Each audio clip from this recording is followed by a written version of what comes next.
Chapter 148. In the meeting hall of Heroic Spirit Palace, from the archdukes to the king's close vassals, even the White Blade Guards and ordinary Heroic Spirit Palace guards, all stared at Archduke Pofrit. Among them, King Neuvin's gaze was the most terrifying. It was like the legendary evil dragon that would choose its prey. The followers behind Archduke Pofrit were all pale. Many of them raised their heads, as if meeting him for the first time. Their gazes were filled with shock and bewilderment as they stared at their suzerain in disbelief.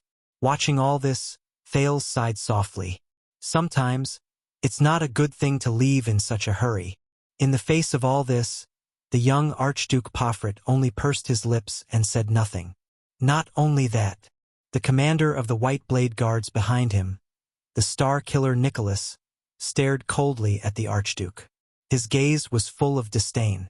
When the men we placed at the city gate stopped them, these people from Beacon Illumination City had no intention of responding at all. Instead, they drew their swords.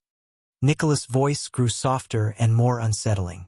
Until I personally killed that supreme-class fellow among them. The followers of Beacon Illumination City looked at each other with unpleasant expressions. They gritted their teeth and lowered their heads. Concret? You? Archduke Wuxia stared at Archduke Pofrit in a daze. I thought that Beacon Illumination City was the closest and had always been Dragon Cloud City's most trusted helper. Obviously, the truth is different from what we thought. Beside him, Trent Ida exhaled in resignation. Guess how tonight's going to end? The king's voice rang out just in time. End.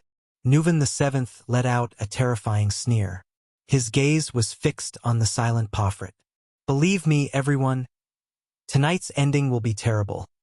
No one answered. Archduke Pofrit still lowered his head and did not say a word. Asterisk bang. Asterisk with a cold expression. Archduke Rockney slammed his palm on the table. The sound reverberated in the hall. We are Northlanders. Rockney raised his head and looked at every archduke. His voice was filled with disappointment and resentment.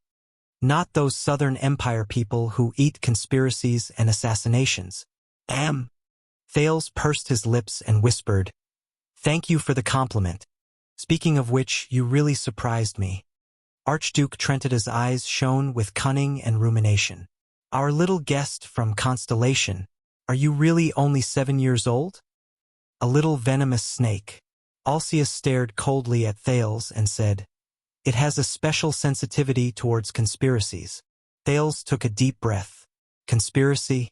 No, he thought to himself. From the assassination of the Exdet diplomat group, to the war between Constellation and the Dragon, to the fight for Broken Dragon Fortress, to the mystic guns that were shot at him, to Lampard, to Pofrit, everything was connected. That fluctuation surged into his brain in a timely manner, allowing Thales to think faster and clearer. Just like in the past, different elements and events were clearly separated before his eyes. This is not a simple plot, Thales heard himself say. A lot of things happened at the end of this year. The second Prince of Constellation closed his eyes and sorted out the things in his mind. For Exdet, nothing is more important than Prince Mariah's assassination in Constellation. However, this is not an isolated incident. It is a terrifying chain of conspiracies that spans the two most powerful countries in the Western Peninsula. Scenes from the past reappeared before his eyes. The Duke of the Northern Territories' ferocious expression. King Kessel's roar, losing his composure.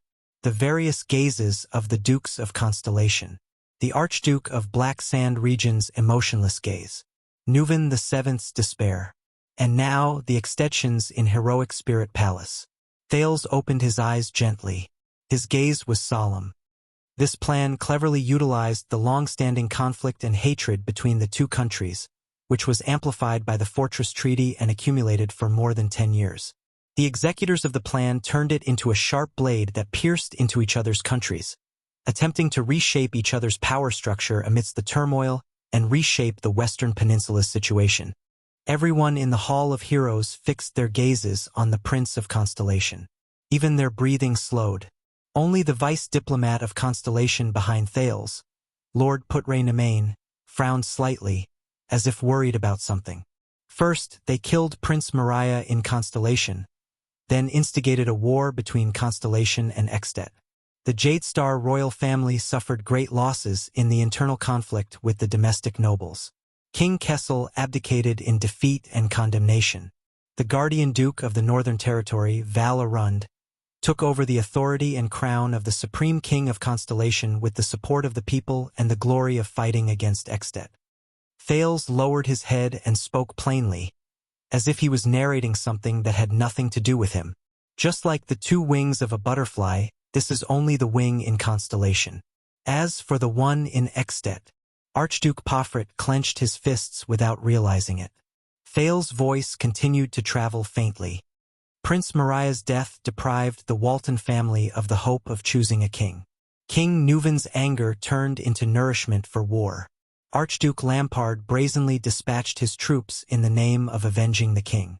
In the chaos, with the cooperation of the spies, he conquered the northern territory of Constellation, obtaining unprecedented prestige and benefits.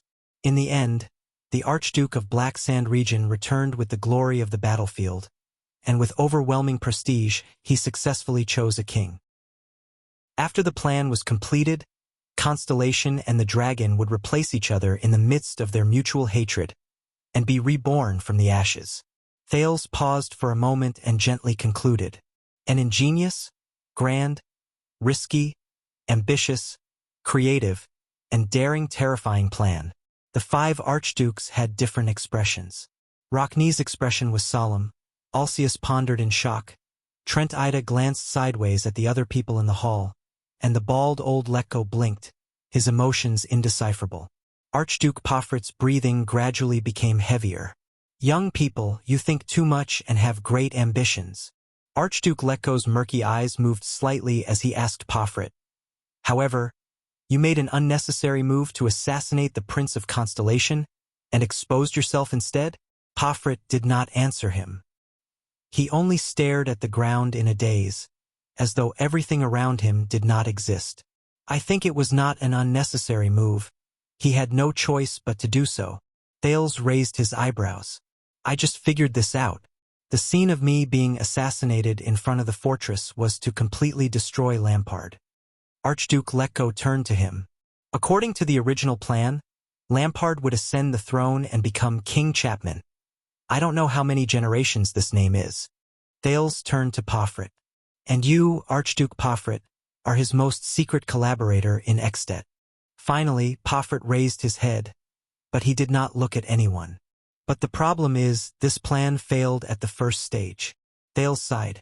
Prince Mariah was assassinated, but Constellation's spy failed. My appearance prevented the Duke of the Northern Territory from starting a war as planned. He furrowed his brows as he thought of all the things in Renaissance Palace, and Sonia and Araka in the fortress.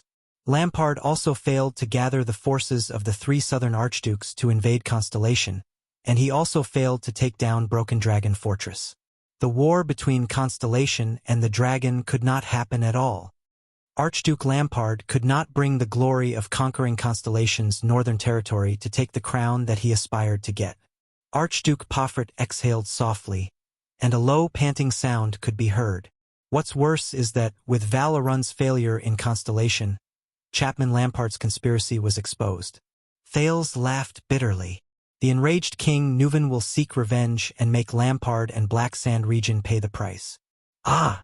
Behind the long table, King Neuvin caressed the black ring on his finger and added in a seemingly nonchalant manner, "Isn't that so?" The archdukes exchanged glances. So, Thales nodded. Lampard is doomed. King Neuvin and Dragon Cloud City will not let him go. Under the archduke's gazes, he nodded at the expressionless Pofrit.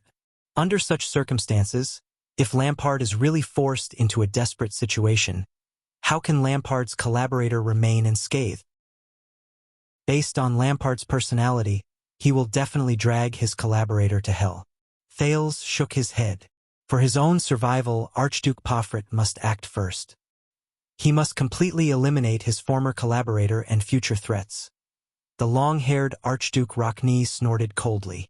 Once the Prince of Constellation dies in Black Sand region, and Lampard is stained with the Prince of Constellation's blood, Thales walked back to Putre's side and sneered. For the sake of the throne of Constellation, even before King Nuvan takes action, the Dukes of Constellation will swarm over and tear Lampard and Black Sand region into pieces. I think the other archdukes will be happy to see that happen. Only then will you be completely safe.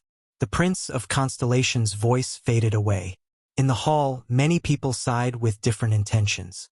Some were contemplative, some were regretful, some were sad, some were indignant, and some were angry. In the next second, the young Archduke Pofrit finally turned his head slowly. With a cold gaze that was no longer gentle and friendly, he glared at Thales. Then, he looked at Nuvan VII again, who was sitting at the other end of the long table. Asterisk clap, clap, clap. Asterisk a slow and rhythmic applause rang from the other end of the long table. King Nuvan clapped expressionlessly, but no one responded to him. This deserves applause. The old king applauded while speaking with an unsettling rhythm and tone. For our guest from Constellation. Thales rolled his eyes helplessly. He could feel that the gazes on him in the hall were filled with contemplation and fear. And for you, the Walton family's longtime ally, the leader of the Pofrit family, and my most trusted Archduke of Beacon Illumination City, Concret Pofrit. The common elected king and the Archduke of Beacon Illumination City's gazes finally met in the air. On one side was complicated and angry, while on the other side was numb and indifferent. Say something, Concret. King Nuvan's voice became muffled and oppressive. It reverberated in the brightly lit meeting hall, making everyone feel strangely suffocated. Before you can say anything else, at least try to choose your own way of death. Archduke Pofrit suddenly curled up the corners of his mouth, revealing a sinister and terrifying smile. Way of death? He muttered. Behind Pofrit, a disarmed follower whispered worriedly, Sir, perhaps we should. The next moment, Pofrit turned his face and said coldly to his subordinate with a furious expression, Shut up, shut up. The follower's words came to a halt. He sighed and stopped talking. Pofrit turned his head. His facial muscles twitched as he gritted his teeth. His expression kept changing between indignation and anger. Humph. The young Archduke sneered. What do you want me to say? The young Archduke's laughter grew longer. Thales furrowed his brows. King Nuvan's expression did not change. Ha ha ha. Pofrit shook his head mockingly. What else can I say? The next moment he turned around abruptly.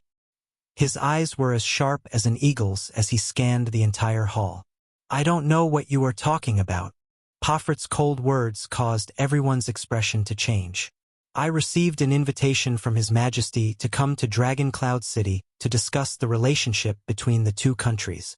Pofrit looked around with a sneer and extended his hand towards Thales. Then, the common elected king whom I respect the most and cannot resist joined forces with a prince from an enemy country who has a blood feud with him to accuse me of being the murderer of Prince Mariah? And the reason? Pofrit turned around abruptly. His expression was ferocious, which startled Thales. Just because I wanted to leave the banquet early? Because I wanted to rush back to my territory earlier? Because my people had an unnecessary conflict with the White Blade Guards at night? And I sacrificed a supreme-class bodyguard. Pofrit panted and hammered his chest. This is shameless slander. F***CKU Pofrit. A vassal beside the king spat in disdain. A coward's self-defense. Ayaya. Archduke Trent Ida narrowed his eyes and chuckled. This really isn't the young Concret I know. What a pleasant surprise. We all heard the child's words and saw your reaction. Even now, are you still going to quibble? Alcius furrowed his brows. Don't forget you are a Northlander. Quibble. Pofrit retorted loudly. He widened his eyes as if he had gone mad.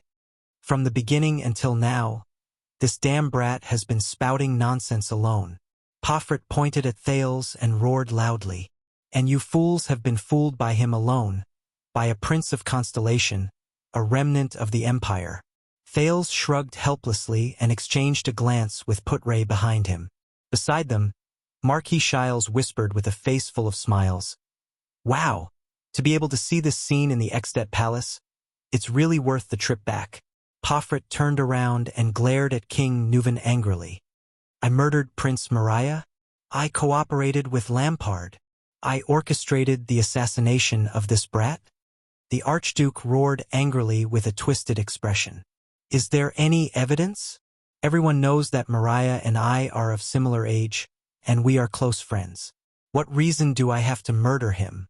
The young Archduke's words made the others frown and whisper to each other. As you said, Archduke Alcius, the Pofrit family is the most powerful ally of the Walton family. King Nuvan watched Archduke Pofrit's actions without saying a word, but his gaze grew colder. And you, the great and fatuous King Nuvan VII, are you going to execute me here? Pofrit yelled at everyone. With this ridiculous and absurd accusation? Just because I want to return to my territory earlier? Just because of this damn brat's nonsense? Archduke Pofrit panted heavily and raised his right index finger. Gritting his teeth, he said, If I die here, Pofrit will not forget. Beacon Illumination City will not forget. Northland will not forget. Amidst everyone's frowns, Pofrit roared madly. Everyone will know that the king without heirs, the Walton family, who has reached a dead end, has gone mad. He believes in treacherous officials and enemies, persecutes loyal ministers and friends, accuses me without reason, evidence, and justifiably, and publicly massacred archdukes in Dragon Cloud City. Everyone will know that this is a violation of Raikaru's joint ruling pledge. The other archdukes looked at his performance in silence, their eyes filled with sorrow. Pofrit adjusted his breathing, and there was a hint of threat in his words. After I die, my younger brother will inherit the archduke's position, and the Pofrit family will treat Dragon Cloud City. But at this moment, King Nuvan's applause rang out again. He interrupted Pofrit, causing him to be slightly startled. Not a bad attempt. There was a deep chill in King Nuvan's old and deep voice. To think that I always thought you were a polite sissy. I've underestimated you. It seems like you're still a good actor. You should go to Dragon Kiss Academy or Dark Knight Temple, not here. Bah! This is your deliberate plan to kill me and weaken the archdukes. Archduke Pofrit fiercely retorted to his king. Other than guesses and slander, do you have any evidence? King Nuvan sneered. Of course, maybe you've long lost your mind. You don't care about evidence or who the murderer is. You only want to weaken us archdukes. Pofrit raised his hands and bared his chest. He gritted his teeth and stared at the king. Then what are you waiting for? Come, kill me. Let the extensions see what kind of king they have. When we reach Hell's River, I will tell Mariah. Pofrit gritted his teeth and enunciated each word. After his death, his father went mad. The Walton family died in this generation. Asterisk thud. Asterisk upon hearing his deceased son's name, King Nuvan slammed his fist on the table. Pofrit ignored him. Pofrit turned around and swept his gaze across all the archdukes. His eyes were burning with fury. And all of you who sat and watched this trial without any evidence, who sat and watched all of this, will be next. Archduke Rockney shook his head in disdain. His gaze was filled with disgust. Lady-headed Trentida gave him a friendly smile, showing 8 teeth. Alcius stared back at the young Archduke without saying a word. Archduke Lekko did not even raise his head. He seemed to be particularly interested in the long table in front of him. The close vassals and advisors around the king revealed contemplative expressions. They were not the only ones who realized the problem. Watching from the side, Thales also frowned slightly. Although Pofrit seemed to be quibbling as a final struggle, he was not unreasonable. An archduke came to Dragon Cloud City, but was executed by the king. What would the people think? How would Beacon Illumination City react? Would the archdukes really be indifferent? Besides, although everyone knew it was him, it was Pofrit. But there was no evidence. Unless Lampard came forward and admitted to the crime while identifying Pofrit. Thales' worried gaze kept shifting between the tensed Pofrit and the stern old king. What should I do? Will the king really throw caution to the wind and execute? While everyone was deep in thought, King Nuvan finally spoke. Evidence. The old king threw his head back and laughed. Ha ha ha ha. Pofert was slightly startled. The archdukes also looked at him in confusion. Since when do I need evidence? Nuven the Seventh's tone slowly rose. I only need a reason. I only need the truth. Pofert exhaled through his nose and sneered. Humph, a typical tyrant. Raikaru would also be ashamed of you. He narrowed his eyes. The evil habits of the Empire reappear in you. Perhaps this is... Raikaru? King Nuven did not let him continue. When Raikaru Extet was on his deathbed, the old king clenched his right fist and snorted. His nephew and heir, the later Nuven Walton I, made a vow to the human hero as his heir in front of his bed, witnessed by the Queen of the Sky. The last sentence in his vow later became the Walton family, the Dragon Spear family's language. Yes.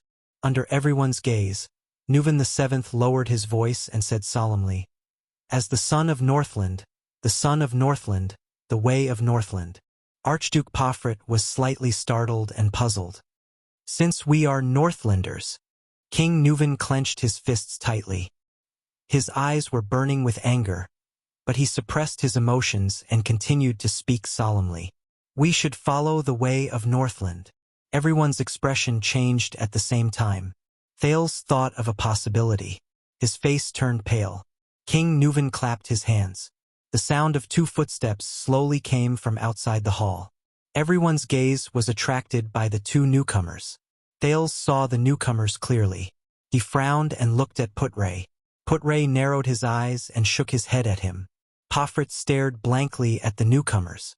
Come and meet our dear Chief of Intelligence. King Nuven raised his hand and introduced the newcomers. Madame Kalshan. Under Thales' solemn gaze, an old woman whom he had met before smiled gently and bowed slightly to the archdukes. The arrival of the Red Witch, the master of the secret room, made the archdukes frown. What does this mean? Ignoring everyone's expressions, the king pointed at a woman dressed in a silver-white robe whose face was covered by a veil. He continued in a cold voice, and the head ritual master of Bright Moon Temple, Jewel Holm. Thales was stunned. He saw the mark on her body. A pair of moons embedded together. They were a curved crescent moon and a full waxing moon. The head ritual master of Bright Moon Temple? High Priestess Holm did not say anything, as if everything around her had nothing to do with her. But the archdukes and the king did not show any signs of anger, as if this was how it should be. This made Thales think of Sunset Temple in Constellation and High Priestess Lycia. Gods, what kind of role did they play in this world? What does this mean? Pofert's expression was dark as he stared at the king. What does this mean? The old king Nuven sneered and slammed his palm on the long table. Her Excellency High Priestess Holm is naturally here to bear witness. It's nighttime now. The bright moon goddess is the best witness. Pofert seemed to have guessed something. The young archduke felt his throat go dry. He said hoarsely, Bear witness to what? Bear witness to what? The old king flashed an angry smile and turned to the Prince of Constellation. Little Thales, watch carefully. Thales was shocked, and he snapped out of his thoughts. King Nuven said flatly, The ancient ritual of Northland cannot be proposed casually. The ancient rituals of the Northern Lands are not something that can be casually proposed. It requires a sufficient number of witnesses, a sufficient sacred ritual, and an arbitrator of sufficient status to witness it together. Only then can it be effective. The ancient ritual of Northland? Thales stared blankly at the old king Nuven VII. For a moment he was extremely shocked. No way? Could it be? The archdukes and the vassals were equally shocked. Many of them even had panic in their eyes. Your Majesty? A noble who seemed to be an administrative officer next to the king asked with a frown. But Nuven VII did not give them any chance to ask. The next moment, King Nuven shook his right palm and slammed it on the chair. Asterisk bang. Asterisk everyone was startled. The old king of Extet, who was almost 70 years old, stood up abruptly. His face was filled with hatred and murderous intent. With an aged voice that sounded like muffled thunder, he spat out the following words. I, Nuven Raikaru Cadion Walton, the seventh Nuven in the genealogy of the common elected kings. The king of dragon knights come Hero Raikaru, the successor of the hero Chara. The common ruler of the Northlanders in the Western Peninsula, the defender of the glacier defense line. The defender of the humans in the north, the conqueror of White Mountain. The arbitrator of the Golden Passage, the conqueror of Broken Dragon Fortress. The 35th common elected king of Extet and Queeker Glacier, the Archduke of Dragon Cloud City. Under the witness of the spokesperson of the Bright Moon Goddess at the Imperial Conference, the Archduke of Prestige Orchid, the Archduke of Reformation Tower, the Archduke of the City of Faraway Prayers, the Archduke of Defense City, and the only heir to the royal family of Constellation. Thales stared blankly at the king's actions, not knowing what to do. Equally shocked were the archdukes, including Pofert himself. The king continued to speak. His words were laced with chilling resentment and pain. For my son, the last heir of the Walton family and Dragon Cloud City, Mariah Bertram Nuven Walton, and for the despicable assassination he suffered. Under the glorious tradition of Northland, in the name of blood vengeance, to you, Concray Pofert of Beacon Illumination City, to issue a sacred duel challenge. The old king's words were resolute. He looked at the stunned young archduke and spat out his last words. The duel is issued in the name of the king. Chapter 149. The king's voice faded away. The meeting hall was silent. For a moment, only the crackling of the braziers and the people's uneven breathing could be heard. At that moment, almost everyone was shocked by the king's decision. The silence lasted for a whole 5 seconds. Then a young male voice spoke weakly. "What's going on?" Everyone's gaze swept towards the dumbfounded prince of Constellation, Thales Jadestar. King Nuven's meaningful gaze was also included. Behind him, Putray coughed. The dumbfounded Thales only reacted then. He curled his lips awkwardly and flashed an apologetic smile. But at that moment, no one cared about the foreign prince's loss of composure. "Your Majesty!" The tall Archduke Rockney stood up abruptly. With a stern expression, he said what most people were thinking. "You must reconsider your decision. This does not only concern your family's revenge, but also the future of all of Extet." The members of the Imperial Conference beside the king looked panicked. The expression of the administrator behind him, Lord Merk, changed several times. He tried to whisper something into King Nuven's ear, but the latter just waved his hand casually. The words of the close vassal and Merk were stuck in their throats. "This is my decision," the king said softly to his close vassal. At that moment, Thales suddenly felt that King Nuven's aged figure overlapped with the robust figure in Renaissance Palace. Thales noticed that among the people present, only 2 people's expressions did not change. The leader of the White Blade Guards, the Star Killer, remained expressionless, while the master of the secret room, the Red Witch, Kalshan, still had a kind and amiable smile on her face. As for the High Priestess of Bright Moon Temple, Jewel Holm, Thales could not see her face behind the veil. "How old is King Nuven this year?" Thales turned around and asked Putray in a low voice. 69, if I remember correctly." The one who replied was Marquis Shiles Bamra, who was next to Putray. This guest from Camus Union also furrowed his brows deeply and looked worried. "And Archduke Pofret has just turned 33 this year. He is in the prime of his life. Damn it, we have just signed the contract for the mines. The situation has developed beyond our imagination. Be vigilant, Your Highness." The thin vice diplomat's expression kept changing. "If King Nuven insists on a duel." Thales nodded with an unpleasant expression. He knew what Putray meant. If King Nuven died here, Jadestar and the Walton family's tacit agreement of peace would lose its most important fulcrum. And in Dragon Cloud City, in Extet, he, the Prince of Constellation, would become isolated and helpless. And the Archduke's attitude towards him. Not to mention that Archduke Pofret, who seems to be filled with hatred towards me. Thales gritted his teeth.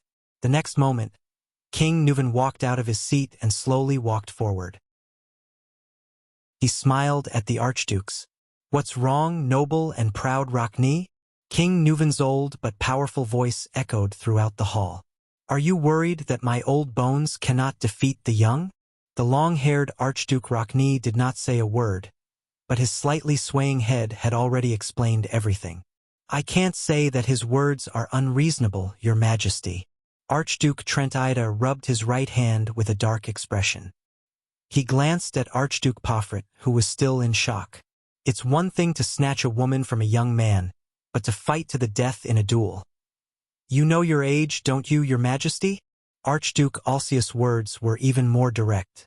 "Even if you directly order for him to be detained, it would be 100 times better than what you're doing now. Do you know the consequences of doing this?" "This is the consequence." Nuven suddenly raised his voice and bellowed angrily under the gazes of the entire hall. "This is the unavoidable consequence when the Walton family is invaded." Everyone in the hall was instantly shocked. "Not good." Thales watched their interaction worriedly. Has Nuven VII been dominated by hatred and impulsiveness? The old king's furious gaze swept across the three archdukes. "You know, if you provoke the Dragon Spear family, you have to pay the price. You are willing to bet everything for revenge. This is how the Walton family is." The three archdukes were momentarily speechless. Their expressions changed. Under the king's threatening gaze, they turned their heads away and did not speak. They were like lionesses in a pride of lions who lowered their heads to show their submission to the leader. "That's not right." Thales came to a realization. He thought to himself, this is not as simple as an irrational revenge. This is a warning. From the king, from Dragon Cloud City, from the Walton family.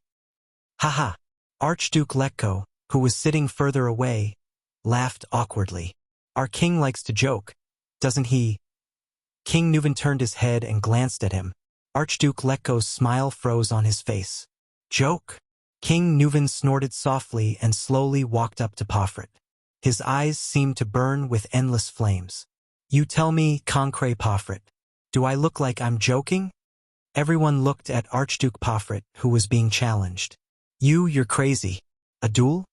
The young Archduke's face was filled with disbelief. His lips trembled as he sized up King Nuven's frail body. He murmured, "For the sake of, even your own family's life." But King Nuven quickly interrupted him. "Then why are you so surprised?" The old king said coldly, "This is also your best chance. Kill me and you won't have to face all of this. All of your crimes will be erased." Pofrit was shocked. He raised his head and looked straight at King Nuven. Of course. Nuven sneered. His eyes were full of hatred. "You can also admit defeat at the beginning of the duel and then admit your crimes." Without waiting for Pofrit's response, the king turned around and looked at the remaining four archdukes. "And isn't this also the result that you've been hoping for the most?" King Nuven was like an angry dragon. He said loudly, "If I die here..." The expressions of the archdukes froze. "Then you can save those overt and covert tricks, right?" King Nuven looked around and laughed. "And it'll be time for Extet to hold another king selection congress. It might be a little rushed." The old king narrowed his eyes slightly. "But isn't the chance for you to ascend to the common elected throne and command the entire kingdom right in front of you?" The archdukes did not speak. Almost everyone was motionless. Only their breathing grew heavier. "Of course, you're the king." Archduke Rockne sighed. "It's your choice." King Nuven responded with a vigorous laugh. He then turned around and looked at the High Priestess of Bright Moon Temple. "High Priestess home?" Under the veil, the High Priestess nodded slightly. She raised her arms in a dignified manner. Her left hand supported her right elbow, while her right palm faced up, as if she was holding a plate. High Priestess Holm closed her eyes and lowered her head. Everyone shut their mouths and watched the High Priestess movements solemnly. At this moment, a strange ringing sound rang in Thales' ears. Thales was shocked. He had experienced this feeling before. It was in the Hall of Stars, in front of Lycia, the High Priestess of Sunset Temple, before the bloodline ceremony. But this time it felt much better. At least, he did not have a violent reaction like the last time. Could it be? that prayers and rituals related to God's will affect me? But just as he maintained his composure and secretly rejoiced, in the faint ringing sound in his ears, "I'm watching you."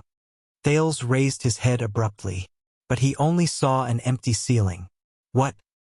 He turned his head in surprise and looked around. Everyone was solemnly waiting for the high priestess ceremony to end. Behind him, Putray and Shiles also had solemn expressions. No one spoke. Then, just now, Thales scratched his head in confusion and looked around. Unable to find anything, he could only exhale helplessly. "All right, tinnitus is an illness. It has to be treated. I warned you." Thales shuddered. He subconsciously turned his head again and looked around nervously. Again. Who is it? That's right. He was sure that someone was talking to him, like whispering in his ear. Thales could not remember the characteristics of the voice, but the words were extremely clear. Could it be? Thales thought nervously, is it Yodel, the masked protector who's invisible? No, impossible. That voice is completely different from Yodel's hoarse voice. Thales panicked a little. After making sure that no one spoke, he stared in disbelief at the high priestess of Bright Moon Temple, whose eyes were closed. It can't be. Thales' actions attracted the attention of others. Shiles cast him a curious glance, while Putray frowned and stared at him, as if reprimanding him for losing his composure. Thales, who snapped out of his daze, was shocked. He quickly turned around and stood properly in a dignified manner. Finally, the strange tinnitus disappeared, but the doubts and panic in Thales' heart only continued to rise. The bright moon has responded. High Priestess Holm opened her eyes. There was no fluctuation in her clear eyes. The gods did not object. In the hall, many people sighed. The archdukes remained silent. In that case, the duel is inevitable, the High Priestess said flatly in a deep voice, and I will bear witness on behalf of the gods. No one had any objections. The old king revealed a satisfied expression and his gaze returned to his opponent. In the silence, Archduke Pofrit gradually calmed his emotions and eased his rapid breathing. Then, he stared at King Neuven with a strange look in his eyes. Haha, very good. The young Archduke revealed a strange smile. You said it yourself, didn't you? The duel is issued in the name of the king. I cannot and have no right to refuse. Pofrit raised his head and revealed a sinister gaze. Then what are we waiting for? King Neuven also revealed a smile. His eyes shone brightly, but Thales' mind was in a mess. I'm watching you. I warned you. What does this mean? Thales forcibly suppressed his thoughts and stopped thinking about the abnormality he just heard. He shook his head, as if he could shake these words out of his head. He had enough troubles. He had to deal with them one by one. Thales raised his head and watched in a daze as the white blade guards personally moved the heavy long table in the center of the hall. The crowd retreated and spread out, leaving enough space for the duel. As the crowd retreated to a brazier, Thales realized that there were 5 to 6 steps along the wall of the Oval Hall of Heroes, and there was an empty space in the center. Just like the Colosseum in my previous life, Thales suddenly thought of something. Could it be that this meeting hall in Heroic Spirit Palace was originally prepared for a duel? I don't know if it's fortunate or unfortunate. Putray exhaled through his nose and said with no discernible emotion, You get to witness a rare duel on your first visit to Extet. Thales flashed a rather unpleasant smile. Does the king have to personally fight? According to the rules, duels during the Age of the Empire can be fought by proxy, Putray said in a low voice. But this is Northland, the Northland after the collapse of the Empire. A duel must be fought personally, even as a king. Beside them, Marquis Shiles sighed. Even though I've heard of the duel customs in Northland, it's also my first time witnessing one. God, a 70-year-old king against a 30-year-old archduke. No matter what the outcome is, when I go back, this is enough to be a topic of conversation for a whole year. Duels don't happen often? Isn't the King's Selection Congress supposed to end with a duel? Isn't every archduke who aspires to become king prepared for a duel? Thales continued to ask. The duel in the King Selection Congress is only limited to when the number of votes is the same and it's hard to decide. That hasn't happened for a long time. Put-Ray shook his head. I heard that in the King Selection Congress more than 30 years ago, Nuven VII obtained the support of 6 archdukes. I heard that Archduke Lampard of Black Sand region once defeated his elder brother in a duel and seized the right to inherit the throne? Thales asked with a grim expression as he watched the 2 men take off their robes and Lord Merk solemnly decorate the place. Put-Ray nodded. That duel made him famous. From then on, Chapman Lampard's name spread throughout the kingdom, and even Constellation heard about it. Putray's expression was solemn. There are very few suzerains in Extet who are so bloody, violent, and terrifying, but who can make his followers' blood boil. Lampard was then entrusted with an important mission and sent to Constellation. At the same time, it also made the other suzerains wary of him.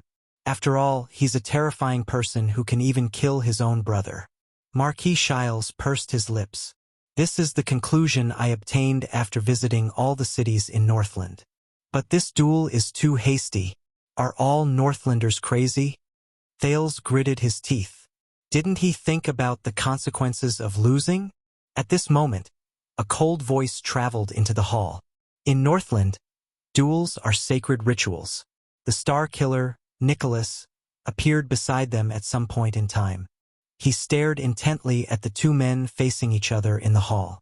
It can prove whether you are a selfish villain who only dares to hide among the army and guards, or a valiant hero who is willing to gamble with his life for the goal in his heart. Thales exhaled and shrugged. In the center of the hall, King Nuven was only left with a convenient, tight-sleeved battle robe embroidered with the emblem of the Cloud Dragon spear. Opposite him, Pofrit was the same. The emblem of the blood shoe could be seen on his left shoulder. I was the one who suggested the duel. King Nuven fixed his gaze on Pofrit. As for the weapon, it's up to you to choose. Pofrit took a deep breath and paused for a few seconds. Great axe. The young Archduke raised his head and looked at King Nuven with a calm gaze. The double-sided great axe. Just like this. King Nuven's pupils contracted slightly. The people in the hall burst into a cacophony of hisses. Ha! Archduke Trentida laughed at Archduke Alcius. What a cunning boy! Archduke Rockney snorted in disdain. Coward! Great axe? Is it what I think it is? Thales was struck by a thought. He turned around and asked. Double-sided great axes require a lot of stamina and strength. The destructive power of its slashes is astonishing. It was once very popular during the war against the orcs, Nicholas said calmly. But nowadays, this kind of cumbersome weapon is rarely seen on the battlefield. Even the axemen in Northland are more inclined towards the lightweight single-edged battle axes. A wise choice. Put-Ray narrowed his eyes and shook his head. He's taking advantage of King Nuven's age. Soon the weapons were brought up. Thales stared in disbelief at the 2 large weapons carried up by the guards. The thick and heavy 2-handed handles were almost half a person's length, and the 2 half-moon-shaped blades of the axe were as big as a man's chest. They reflected a ferocious metallic luster, and there were sharp spikes extending from the top of the axe's head. It was a clear indication of its power and fearsomeness. Thales gulped. The weight of this great axe is probably twice as heavy as my body. He remembered that, on the battlefield at Broken Dragon Fortress, one of the opponent's Araka faced used a great axe like this. However, in the end, the kingdom's wrath snatched away his weapon and even slashed his opponent's face with the great axe. Pofrit shifted his gaze and glanced at King Nuven opposite him. He chuckled. He grabbed the great axe handed to him by the guard with one arm and tested its weight.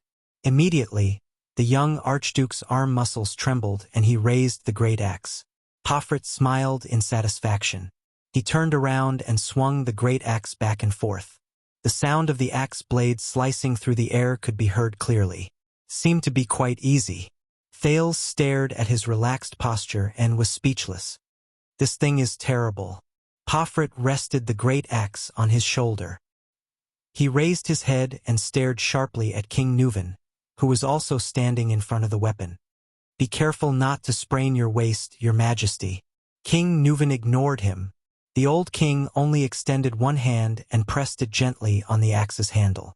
He pinched a few spots, then took a deep breath and grabbed the handle with both hands. Thales furrowed his brows. His thoughts were similar to Pofrit's. After all, King Nuvan is already 7.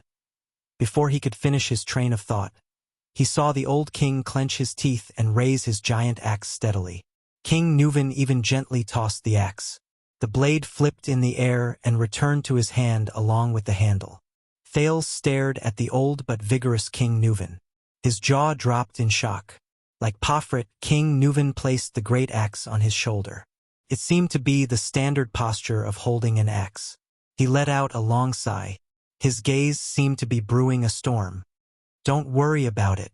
When I was fighting with the orcs on the battlefield, your father was still suckling in your grandmother's arms. King Nuvan lifted the great axe onto his shoulder like Pofrit.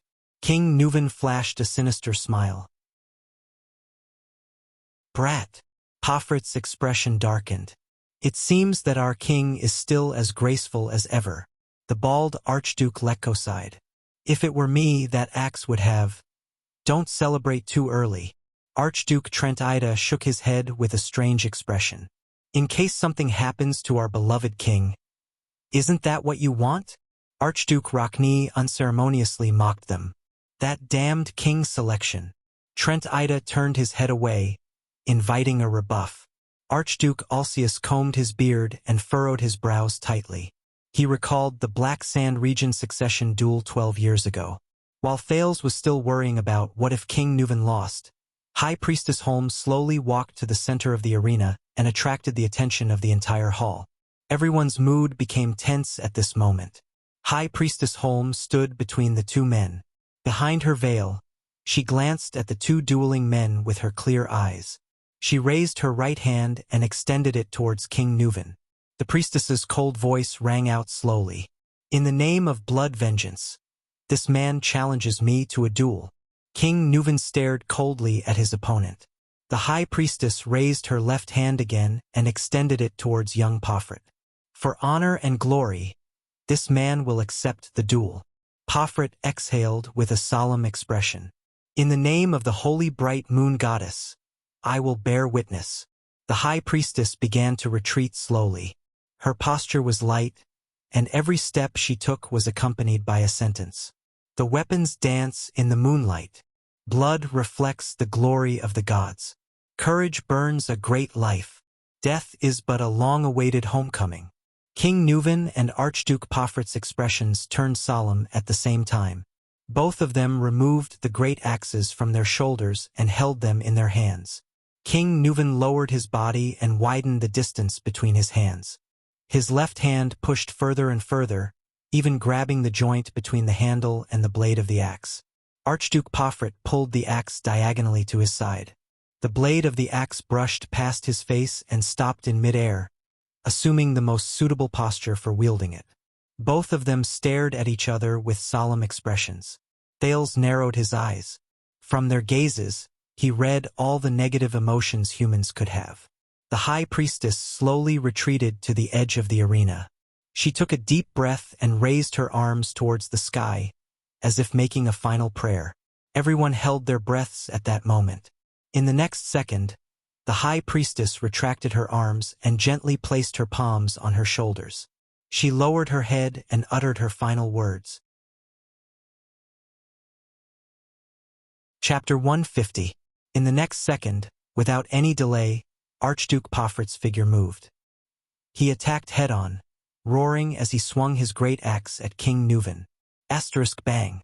Asterisk the two great axes clashed against each other without any fancy moves. The dull sound of metal clashing tortured everyone's ears. Thales stared in shock at the two men in the field. Pofrit clenched his teeth. The blade of his great axe was stuck at the tip of King Nuvan's great axe. It was slanted downwards between the tip and the axe's sharp edge. Impulsive rookie. King Nuvan calmly turned his body sideways. His left hand grabbed the joint between the axe handle and the blade, and his right hand grabbed the far end of the axe handle. Like holding a spear, he used the axe to block Pofrit's slash. The old king blocked his opponent's axe. His tone was cold.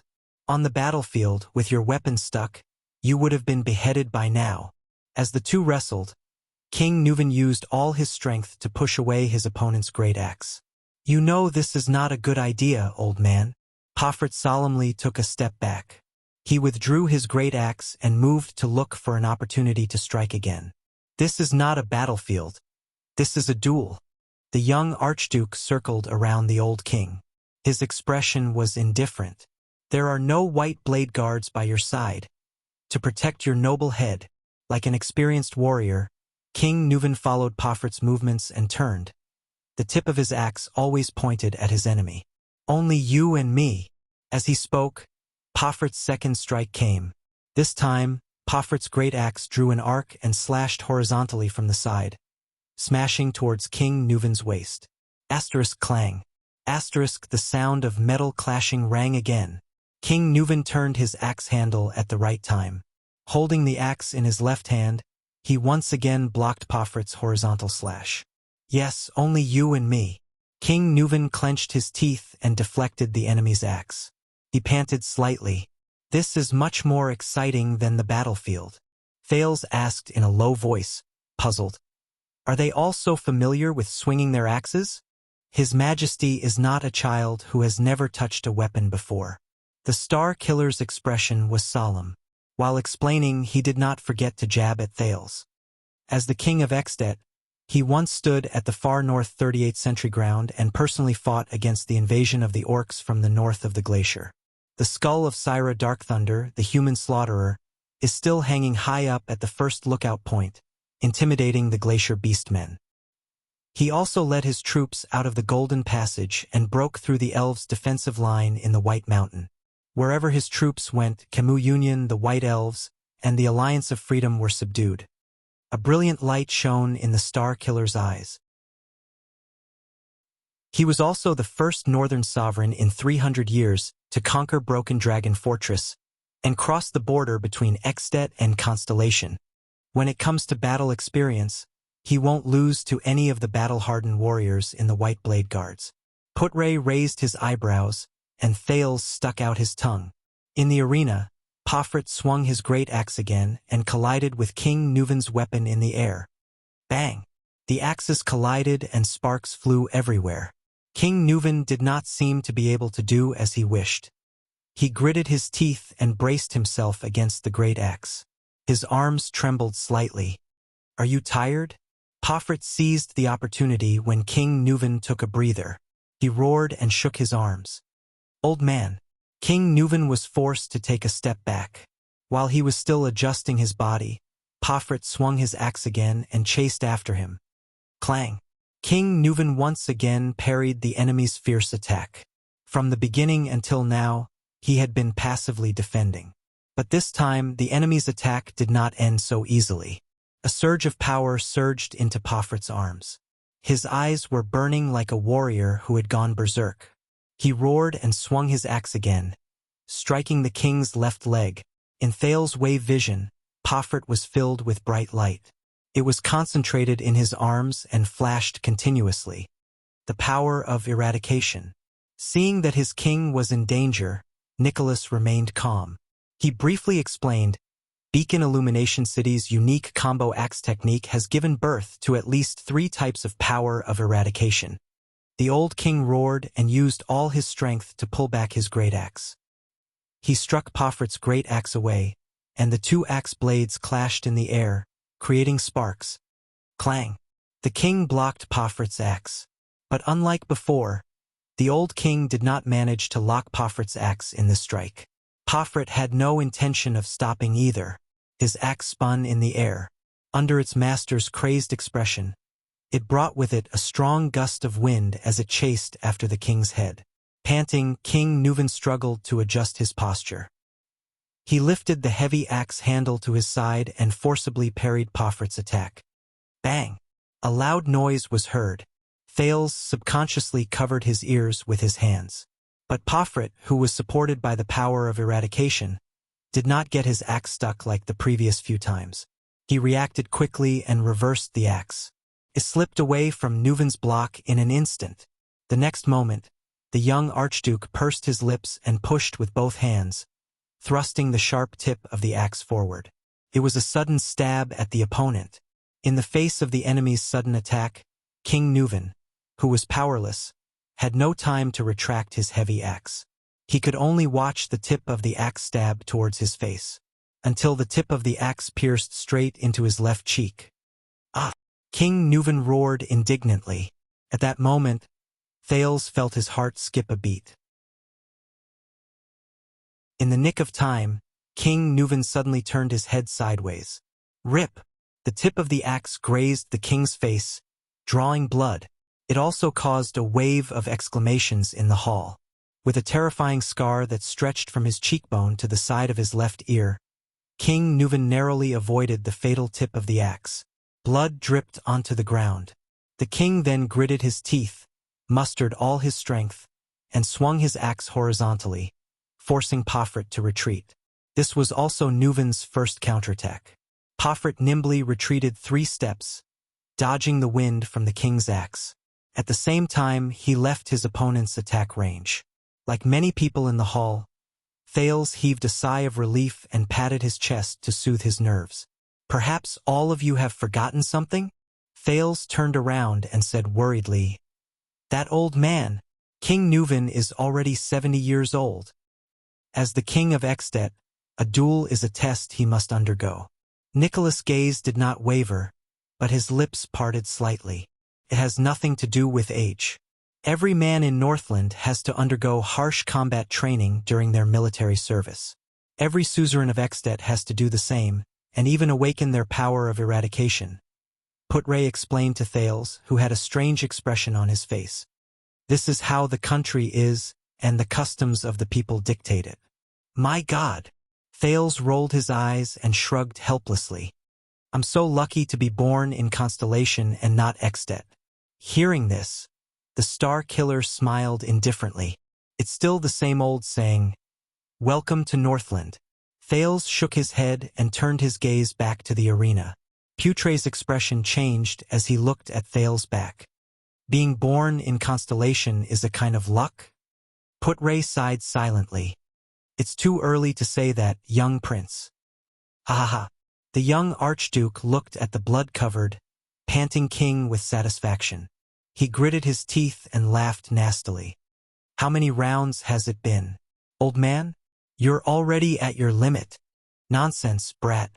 King Nuvan propped his axe on the ground and used his left hand to wipe away the blood on his face. Without showing any sign of weakness, he retorted, "I've just warmed up. You're 70 years old." Pofrit weakened the king's imposing manner with his words and prepared for the next wave of attack. "Not only have your muscles withered, but your power of eradication has also deteriorated, right?" "Hee." King Nuvan inhaled and smacked his lips ferociously. "Brat, how many battles have you fought? How dare you say this in front of me?" Pofrit began to laugh strangely.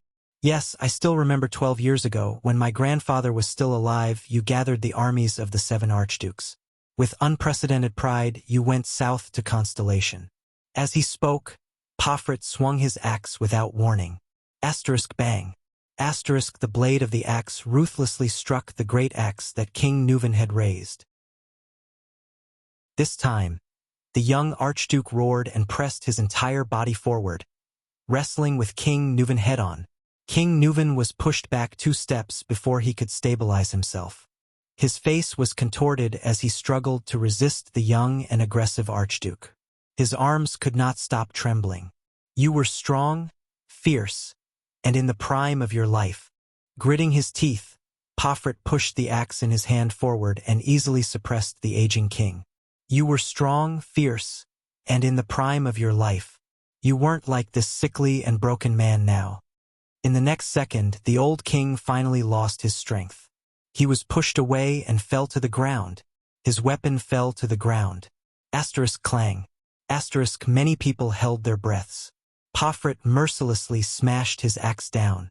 The old king rolled away in a disheveled manner, and the axe smashed hard on his left side. Asterisk bang. Asterisk the force was so great that the stone floor caved in. The hall burst into an uproar. "Damn it!" Thales turned around in frustration. "This is what I'm worried about." Keep watching, Nicholas said coldly, although his furrowed brows had already betrayed his emotions. On the battlefield, until the last moment. Panting, King Nuvan quickly picked up the giant axe that had fallen to the ground with a reaction speed that was beyond his age. The young Pofrit withdrew the giant axe that had been plunged into the ground. He seemed to have used too much strength in the attack just now. He was also slightly panting. At that time, my grandfather was wearing a military uniform and armor, panting as he stood beside you. He was like a toothless tiger, old and ugly. Pofrit's expression was calm as he carefully observed King Nuvan's movements. Your grandfather and father were much better than you. King Nuvan spat on the ground and slowly stood up. But you just can't nurture them, can you? Pofrit's gaze shifted. The moment King Nuvan stood up, he swung his axe with all his might, taking advantage of the other party's unsteady footing. He smashed Nuvan until he knelt on one knee. Can't nurture them? Pofrit sneered and waved his giant axe. Once again he pushed Nuvan back. The latter half knelt on the ground, panting continuously. To you, Beacon Illumination City is a tamed, well-fed hound, isn't it? A hound that is at your beck and call? Pofrit laughed and once again knocked down the old king who was trying to get up. Every time King Nuvan tried to stand up again, he was interrupted by Pofrit's attacks. The common elected king of Extet could not even get up to face the enemy. In front of Constellation's broken dragon fortress, my grandfather's army could not stop that damned sword of reversing light. Beacon Illumination City's defense line collapsed. I still remember you softly saying to my grandfather, "You're old. Is Beacon Illumination City also old?" Pofrit's tone was cold as he recovered from the huge exhaustion caused by swinging his axe. The next day, my grandfather obediently returned to Beacon Illumination City to retire, and my father became the next Archduke of Beacon Illumination City. What? Kneeling on the ground, King Nuvan, who was at an absolute disadvantage, laughed nonchalantly. Don't tell me that you're going to betray Dragon Cloud City because of this? As he spoke, the old king swung his axe and struck Pofrit's leg close to the ground. The three archdukes of the south are arrogant and unruly. Pofrit took a step back in a relaxed manner to avoid the strike. He looked at King Nuvan, who was kneeling on the ground. Their supplies are lagging, and their progress is slow. Hence, the war with Constellation is all on Beacon Illumination City's shoulders. The supplies, military expenses, reinforcements, suicide squad, and even the nearby prostitutes in the camp. Don't you think something's wrong? Pofrit said through gritted teeth. That's the responsibility you've been assigned. King Nuvan's gaze was frightening. His voice was laced with anger. It's also the king's order. Pofrit mercilessly swung his axe again, causing King Nuvan to roll away. This time, Nuvan, who had expended a lot of energy, could not completely parry his opponent's attack. The axe grazed the old king's left arm, causing blood to spurt out. This is bad. Thales thought to himself. This is bad. To hell with your order. How many soldiers and men have we sacrificed in order to take down that damned broken dragon fortress? More than half of them are from Beacon Illumination City. The young Archduke shouted angrily. I watched the dead and injured soldiers return to their tents with numb expressions, lamenting about when they would be able to go home. The next day, they were sent as the first wave to attack the fortress. Like targets, they depleted the fortress's crossbows, arrows, kerosene bombs, huge logs, rolling stones, mystic guns, and soldiers. Pofrit pounded his chest. His gaze was fierce. They were sent to their deaths. On the other side, the elite soldiers of Dragon Cloud City were laughing and singing, enjoying the best wine, food, and women, and the privilege to attack the fortress at the most critical and relaxing moment. After Father took office while trembling with fear, what else could he do in front of you? He could only be crazier, more magnanimous, and send all of our soldiers to their deaths at the fortress regardless of the cost. In exchange for your trust, King Nuvan grabbed the handle of his axe and parried another attack from his opponent. Then he lay on the ground and panted. Pofrit began to pace around King Nuvan. He switched the position of his left and right hands at the right time to reduce the consumption of holding the great axe with both hands. You actually sat in the tent, under the protection of the white blade guards, and righteously questioned grandfather and father why Beacon Illumination City couldn't stop Horus Jadestar. Couldn't stop that damned butcher of Constellation? Couldn't stop the most elite and craziest royal guards he brought from Constellation? Horus Jadestar? He recalled what Tolja of Blacksand region told him about the final story of the Sword of Reversing Light. He turned his head and looked at Putray and Nicholas. The former did not say a word, while the latter pursed his lips, looking unhappy. You talk a lot of nonsense. King Nuvan wiped the blood off his left arm on his clothes so that it would not affect his grip. He raised his head, his gaze fierce. On the battlefield, those who talk the most die the fastest. Pofrit answered him with a merciless slash. Asterisk bang.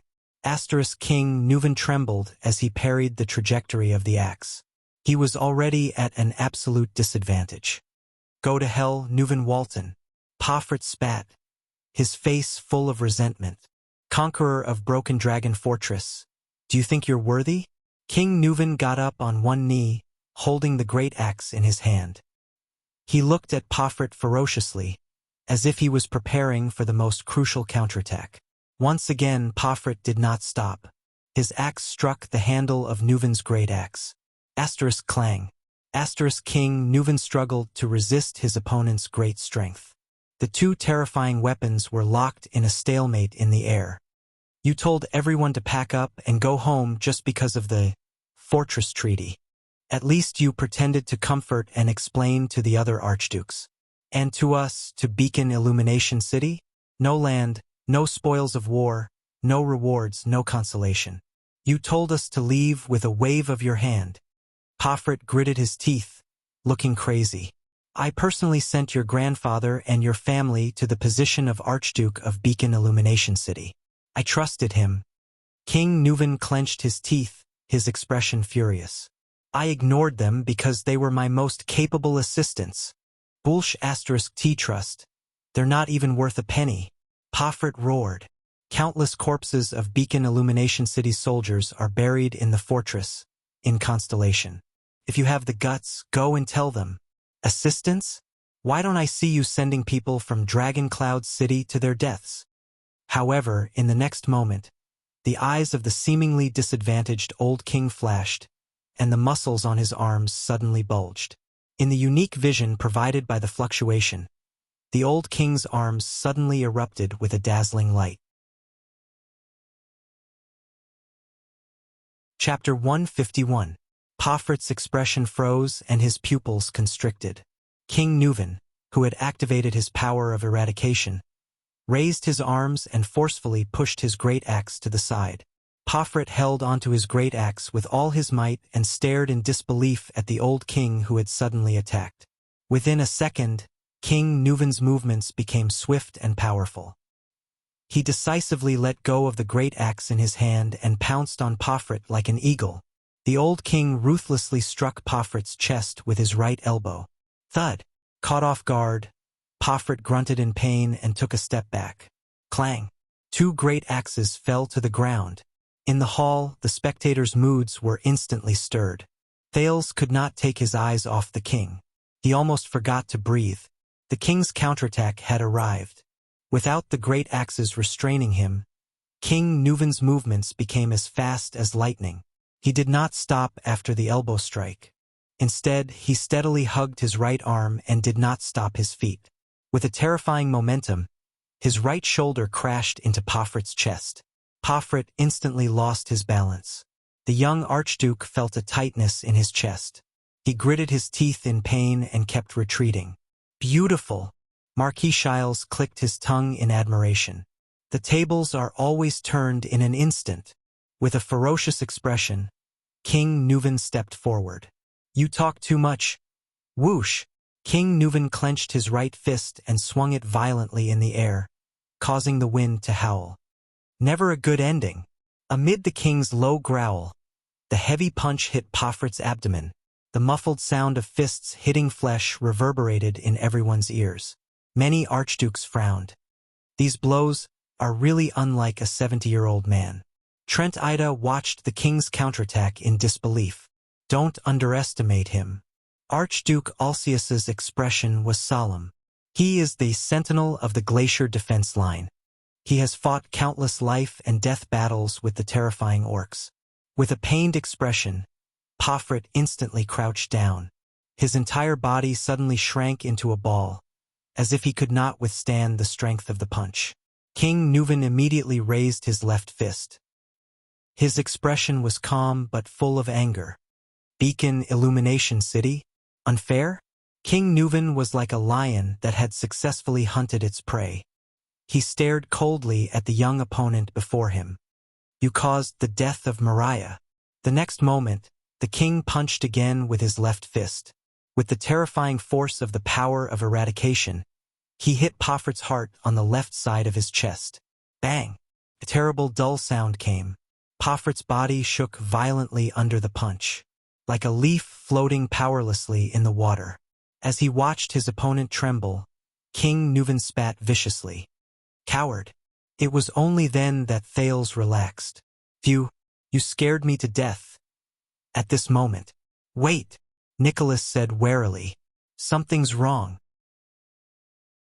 King Nuvan's expression changed drastically as he punched. The next second, Pofrit roared and raised his head, straightened his chest, and stretched out his curled body. His gaze was fierce. Only then did everyone see the battle situation clearly. The punch that King Nuvan used to land on the Archduke's chest was being held tightly by Pofrit's hand. There was no solid hit at all. Thales immediately felt a chill in his heart.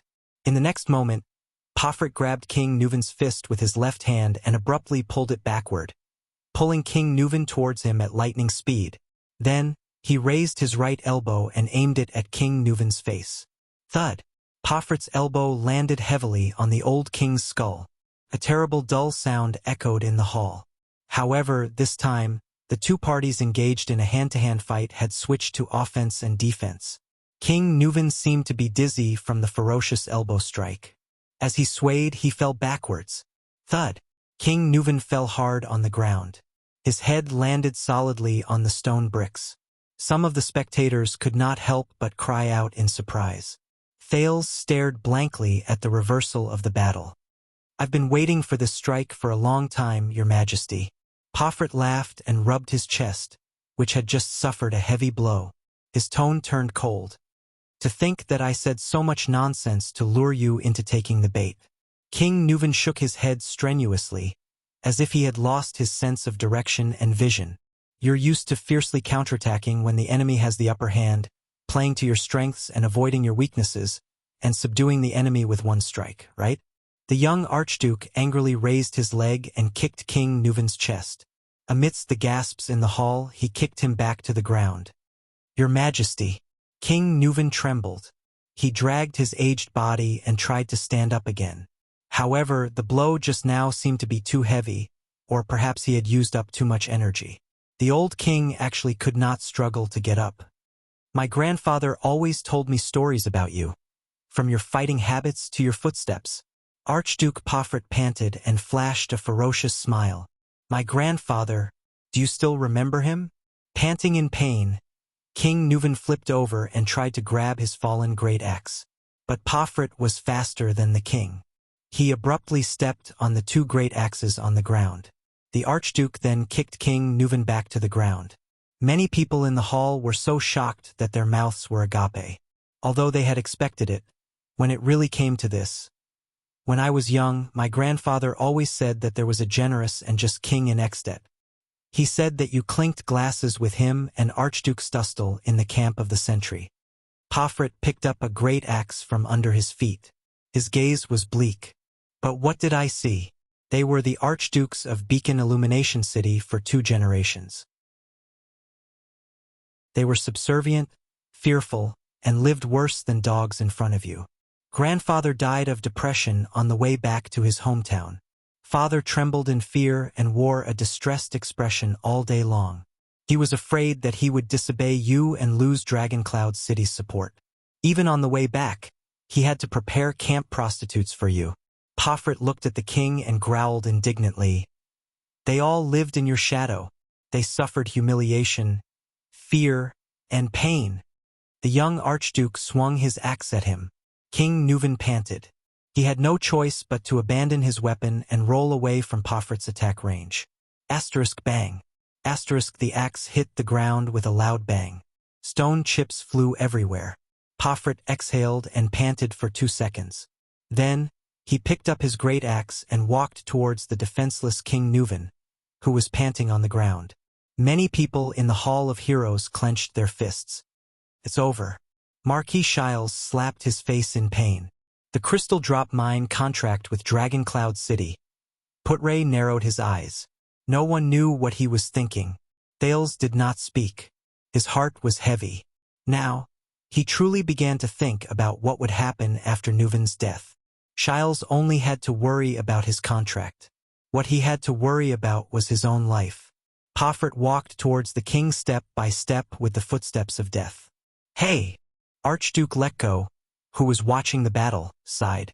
Is this the end? Archduke Rockney pursed his lips tightly. Alcius had a complicated expression on his face. Trent Ida rolled his eyes, deep in thought. No one answered him. At this moment, to everyone's surprise, King Nuvan suddenly laughed strangely. Ha ha ha! I figured it out. Panting, King Nuvan threw his head back and laughed. Your father's death was because of you, wasn't it? Pofrit's gaze suddenly froze. The sudden death of the former Archduke of Beacon Illumination City. In an instant, the young Archduke's expression became incomparably ferocious, as if his deepest past had been touched. The secret room has been suspicious for a long time. Your father's death was too strange. He suddenly fell ill in the prime of his life. The defenseless old king gritted his teeth and stood up with all his might. He glared at Pofrit. It was you, Concret Pofrit. King Nuvan's words cut Pofrit's heart like a knife.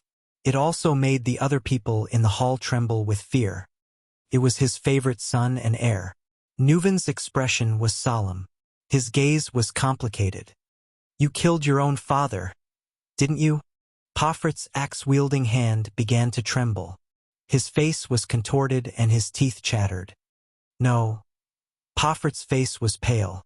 His lips trembled and he subconsciously raised his great axe. No. The young Archduke took a deep breath. I didn't. He raised his head abruptly and glared at King Nuvan with eyes full of hatred. I didn't kill him. With a furious roar, the young Archduke swung his axe and struck the king. Asterisk bang.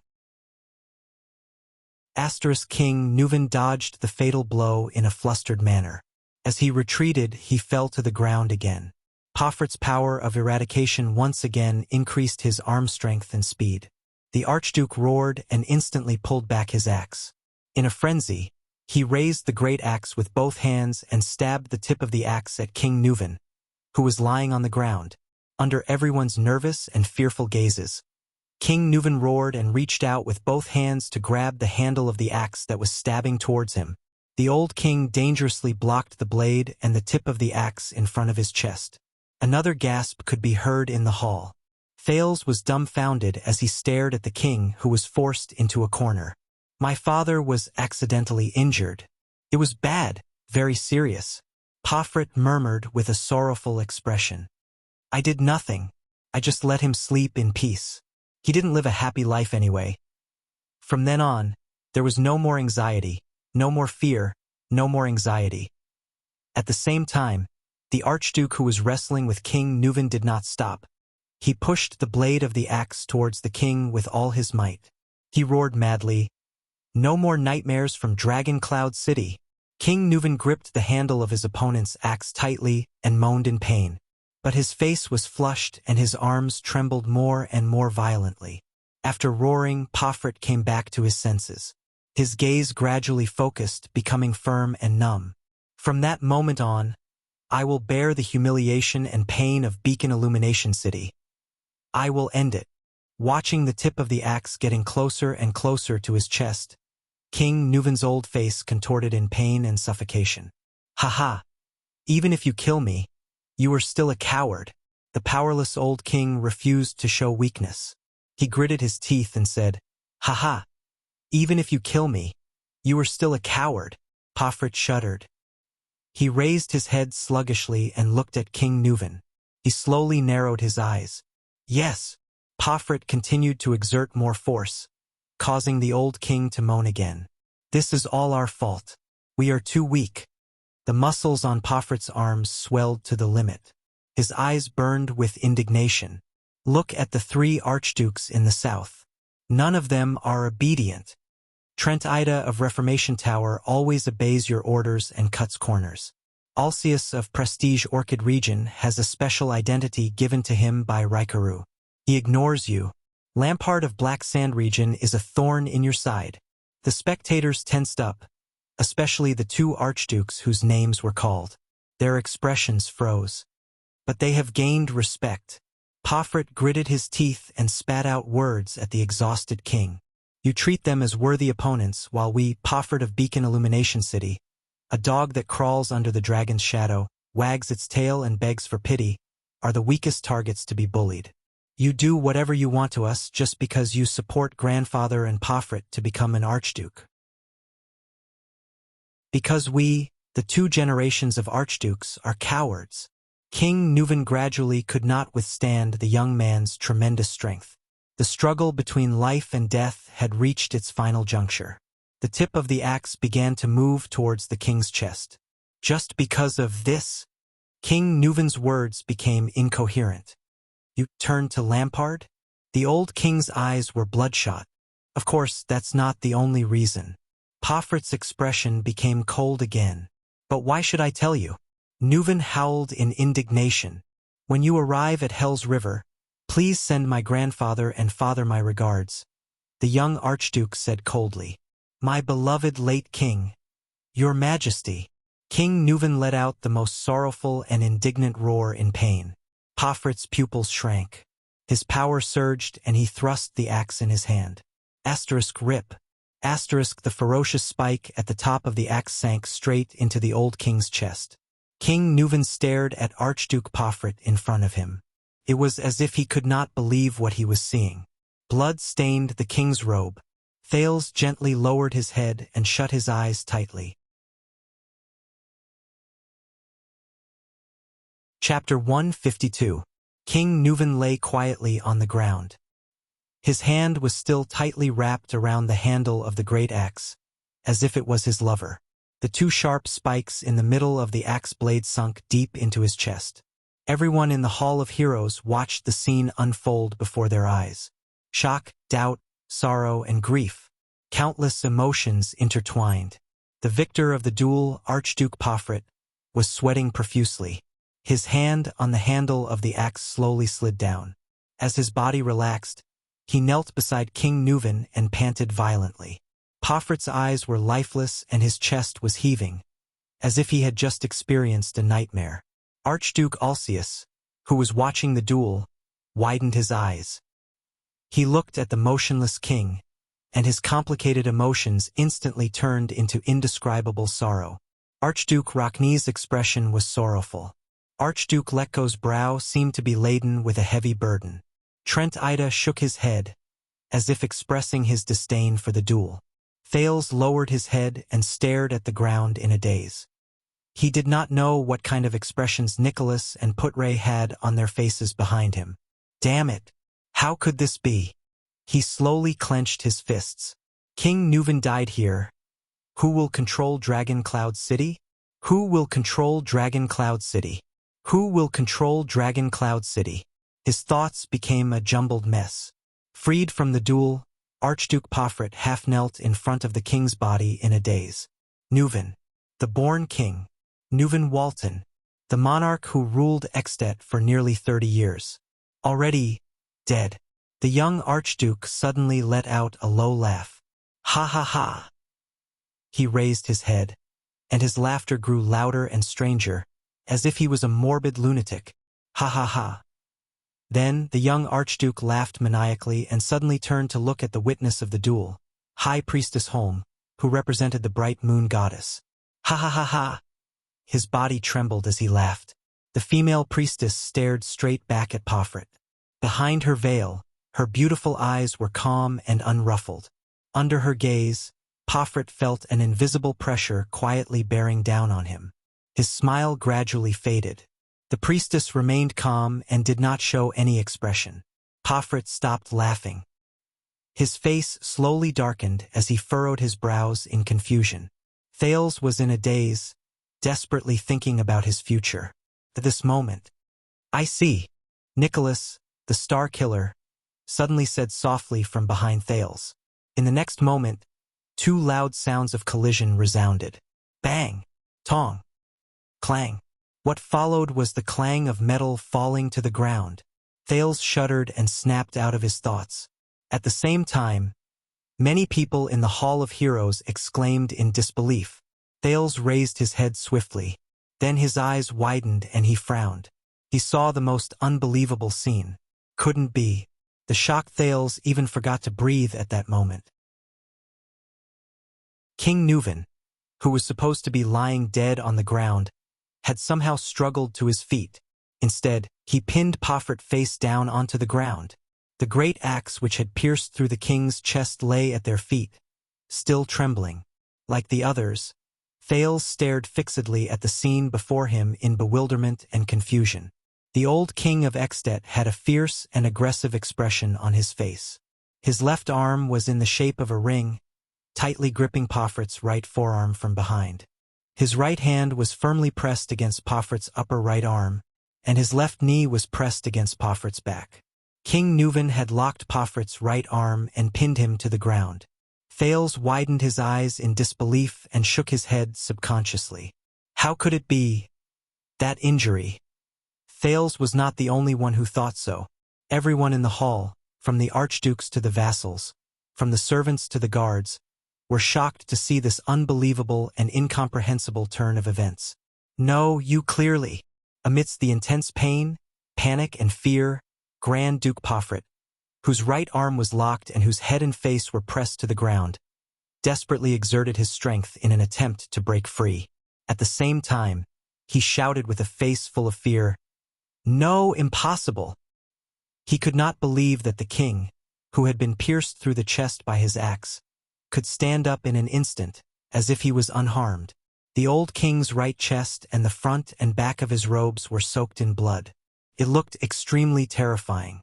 But at this moment, it was as if the injury did not exist. It did not affect the king's movements at all. It was as if King Nuvan had just been pricked by a needle. Thales turned his head abruptly and anxiously asked the only supreme class elite here, "How could—" "Silence!" Nicholas interrupted him in a hurried tone. The star killer stared at the scene, unwilling to let go of any detail. "Finish looking at it. It's not over yet." Putray, on the other hand, was astonished, as if he could not accept this fact. Impossible? Nuvan VII's face was flushed after being resurrected from the dead. The king pressed down with his right hand and retracted his left. His muscles trembled as he slowly exerted force and tightened. Using Pofrit's elbow as a fulcrum, he began to pry Pofrit's locked forearm in reverse. The old king gritted his teeth and his face was ferocious. On the battlefield, you'd better believe in impossible. As King Nuvan exerted force, Pofrit's locked right arm began to slowly deform. His forearm moved in the opposite direction of his elbow joint in a frightening manner. The distinct sound of muscles snapping rang out in the field. Ah! Pofrit's face contorted in pain as he let out a heart-wrenching howl. The Archduke's left arm desperately reached behind him towards the crazed King Nuvan, but it could only scrape the air in vain. He kept scratching in the air. He could not break free from such a fatal lock at all. "I killed you. I clearly killed you." Pofrit's neck was pressed against the floor, and he could not stop twisting in inhuman pain. He screamed in pain, "You're dead! Is that so?" King Nuvan, who was firmly suppressing his opponent, revealed a ferocious expression mixed with hatred and madness. His words were as piercingly cold as the wind. "Perhaps I'm not completely dead enough?" As he spoke, Nuvan VII continued to exert force with his hands methodically. The frightening cracking sound from Pofrit's forearm continued to ring out, It sent a chill down Thal's spine. The young Archduke struggled frantically. He could not reach his enemy's left hand, so he desperately slapped the ground. But under King Neuvin's experienced and ruthless strangulation, all of Poffert's struggles seemed to be in vain. He could not exert the strength in his young body at all. He could only frantically twist the other parts of his body that could still move. He was like a fish waiting to be slaughtered on the chopping board. The next second, slap, a crisp sound rang out from Poffert's arm. Poffert's head, which was pressed against the ground, could not be raised any higher.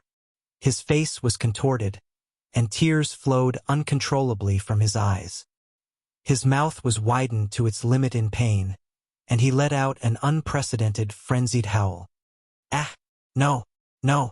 No! Oh! His right forearm, starting from the elbow joint, had been forcefully bent in the opposite direction.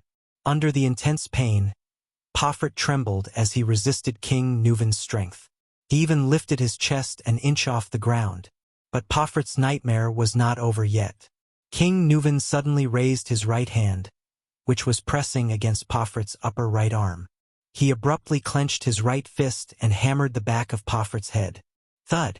Poffert's head was smashed to the ground again by the punch. His forehead hit the floor with a dull thud. But King Neuvin did not stop. He let go of Poffert's crippled right arm and extended his right hand to grab Poffert's left arm. Then, using the same posture, he switched his left and right arms. His right hand clasped Poffert's forearm while his left pressed against Poffert's upper arm. King Neuvin took a deep breath and continued to exert force. Poffert recovered from the brief dizziness. Panic struck him in an instant. Feeling the intense pain and numbness in his right arm, as well as the sensation of his only intact left arm being tightly locked, the young Archduke realized something. He turned his head in despair. Why? Tears of pain rolled down Poffert's face as he asked his opponent indignantly, "Why?" King Neuvin stared into Poffert's eyes and sneered in satisfaction. On the battlefield, a wound that penetrates the chest is fatal. Most of the injured can only leave their lives to luck. The king stared at his enemy like a hawk, as if he was staring at a rabbit. This is especially true for a wound that penetrates the chest. King Neuvin continued to exert force on Poffert's arm. He did not stop talking and exuded a chilling aura. Your lungs will become like broken bellows. Breathing will become harder than lifting your hand. Every time you take a deep breath, you can even hear the hissing sound of air entering and leaving your lungs from the wound.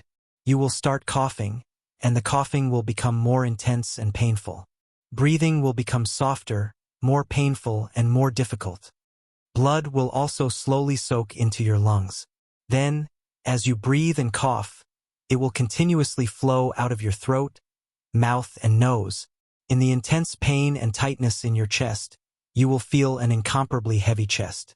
Then, slowly, your strength and consciousness will leave you. If your ribs are broken, then congratulations. The fine bone fragments will become the most terrifying torturer. They will penetrate deep into your muscles, rub against your tissues, puncture your blood vessels, and torture your spirit and body in pain and sourness until you surrender to death and reach out to the ferryman of Hell's River. Even if the wound is blocked in time and the external bleeding is stopped, it will be of no use. You will first cough more and more blood, then less and less until you die. If you are lucky, it will be over in a few minutes. If you are unlucky, you will even wail until midnight. Accompanied by a terrifying fever and cold sweat, you will die in pain in your hallucinations. I have seen too many tragedies like this on the battlefield. Poffert widened his eyes. Cold sweat continuously seeped out of his forehead along with the pain. The king smiled and changed the topic of the conversation. But King Neuvin moved his head closer to Poffert's ear and said ferociously, "You know, a person's chest has a range. Not the entire chest is where the rib cage is located. If the pierced part does not hurt your chest and avoids the fatal artery, such as the muscle between your right shoulder and right chest, and penetrates forward and backward, and perfectly grazes your rib cage and bones, then use the power of eradication to expand the wound muscles and stop the bleeding. How is this possible?" Poffert gritted his teeth. The veins on his face bulged as he stared at King Nuven behind him in despair. "I told you, brat." The power of eradication surged into King Nuven's arms. He laughed contentedly. "On the battlefield, you better believe in impossible." Finally, a bone-chilling sound, accompanied by Pofrit's screams, rang in everyone's ears. Crack! Pofrit writhed madly on the ground, screaming out the pain and despair he felt at the moment. His only arm was also bent by King Nuven. The young Archduke had lost both his hands. A few seconds later, Pofrit's struggles and screams began to subside.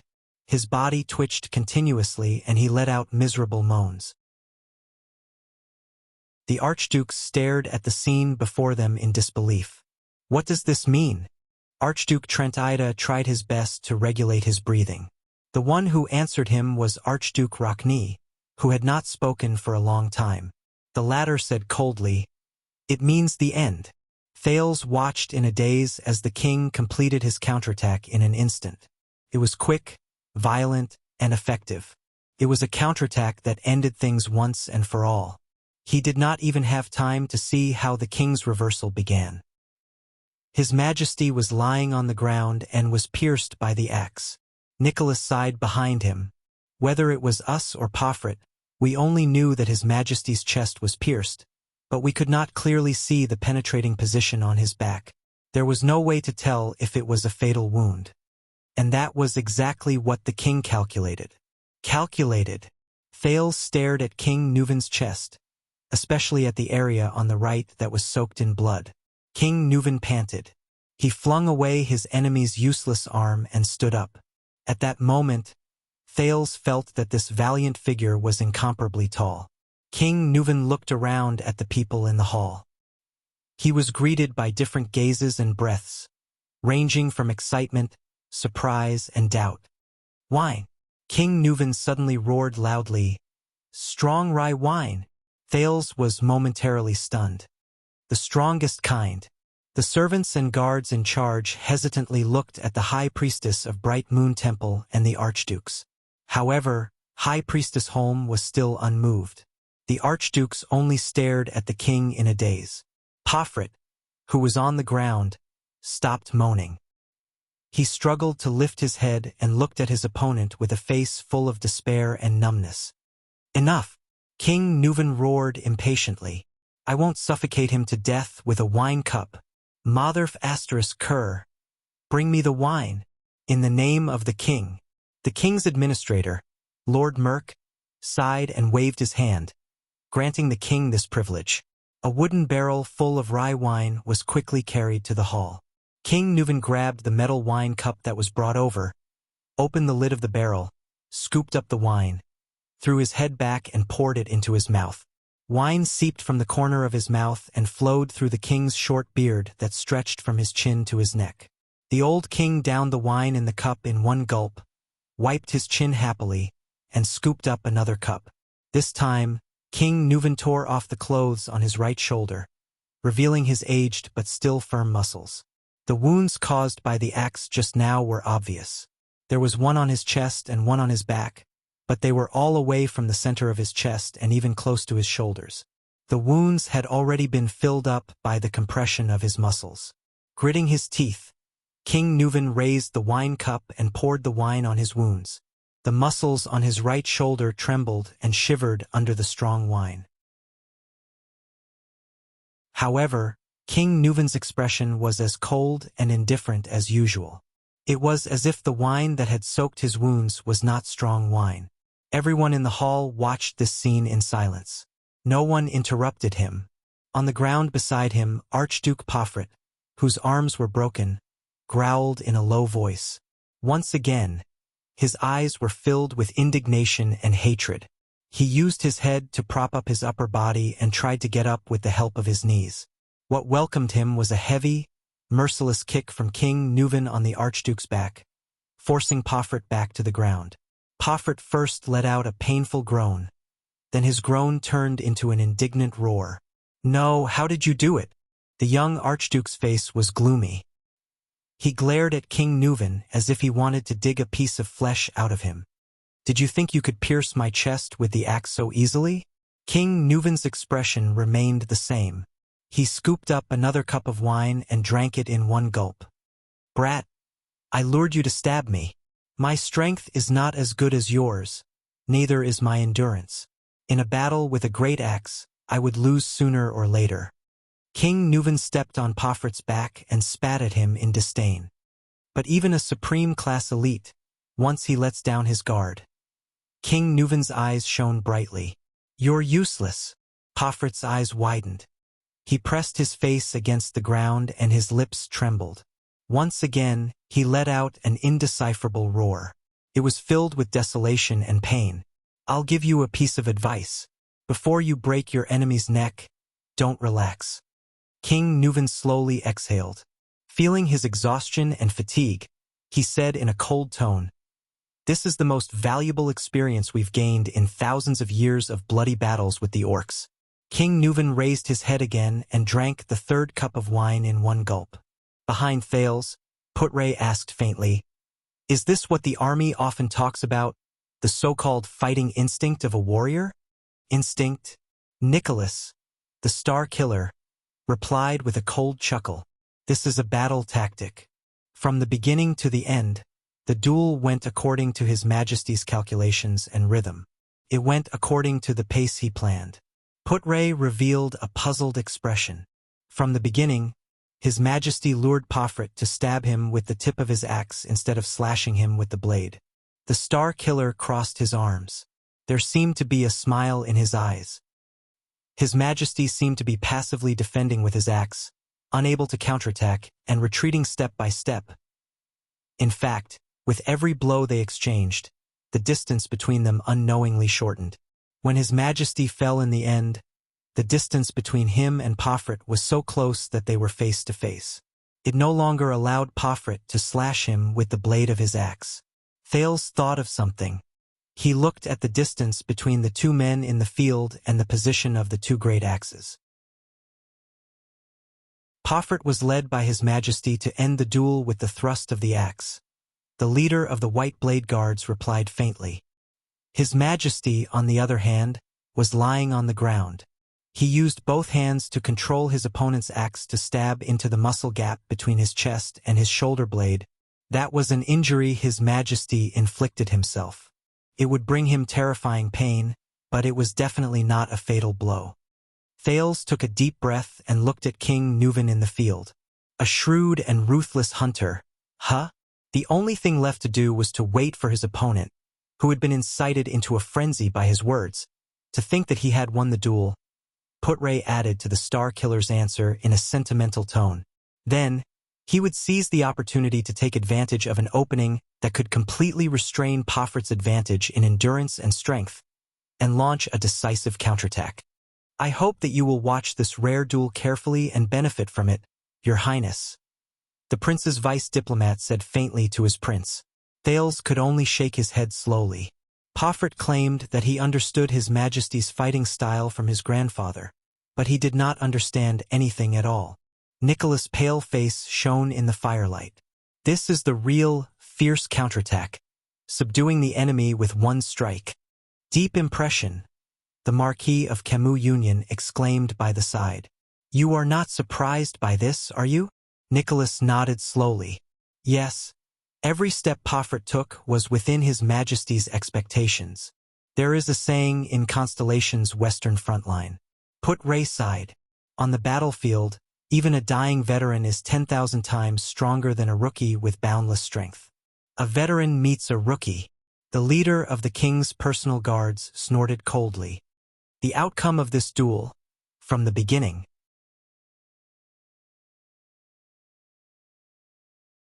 Chapter 153. The king had drunk enough. He threw the goblet down and exercised his joints. Brat!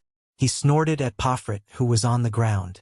You have the guts to mention the war 12 years ago? How much do you know about the tragedy and bloodshed 12 years ago? With a disdainful gaze, King Nuvan stared at his prey, who had lost both his arms. You are nothing but a suzerain's heir whom he dotes on. Your grandfather only keeps you in the safest main camp. He doesn't even let you transport the supplies. In Thales's eyes, the young Archduke's eyes were bloodshot as he stared blankly at the front. It was as if he had even forgotten the pain in his arms. But maybe your grandfather was right. If you were sent to transport the supplies, and if you encountered Horus Jadestar, who would sneak around and attack the supplies. At this, King Nuven's face darkened. F*CK. Then there wouldn't be so many F*King problems. A few seconds later, Pofrit, who was pinned to the ground, let out an indecipherable laugh. As for the so-called shock you received in the war, bullshit. King Nuven suppressed his anger until he could no longer suppress it.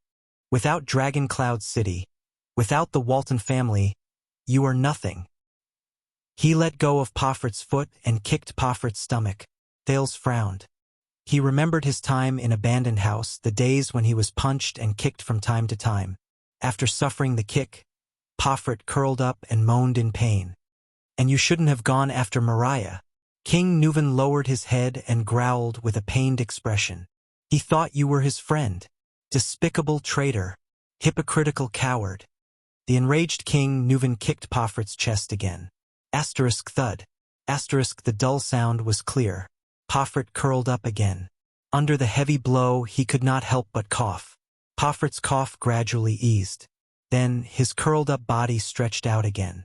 His two folded arms looked extremely hideous. The Archduke laughed strangely, as if he was crying. Ha ha ha. Pofrit suppressed his laughter, but in Thales's ears, it sounded so miserable and tragic. King Nuven's expression became increasingly hostile. He looked at his enemy and gritted his teeth. His expression was terrifying. The young Archduke abruptly stopped laughing. He raised his head and glared at King Nuven with eyes brimming with anger. That's right, I did it. Pofrit glared fiercely at the old king. Panting, he said, Mariah only told me about his secret mission, to visit Constellation and renew the treaty. What an honor. You admit it. King Nuven's expression was solemn. His eyes burned with hatred and pain. You only have the guts to be a man when you're facing death, don't you? Yes, I don't have to waste any effort at all. I can use his trust in me to deceive him into going to Constellation. Pofrit responded to the king with a mocking smile. Including his itinerary, arrangements, plans, and even the members of the diplomat group, King Nuven kicked Pofrit's abdomen again. Pofrit rolled away from King Nuven's side in pain. Just because you feel that you've been treated unfairly? King Nuven sneered. His voice suddenly rose. You killed my son and betrayed your friend. The so-called status in Beacon Illumination City is just an excuse you're looking for your selfishness and indifference. You can even betray your own father. What else can't you do? Pofrit groaned in pain from his broken arms. His forehead was drenched in cold sweat, but when he heard the king's words, he lifted his head from the ground with difficulty and chuckled. Unfair. Pofrit's laughter was strange and maniacal. My God, you really, you don't even blush. You're indeed our born king. Unfair? Ha ha ha. The next moment, Pofrit's expression changed. He looked at the four archdukes. Stop pretending. All of you. The young archduke's words were filled with anger. Alcius, Trent Ida, Rockney, Lekko. Do you dare to swear to your ancestors that you're not grateful or happy for what I've done? Do you dare to slap your chest and say that you're not glad or happy about Mariah's death and the Walton family's loss of power and decline? The archdukes chose to respond with silence. Even the craftiest Trent Ida did not make a sound at this moment. Thales felt that the atmosphere in the hall had become very tense, as if the scope of the duel had expanded beyond the two of them. King Nuven did not say a word. Step by step, he slowly walked towards Pofrit. Panting, Pofrit shrugged his shoulders and struggled to crawl on the ground. Thales looked at the struggling archduke on the ground. He did not feel the slightest relief from the truth being revealed or the vengeance being avenged. All that was left was an indescribable sorrow. The 10 archdukes? Pofrit gritted his teeth and said as he struggled to crawl, the 10 archdukes, after your death, will fairly and justly choose the king, right? King Nuvan stopped in his tracks.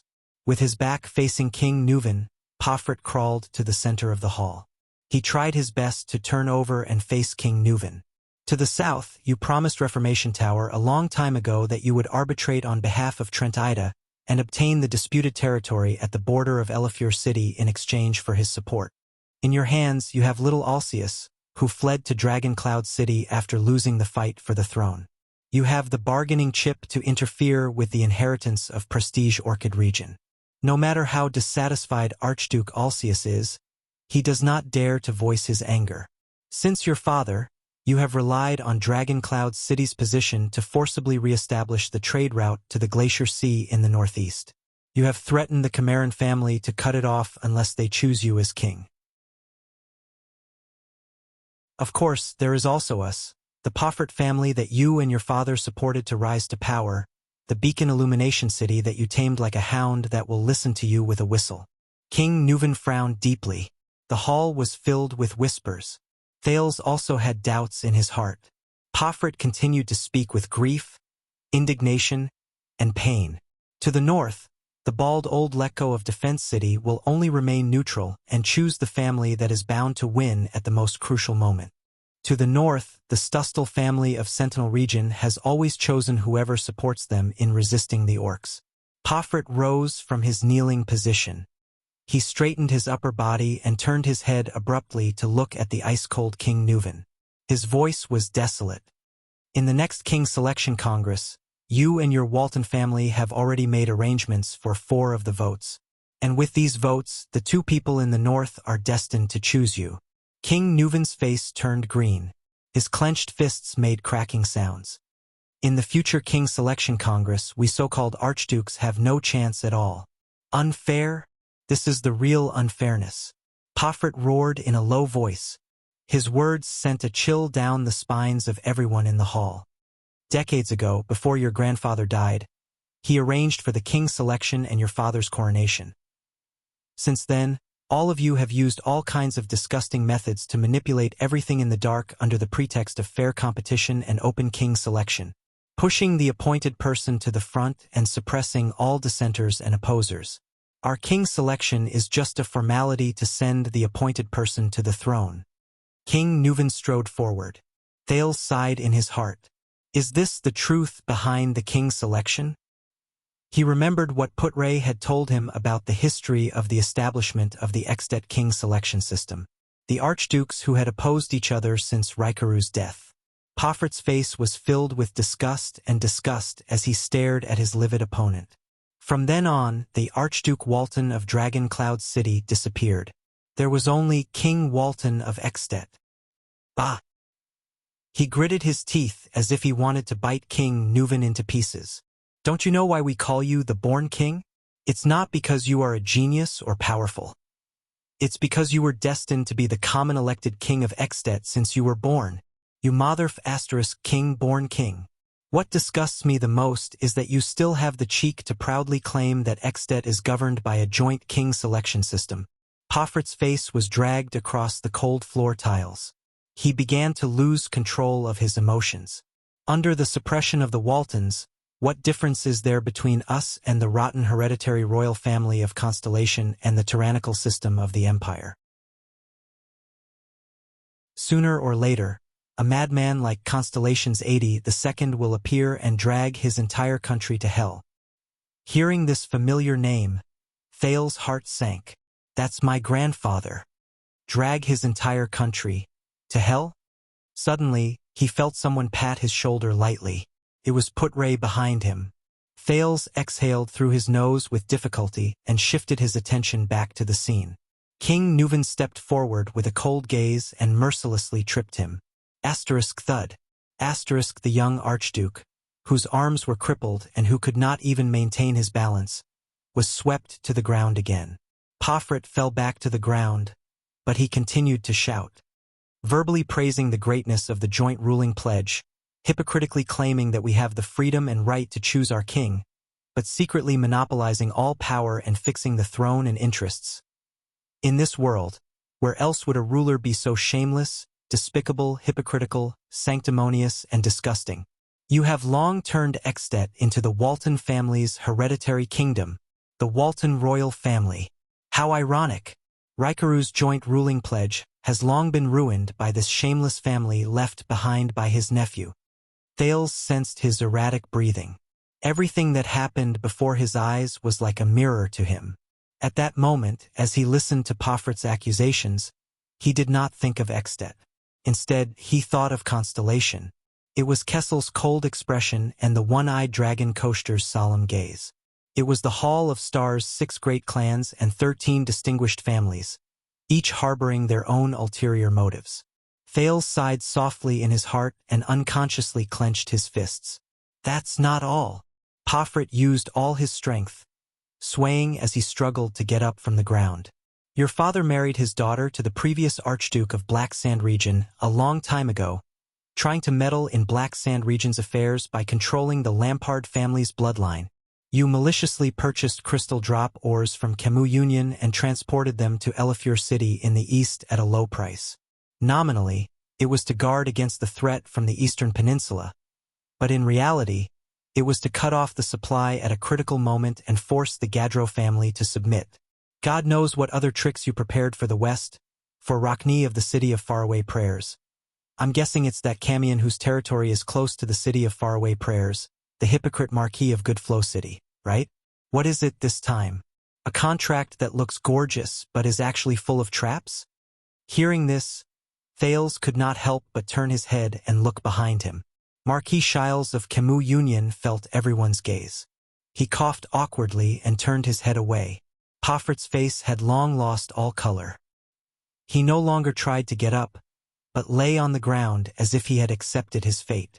His tone was sorrowful and low. That's not all. You also wanted to learn from Constellation in the south. You wanted to set up tax collectors who reported directly to the king throughout the territory. You wanted to take back the suzerain's jurisdiction in their own territories, and you wanted to send the king's officials throughout the country, starting from Beacon Illumination City. This humiliation, this oppression, this injustice, it's not just me, and it's not just a day or two. Poffert panted, his voice becoming weaker and weaker. How could we not fight back? Fight back? So you caused Mariah's death? To take revenge on the Walton family? King Nuven's gaze flickered slightly. By betraying a friend? Only a coward like you. Poffert paused for a moment. His gaze became complicated and subtle. Yes, Mariah, Poffert panted, his voice low. We used to be friends. I've also told myself that everything will be fine, but, Li Yundong's eyes widened. Nuven Walton. The young Archduke's expression changed, as if he had painfully made up his mind about something. He lay on the ground, raised his head, closed his eyes, and let out a desolate laugh. This is all your fault. You forced me to do this. Me? King Nuven's voice was like the muffled thunder before a storm, deep and terrifying. Poffert's voice rose. He trembled as he raised his head. His gaze was vicious. 5 years ago, after I rejected your appointment as an official in Beacon Illumination City, immediately, someone among my vassals strangely jumped out to question my legitimacy. Trent Ida began to provoke me arrogantly at the borders. The people in my territory began to talk about my abilities. Soon, my vassals began to rebel, the people began to resist taxes, and the territory was in chaos. When I was in a terrible predicament and at a loss for what to do, you sent Mariah with a letter from you to mediate. As I read your hypocritical and pretentious letter of comfort, I raised my head and looked at Mariah, who was standing in front of me. I listened to him mention our past with a silly smile on his face. Only then did I understand that we were never friends. I'm just a dog of Dragon Cloud City. And don't you know what kind of person Mariah is? The veins on Poffert's face bulged. His brown hair stuck to his forehead, making him look ferocious and pathetic. I've had enough of the silly smile on that good-for-nothing's face. In his mind, the whole world is so beautiful. Poffert's eyes were bloodshot. He struggled to get up with all his might and roared madly at everyone in the Hall of Heroes. That's a naive, weak, hesitant, incompetent, short-sighted, and unambitious good-for-nothing. Ha ha ha. Under King Nuven's gloomy face, Pofret's upper body shook and he laughed wildly. He laughed so hard that tears almost came out of his eyes. Did you know, that fellow, that good-for-nothing Mariah, his biggest dream was actually to become an adventurous mercenary. To travel the world. Ha ha ha ha ha. Mercenary, adventurous. Ha ha ha ha. Right, he even fell in love with a prostitute, a coquettish slut, and he even said that he wanted to marry her. Thales shook his head. Thales shook his head. He remembered what King Nuven had said about Prince Mariah when he first met King Nuven and the archdukes. Pofret laughed so hard that tears almost came out of his eyes. King Nuven furrowed his eyebrows tightly. Pofret laughed in a morbid manner. He rolled on the ground in pain and agitated emotions. Snot and tears streamed down his face. The Honorable Prince Mariah, the future Archduke of Dragon Cloud City, wants to marry a lowly whore who has been f***ed by tens of thousands of people. Ha ha ha ha. And he's also the appointed king of Extet. Think about it, the great Extet has a prostitute queen. All the subjects have to bow to a whore. Ha ha ha. Everyone in the hall looked at him. Many of them lowered their heads and sighed. King Nuven did not interrupt him. He only continued to stare at Pofret with that terrifying gaze. This fellow, this piece of trash, this shameful existence without self-awareness or responsibility, is actually the heir of the Walton family. Pofret had laughed enough. He raised his indignant and hateful eyes. And I still have to swear loyalty to him against my will and worship him as king, not because of his ability, but because of his family name and father. And you still ask me why I chose Lampard? Why the Archduke of Blacksand region, who is as black as the name of his territory? That beast who killed his own family? Archduke Pofret's eyes were filled with fire. His roar was like thunder. I did not choose Lampard. I chose a future without the Walton family. A future without the appointed king of Extet. I am very happy that I have finally destroyed the last of your bloodline. He glared at King Nuven with gritted teeth. The next common elected king of Extet will no longer have the surname Walton. Pofret was answered by a vicious blow from King Nuven that landed squarely on his face. King Nuven grabbed Pofret's collar and said coldly, "Before that, I will destroy you first." The young Archduke laughed miserably. He shook his head, turned around, and looked to the side. Thales Jadestar. Thales' heart immediately tightened. What's going on? Hey you, Constellation's little brat. Pofret shouted, attracting everyone's attention to Thales. You, the wounded Archduke uttered with difficulty and laughed shrilly. You are very pleased with yourself, aren't you? A prince of Constellation flaunting his prowess in the capital of Extet, fooling a group of archdukes? Thales frowned. He could feel the hostile gazes of the people in the hall. After all, he was in Extet. Your days will not last long. Pofret said resentfully. Did you think that assassinating you was just an act of self-preservation? Thales could not help but be stunned by the Archduke's next words. You don't know how much they want your life. Enduring the pain in his arm, Pofret panted. When I hired them, I figured out their motives. It's not just for money. Thales felt his breathing quicken. The young Grand Duke continued. That's right.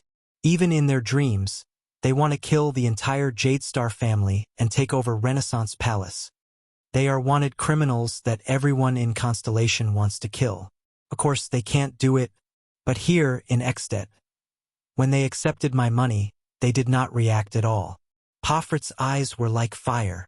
But those killers, when they heard that the target was you, the heir to the Jadestar royal family of Constellation, the expressions on their faces, how excited they were. What? What killers? Thales stared at him in a daze. A few seconds later, he reacted. Who are they? Who else? Pofret yelled with a delighted expression. Of course, it's those sneaky assassins. Those pitch-black assassins. They were the ones who infiltrated Lampard's army and used his mystic gun unit to assassinate you under the fortress. They are the Jade Star family's greatest enemy. Thales stared at him in disbelief. Jade Star family's greatest enemy? The next moment, Pofrit laughed maniacally and called out a name that made everyone frown.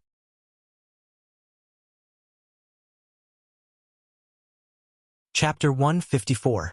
Thales was stunned for a full 10 seconds. Shadow Shield. He heard Gilbert describe this name before. It appeared together with the Charlton family's name in the tragedy of the Bloody Year, the direct murderer of the Jadestar royal family. He remembered the small stone jars in the Jadestar family tomb in Renaissance Palace. From the king's eldest son, Midier, to Horace, to the twin princes, Bancroft and Herman, and the youngest princess, Constance Jadestar. But Shadow Shield? Thales stared at Pofrit in disbelief. Assassinate me? How could? His thoughts were quickly interrupted. Enough! King Nuvan's voice rang in the hall. As long as I am in Dragon Cloud City, the king threw Pofrit down with a gloomy face. I will not allow such a despicable assassination to happen again. Humph! Pofrit sneered and hissed a word through his teeth. Tyrant! King Nuvan narrowed his eyes and looked at his helpless enemy. End it all.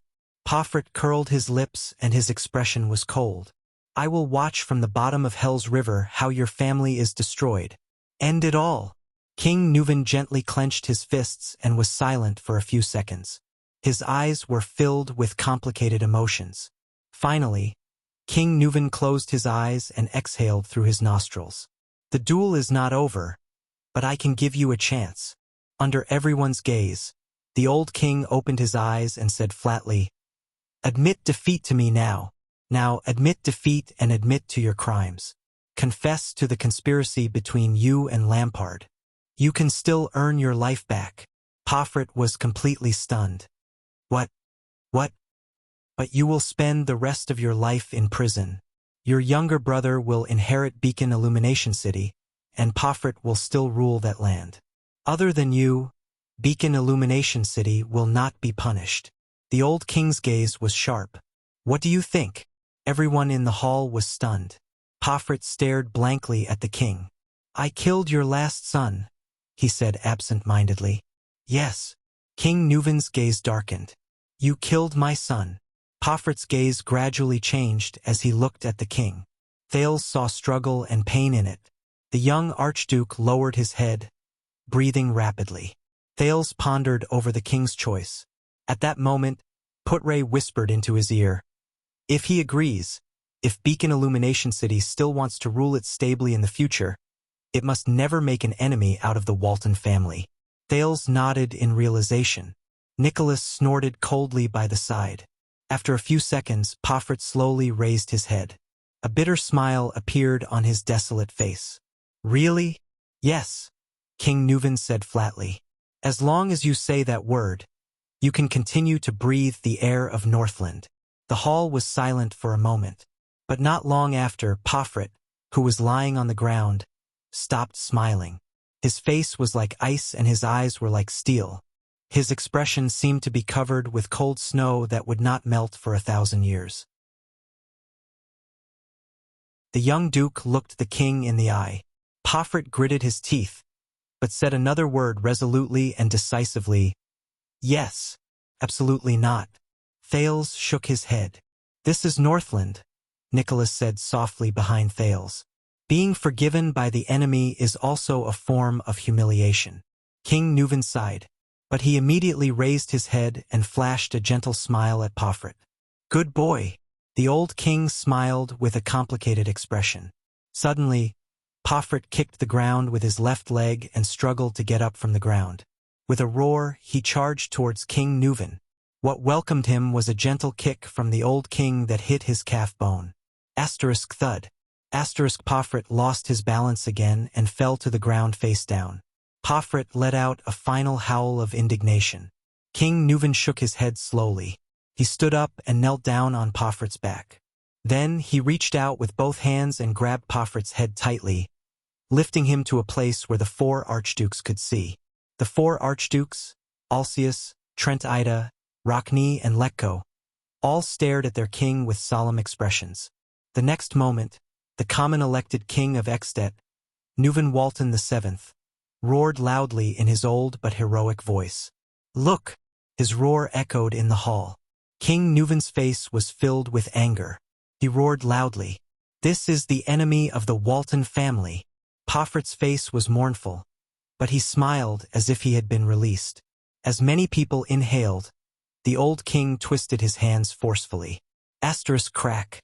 Asterisk the crisp sound of a neck bone breaking reached Thale's ears. Asterisk plop. Asterisk Poffert fell to the ground. But this time his head was facing upwards, staring blankly at the ceiling. King Nuvan sat on the ground and stared expressionlessly at his enemy's corpse. No one spoke. The only sounds in the hall were the howling of the snow outside the window and the crackling of the braziers, along with the uneven breathing of the crowd. The dead silence lasted for a few seconds. Then, a light and moving trill traveled faintly from the other side of the hall. "Death. It's just a long-awaited homecoming," High Priestess Holm of Bright Moon Temple said flatly. She crossed her arms again and lowered her body. The eyes on her veil slowly closed. "The winner has been decided. The holy duel. The end." As soon as she finished speaking, the High Priestess of Bright Moon Temple turned and left. The Red Witch smiled and turned to follow her. In the hall, many people finally exhaled slowly. "It's over." With a wave of Lord Merk's hand, the servants and guards hurried to catch up. The doctors and healers who had been on standby rushed to King Nuvan's side and bandaged the wounds on his chest and face. The king's vassals and the 4 archdukes left the spectating area. They left absent-mindedly with different moods. "I was wrong. I can't brag about this duel for a year." Marquis Shiles sighed. "It's enough for me to brag about for a lifetime." Nicholas glanced at him coldly and walked down the field. He began to instruct the White Blade Guards to deal with the aftermath. "It's been a complicated day, my dear Highness." Shiles adjusted his hat and bowed politely to Thales. "Forgive me for taking my leave. I have to go back immediately to estimate the possible business losses we might suffer in Beacon Illumination City. I hope it doesn't exceed the returns King Nuvan has given us." Thales shrugged and watched the Camion leave. "It's been a fruitful day." Thales turned around and said sarcastically in a low voice, "We have to talk, Putray, about Shadow Shield." Not only that, but he also had many other things, including many doubts, that he wanted to ask this experienced and knowledgeable deputy. "I agree." Putray nodded cautiously and solemnly. At this moment, "The 4 of you." The old king's aged voice came from afar. "Do you have any opinions about this duel?" King Nuvan raised his head. His gaze pierced through the crowd and fixed on the 4 archdukes. The hall fell silent again. Everyone looked at the 4 archdukes.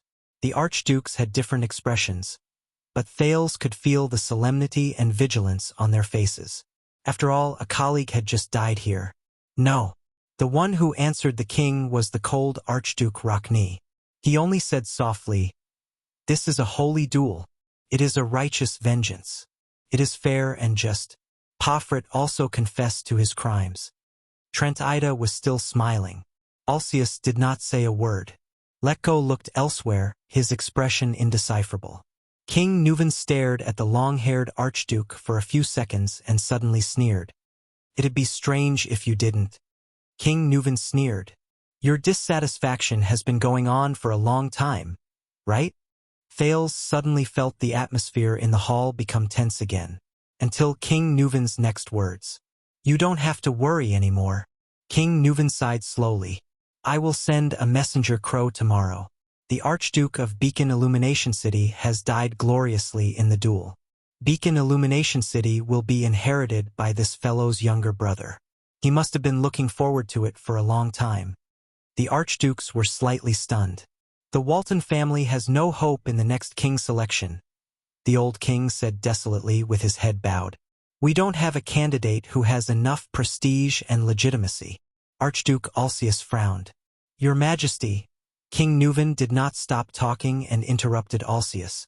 "But at least, before I die, I can still do one last thing for my family and Dragon Cloud City." He raised his head. His gaze was piercingly cold. The archdukes shuddered. Such as? Archduke Alcius asked softly in his most cautious manner. King Nuvan smiled. War, the old king said softly. It's going to be the new year soon. After next spring, I will enlist Dragon Cloud City's army. Hearing this, Thales felt a chill in his heart. No way? The four archdukes held their breaths. Constellation.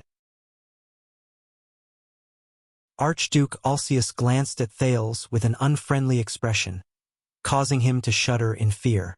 Fortunately, King Nuvan's next words made the Prince of Constellation exhale. No. I want to go for a stroll in Black Sand region. King Nuvan, who was sitting in the middle of the hall under the care of a healer, patted his thigh in a relaxed manner. To visit my dear nephew, Chapman Lampard. The archdukes frowned. So did Thales. I miss him. The old king's eyes shone brightly. I miss him to death. Archduke Alcius and Archduke Trent Ida, whose territories were near Black Sand region, frowned simultaneously. But I don't like being alone. I don't want to go alone. King Nuvan stared at the four archdukes with a sharp gaze. What do you say? The four archdukes did not speak until the king's second sentence. After visiting him, shall we discuss the king's selection? The old king said meaningfully. The four archdukes glanced at each other. This time they quickly made a decision. Defense City will respond with all its troops. We will always stand on the king's side. The bald Archduke Lecco was the first to sigh. Archduke Alcius nodded solemnly. Prestige Orchid region has no objections. We will also send reinforcements. This is a legitimate revenge, a warning to those who are plotting in secret. Archduke Rockney's eyes shone. The city of faraway prayers is willing to send reinforcements. Since all of you have said so, if Reformation Tower still doesn't send troops, Trent Ida said in annoyance, I won't even be able to walk out of Dragon Cloud City. Hearing this, Thales criticized in his heart. The king will take the lead and help you eliminate a competitor. Why not? King Nuvan looked at them and laughed out loud. At this moment, Archduke Alcius could not help but ask, what about Black Sand region? Are you going to let Chapman's son inherit the Archduke's position?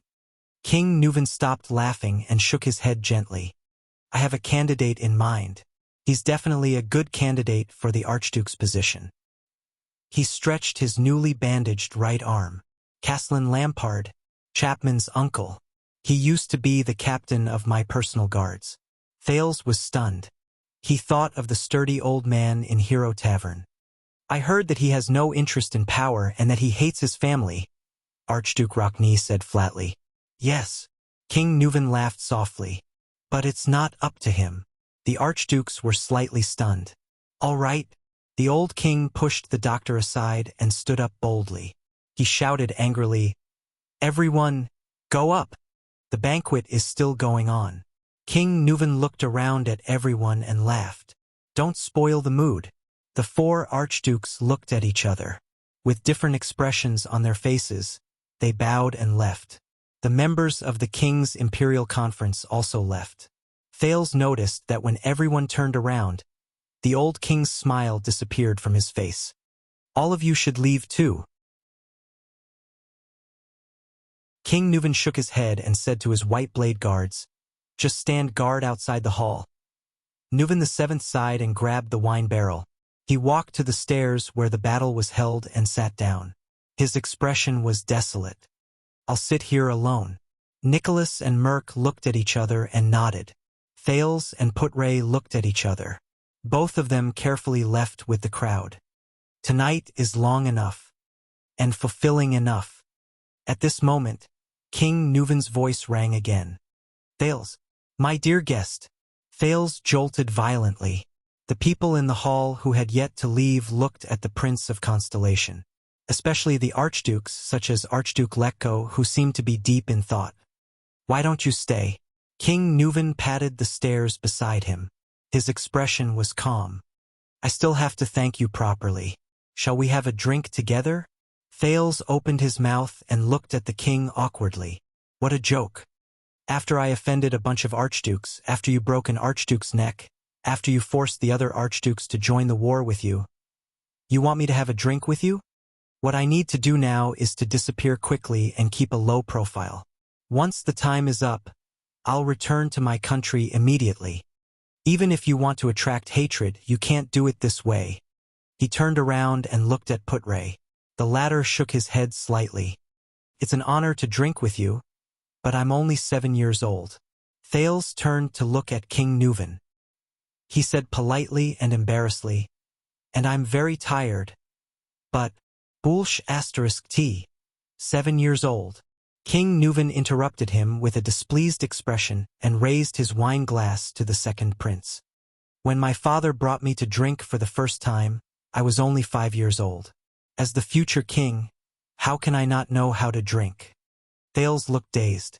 He was ready to find another excuse. Or do you want to reject the king of Extet's invitation? King Nuven revealed a contemplative look. Even you, like that fellow lying on the ground, look down on a king who doesn't have much time left? The atmosphere in the hall became strange again. Thales' heart suddenly raced. He could only lower his head and sigh. Then he turned around and took a step forward. Under Putre's worry, Nicholas' frown, Shile's smile, and the 4 archdukes' peculiar gazes.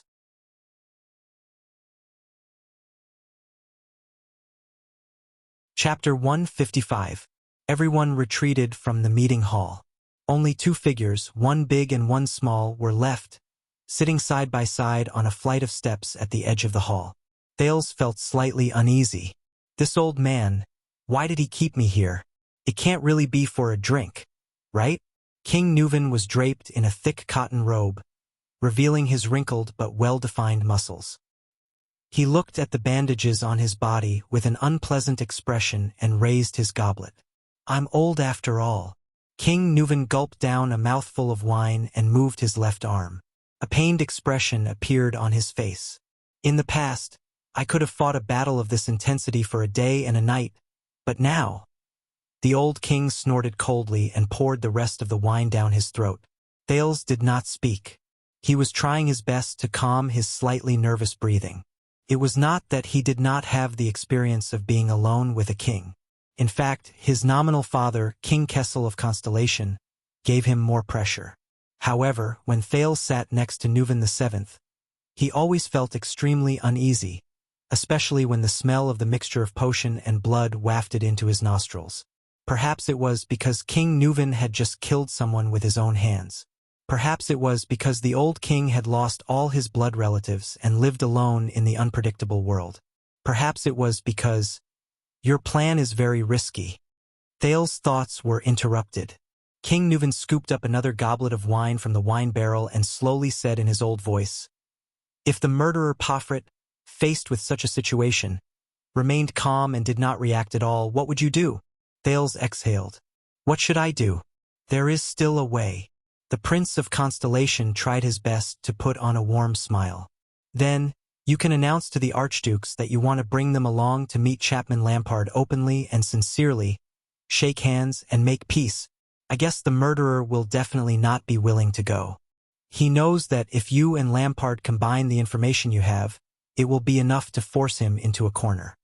King Nuven swirled the wine goblet in his hand and listened quietly. Of course, there is no need to take such a risk. We can completely set up the plan slowly and reveal the 2 pieces of information to the Archdukes bit by bit. Thales shrugged. But there is no other way. Marquis Shiles Bamra informed me that the 2 Archdukes will be leaving in the morning. We only have 1 night left. We can only think of a way during the banquet. At this moment, King Nuven suddenly snorted. The laughter went on for several seconds. The old king's cryptic smile stunned Thales, and he stopped talking. Suddenly, a thought flashed in Thales' mind. Couldn't be. Wait, don't tell me. Thales looked at King Nuven with an incredulous expression mixed with surprise and dissatisfaction. You? King Nuven tilted his head and looked at Thales with a playful expression. Hidden in his green eyes was an emotionless, cold, and scrutinizing gaze. Thales felt a chill run down his spine. Thales thought it through. None of the Archdukes wanted to leave, right? Thales closed his eyes and heaved a long sigh in indignation. That was false information you deliberately gave us. As Grand Dukes, it's impossible for them to just take a quick look at me before leaving. A bit of appropriate urging. King Nuvan nodded nonchalantly. It seems to be very effective. An appropriate urge? Very effective? Thales recalled how panicked and flustered he was today, and he resisted the urge to ridicule them. He adjusted his emotions. After all, this was Heroic Spirit Palace, and the Prince of Constellation was just a weak guest. But I have to say, King Nuvan put down his wine cup and stared at Thales. His gaze was complicated. Well done. Thales was slightly startled. Thank you, but... Thales turned his head and snorted softly. That plan was actually thought of by Putray, my vice diplomat and instructor. He reminded me that I could also use Lampard as a bargaining chip. Thales turned his head around and snorted softly. But you are indeed the one who carried it out. King Nuvan interrupted him, his gaze sharp. You deserve this praise. For someone your age, it's practically a miracle to have such a performance. Thales flashed a fake and ugly smile. He did not want to appear like a monster, it was all forced by this world. Perhaps, the Jade Star royal family really produces such geniuses. King Nuvan let out a long sigh. Thales' gaze shifted. The Jade Star royal family's geniuses? Thales asked keenly. Who else? King Nuvan chuckled. A reminiscent expression appeared on his face. Your father's elder brother, your grandfather's eldest son, Meteor Jadestar, the old king said flatly. He was also a precocious genius. Thales' eyes brightened. Meteor Jadestar. Thales recalled Gilbert and Lady Jine's attitude towards the late king's eldest son, the wise prince who was praised by everyone. But at the same time, he also recalled Arund, the Duke of the Northern Territories' despairing evaluation of Meteor in Renaissance Palace, the gloomy eldest brother of the king. When he was 13, he came to present his credentials. Before the two sides started fighting, he mediated the dispute over the hunting range of pine forest between Prestige Orchid Region, Black Sand Region, and Overwatch City. That was a year before I was crowned. It was also in this hall that he faced my father and the two archdukes of Prestige Orchid Region and Black Sand Region. King Nuvan sized up the Hall of Heroes, which was flickering in the firelight, and slowly said, I saw the previous Archduke of Prestige Orchid Region, poor old Alcius, being choked speechless by a child in front of everyone's eyes. I see. Thales nodded awkwardly. No wonder Alcius, that bearded man, always found me an eyesore. It seems that we are indeed enemies. Yes, I guess. King Nuvan smiled. My father passed away a year later, and Meteor also played a part in it. Thales awkwardly did not reply. Do you know, in the past, a strange so-called genius like you would have made me extremely fearful? The old king tightened his robe again. His gaze was subtle. Especially when you are the first, no, the only heir to the throne of Constellation. Thales frowned slightly. King Nuvan's gaze made him a little uncomfortable. Meteor's death was really a pity. I have always been curious about what kind of king a man like him would become. King Nuvan sighed, turned his head and stared straight at Thales. But you still have a chance. And a great chance. I believe that once you are crowned king, Constellation will be reborn. King Nuvan's gaze began to become fierce. Extet will welcome a terrifying opponent. Thales quivered. His nerves, which had just relaxed, tensed up again. No way. What are you talking about? What is this guy trying to do? He could not figure out King Nuvan's intentions. Thales endured King Nuvan's gaze and tried his best to calm his increasingly rapid breathing. King Nuvan suddenly laughed in a strange manner. You don't have to be so nervous, he said flatly. His tone was filled with the unique dignity of a king. I am not a man-eating beast. Thales suppressed his desire to refute and forced an ugly smile. He glanced at the center of the hall from the corner of his eyes. It was where Pofrit's neck was broken. King Nuvan noticed Thales' gaze and could not help but laugh. As the heir of a king, you will have to see blood sooner or later. The king took a sip of wine. His gaze was sharp. This will help you. Thales furrowed his brows. See blood. The look in Quide's eyes before he died appeared before his eyes. He remembered the feeling of the dagger in his hand piercing through flesh, and the young psionic assassin who could make a piercing demonic sound, and his wet, warm, beating heart. Thales forcibly suppressed a wave of discomfort. King Nuven put down his wine goblet and asked slowly, "What are your thoughts after watching the duel just now?" It left a deep impression. The uneasy Thales answered honestly, "Especially when I saw how an old veteran defeated a young and energetic rookie." King Nuven sneered, "And the heroic duel customs of Northland were also an eye-opener for me." Thales carefully chose his words. "Of course, there was also your courage as the king of a kingdom to step into the duel arena." "Humph. When I initiated the duel, I saw your expression." King Nuven stared at Thales with a profound gaze. "You didn't think much of it, did you?" Thales was slightly startled. King Nuven continued to stare at him intently. "All right." Thales took a deep breath and said sheepishly, "You know, considering your age, after all, this matter concerns such a large kingdom. What if something goes wrong?" A few seconds later, under Thales' nervous gaze, King Nuven suddenly said something out of the blue. "You know, the Walton family and the Jadestar family's relationship and connection started a long time ago." Thales was puzzled. King Nuven gently extended his right hand and flashed the black ring on his little finger. "Do you know what this is?" Thales frowned. Then he shook his head honestly. "This is triumph." King Nuven smiled mysteriously. "It is also one of the origins of our two great families." Thales could not help but be stunned. "Triumph?" He watched as King Nuven took off the ring, turned it to the inner ring, and showed it to Thales. Thales narrowed his eyes. At the inner ring that King Nuven pointed at, he saw a pattern engraved on it. It seemed to be a winged horse. "This is the coat of arms of the Pegasus," King Nuven said flatly. "It has been the family emblem of the Carlus family since Emperor Camelot established the empire." Thales was slightly startled. Pegasus? Imperial family? Carlus? More than 600 years ago, when Extet and Constellation had just been established, King Nuven's tone was profound and distant. Because of King Tormund's bloody methods against the existing nobles during his expansion, Extet and Constellation broke out for the first time. Tormund's bloody methods. Thales remembered something. Raikaru and Tormund, the king of Dragon Knights and the king of Renaissance, the Northlanders and the Empire, led the elite soldiers from the Battle of Eradication and met each other at the outskirts of Cold Castle. In the end, the two former kings each took a step back and signed the first peace treaty in the history of our two kingdoms.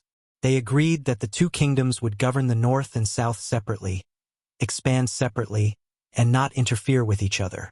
King Nuven exhaled. That was the earliest contact between Extet and Constellation. Thales narrowed his eyes.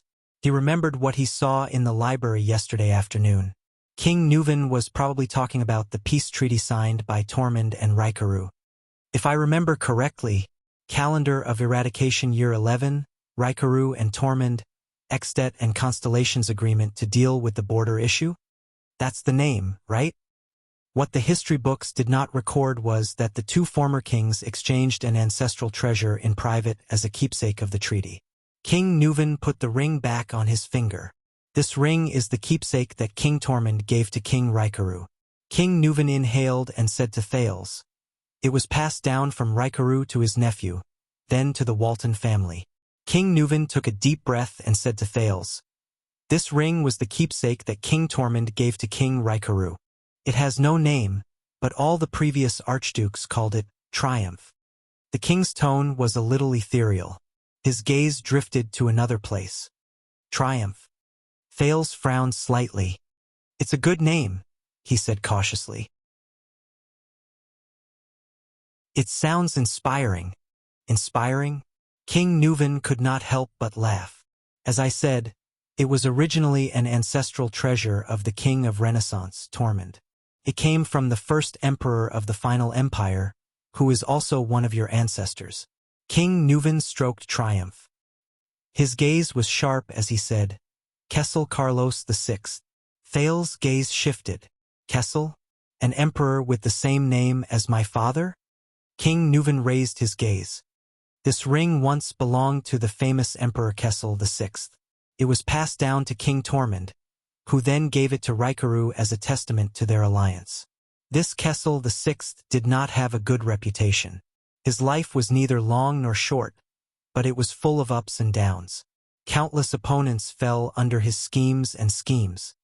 King Nuvan inhaled and said solemnly, and his greatest achievement was to restore the prestige of the Carlew's imperial family during the chaos after the collapse of the ancient empire. His greatest achievement was in the chaos that followed the collapse of the ancient empire. He restored the prestige of the Carlew's empire and recaptured the City of Triumph from the hands of the rebel army and the feudal lords. That was how the final empire was established and lasted for 300 years. Thales nodded. The emperor who seized back the City of Triumph, the founder of the final empire. I see. That's why it's called Triumph. Do you know the nickname of that emperor? King Nuvan suddenly raised his head and looked at Thales with a ruminating gaze. Thales was slightly stunned. He then continued to shake his head. King Nuvan's expression as he looked at Thales became more and more subtle. This made the latter extremely uneasy. This small ring has a wide range of uses. King Nuvan sighed and gently flicked the ring of triumph. This time Thales was truly stunned. A wide range of uses. Thales stared at the ring in a daze. A terrifying thought crept into his mind. As expected, King Nuvan's next words sent a chill down his spine. The ring can hide 3 different types of medicinal foam, 2 different gases, and even a poisonous needle. Hidden, poisonous needle? As he listened to the old king's narration, Thales almost forgot to breathe. However, King Nuvan continued to speak. For example, when 2 people in a duel are in a stalemate, Thales shuddered violently. With a gentle turn of the mechanism, Triumph can release the prepared siregrass poisonous gas at close range. King Nuvan's gaze was extremely cold at this moment. His tone sounded extremely terrifying. The cost of refining it is very expensive, but it can unknowingly anesthetize the poisoned person's muscles and mind. During intense exercise, this poison will spread through the bloodstream. The poisoned person will feel a decline in strength, numbness in their muscles, and irritation and unease. Decline in strength, numbness in muscles, irritation and unease. The second prince was stunned. Thales turned his head and looked at King Nuvan in disbelief. King Nuvan also turned to look at him. In the next second, the old king finally confirmed Thales' terrifying guess with a suspicious smile. What? Nuvan Walton VII, the supreme king of Extet, the most respected ruler of the Northlanders, stared at him with a profound gaze. Do you really think that I, an old man who is almost 70 years old, can do such a thing? To be able to easily defeat a man in his prime whose stamina, reflexes, strength, and speed are at their peak, and who has received Northland combat training all year round. Thales stared at King Nuvan in shock. Nuvan flashed a meaningful smile. Thales' mind was in a mess. He replayed every scene of the duel in his mind, and then he grabbed the fragment that best fit the description in front of him. Hoffert gasped for air. He missed his axe almost every time. There was also the young Archduke's final hysteria. Seriously? Thales did not know what kind of expression he should have at that moment. He did not know what kind of expression he should have. He only stared intently at King Nuvan. Did I forget to tell you? The nickname of the founder of the final empire, Kessel VI. King Nuvan smiled. His expression was mysterious as he softly uttered 3 words.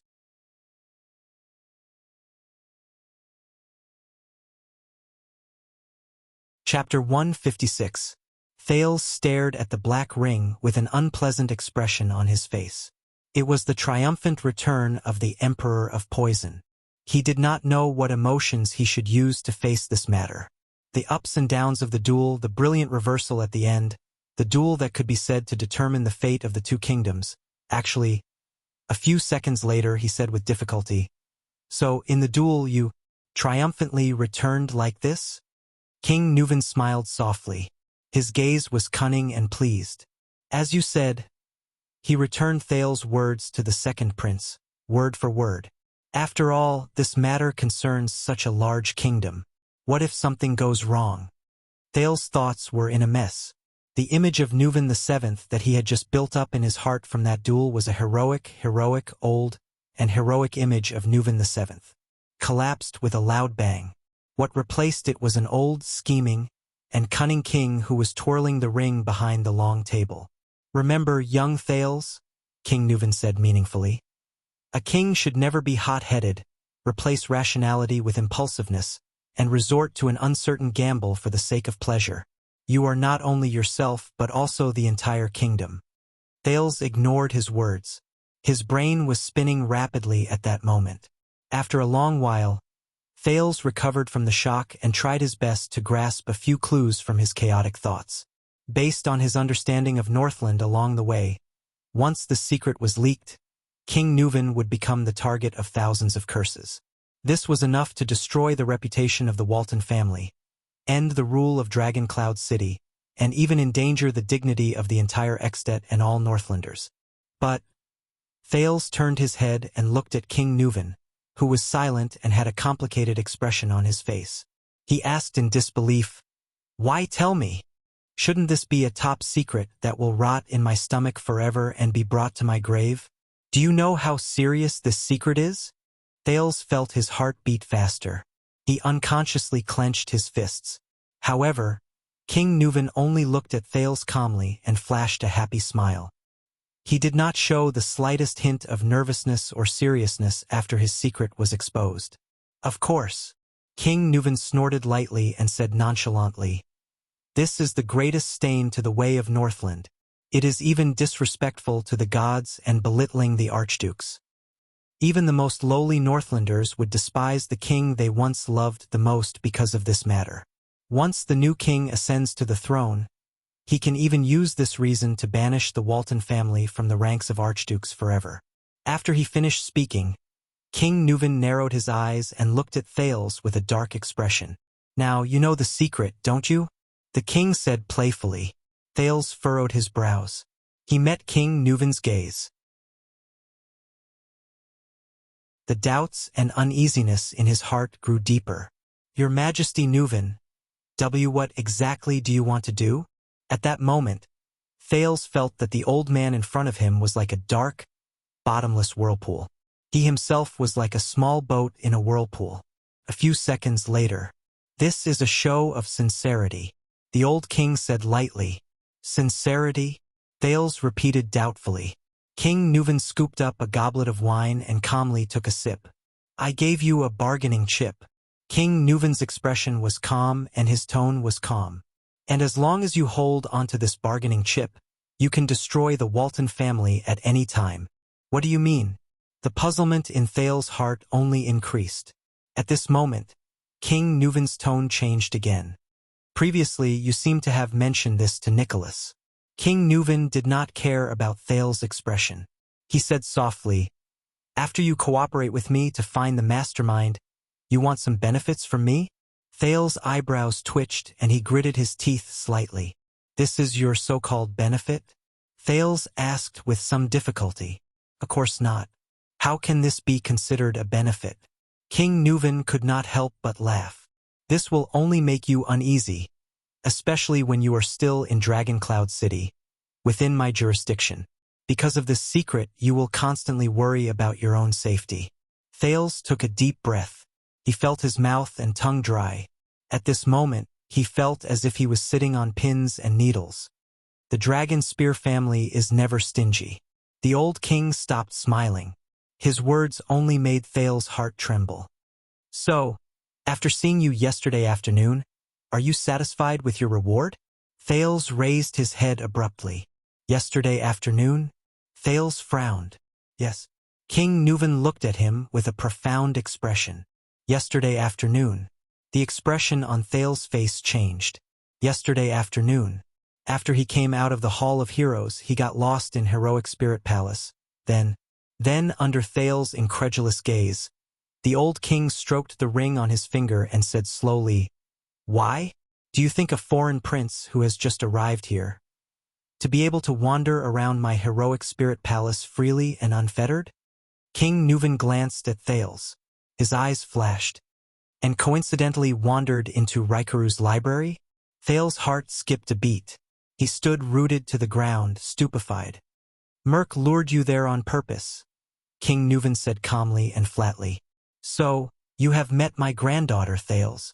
In the next second, Thales sat on the stairs in a daze, listening to the calm King Nuvan say softly, "Your future wife," and the queen. The hall became quiet again. Thales stood rooted to the ground, dumbfounded. The scene in the library appeared in his mind. The unruly and capricious little princess who beat and scolded her servants at will, Alex Walton. But then, another figure that left an even deeper impression appeared. The unkempt little girl with a pair of black-rimmed glasses, her face covered in dust, lying on the ground reading a book. Little rascal. King Nuvan did not speak again. He calmly took another sip of wine. Thales spent a whole minute sorting out the current situation. Why? What's going on? Thales' breathing quickened. He raised his head. What do you mean by this? King Nuvan inhaled softly and raised his head to look at the fireplace on the other side of the hall. He looked at the shelf on the fireplace. The ferocious weapon passed down from Raikaru the hero to the Walton family. The Soul Slayer pike. Among the lies you told Alceus and the others, at least one of them was right. King Nuvan's eyes burned with an unknown emotion. For the continuation of the Walton family, the old king turned his head. His sharp gaze was fixed on Thales. His expression was firm. I have to bet on a strong man, a future king. Thales' face was pale. He clenched his fists tighter and tighter. He suddenly figured something out. King Nuvan did not speak. He was waiting for Thales' response. The Walton family is dying, Thales said quietly after a while. You want to use marriage to force the Jadestar royal family and Constellation to ensure the continuation of the Dragonspear family? You want me to marry your granddaughter. Thales subconsciously raised his voice. You want me to let Constellation take over this burden? King Nuvan held his wine cup and stared at the Soul Slayer pike. He snorted lightly, as if he did not care. No. The king's old voice rang again. What I am giving you is a once-in-a-lifetime opportunity. A bargaining chip that you cannot refuse. Thales suddenly shuddered. Think about what you can get. King Nuvan's eyes were deep and cold. As blood relatives of the Archduke of Dragoncloud City by marriage, the supreme royal family of Constellation. From then on, you can intervene in Extet's internal affairs. At that moment, Thales felt a chill in his heart. One of you and my granddaughter's descendants will inherit the Walton surname and power, and become the future Archduke of Dragoncloud City. King Nuvan's tone was cold, as if he was talking about something that had nothing to do with him. And you, Thales Jadestar, you will do what Midir IV and Chara the hero could not do with their combined strength. You will become the supreme king of Constellation. King Nuvan's expression did not change. He said something that made Thales' heart flutter. You will also become the regent of Dragoncloud City, the first territory in Extet. Thales stared at King Nuvan in a daze. Even if he had memories that were incompatible with the rest of the people in this world, even if his brain was working frantically, he could not immediately react to this news. And before that, the old king's expression was unprecedentedly serious. If you still want to hold the Walton family as a bargaining chip, still want to use Dragoncloud City to restrict Extet, Thales exhaled dejectedly and continued King Nuvan's words. Constellation and I must do our best to ensure the Walton family's rule and status in Dragoncloud City, and protect the Dragonspear family from dying out in Extet, right? King Nuvan revealed a satisfied smile. If the future king intends to use the reason of no male heir to deprive the Walton family of its power, he will have to think twice. Nuvan VII continued. The shield of the Western Peninsula's attitude in the south is that he is moving your cheese. King Nuvan revealed a determined gaze. What you need to do is to show the existence of Constellation and maintain the rule of the Walton family. Even if there is only one little girl left, and no matter how much the other archdukes oppose her, you will be able to obtain the greatest bargaining chip and advantage when you face Exdet in the future. This will also strengthen the Jadestar family's weight and status in the country at the same time, and increase the royal family's prestige, given your current situation. Thales suddenly remembered the conversation between them when he first arrived at Mindy's Hall, when Gilbert used a scheme to set up an alliance between him and Serena Corleone. Thales subconsciously repeated Gilbert's words in a low voice, using benefits to win over allies. This is the essence of politics. I can still live for another 8 or 9 years. By then, Constellation should have begun to recover its strength. King Nuvan nodded approvingly. After that, the last direct descendant of the Walton family, my granddaughter, your wife, will be under your protection. Thales did not speak for a long time. Marriage alliance. Constellation and Exdet. Jadestar and Walton. What if I say no? He raised his head coldly and looked at King Nuvan. What if I don't want to be dragged into this dangerous quagmire? Those who dance with the dragon often have their lives hanging by a thread. Also, the second prince said flatly, so far, those who want to form an alliance with me have either caused me great harm or were harmed by me. Thales remembered what Zayn Covendier told him on the day he left for the north. If you are in the same boat as a jackal, you will run the risk of your boat capsizing. King Nuvan stared at him. There was a strange and indistinguishable color in his green eyes.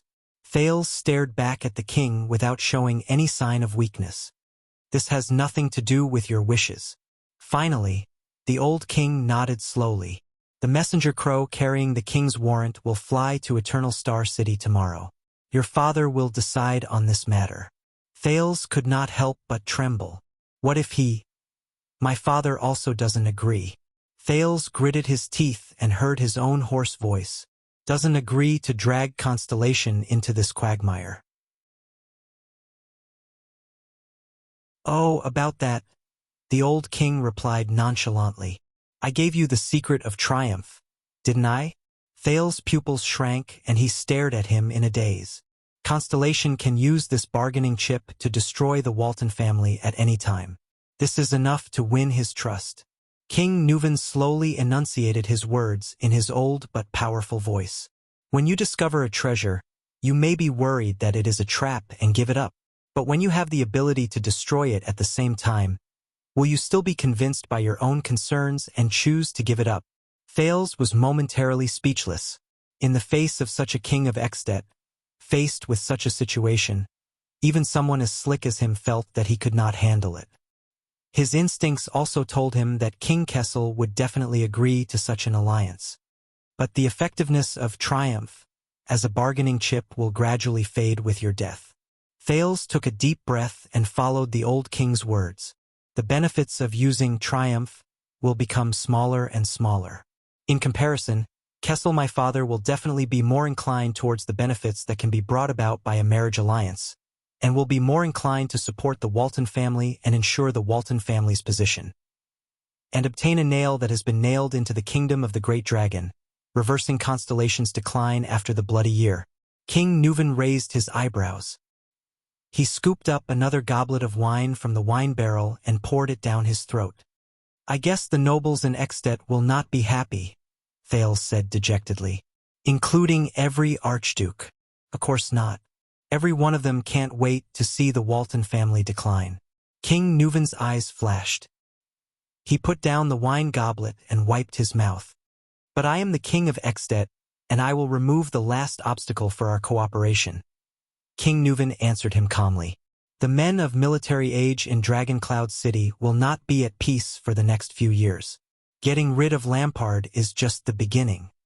Thales instantly figured it out. From Nicholas probing to the king's so-called test. So, Thales sighed when he said this. You've already planned everything out. Don't lump me together with those shameless, scheming scum. King Nuvan snorted in dissatisfaction. This is not a conspiracy, but, to use a Far Eastern term, an overt plot that you can't refuse. Yes. Thales lowered his head. An indescribable sense of loss rose from the bottom of his heart. All these schemes, conspiracies, and overt plots, or something like that, all of you are very good at this. Just like the first time he met King Kessel in Mindy's hall, Thales once again felt the helplessness and powerlessness of having one's fate and choices firmly in the hands of others.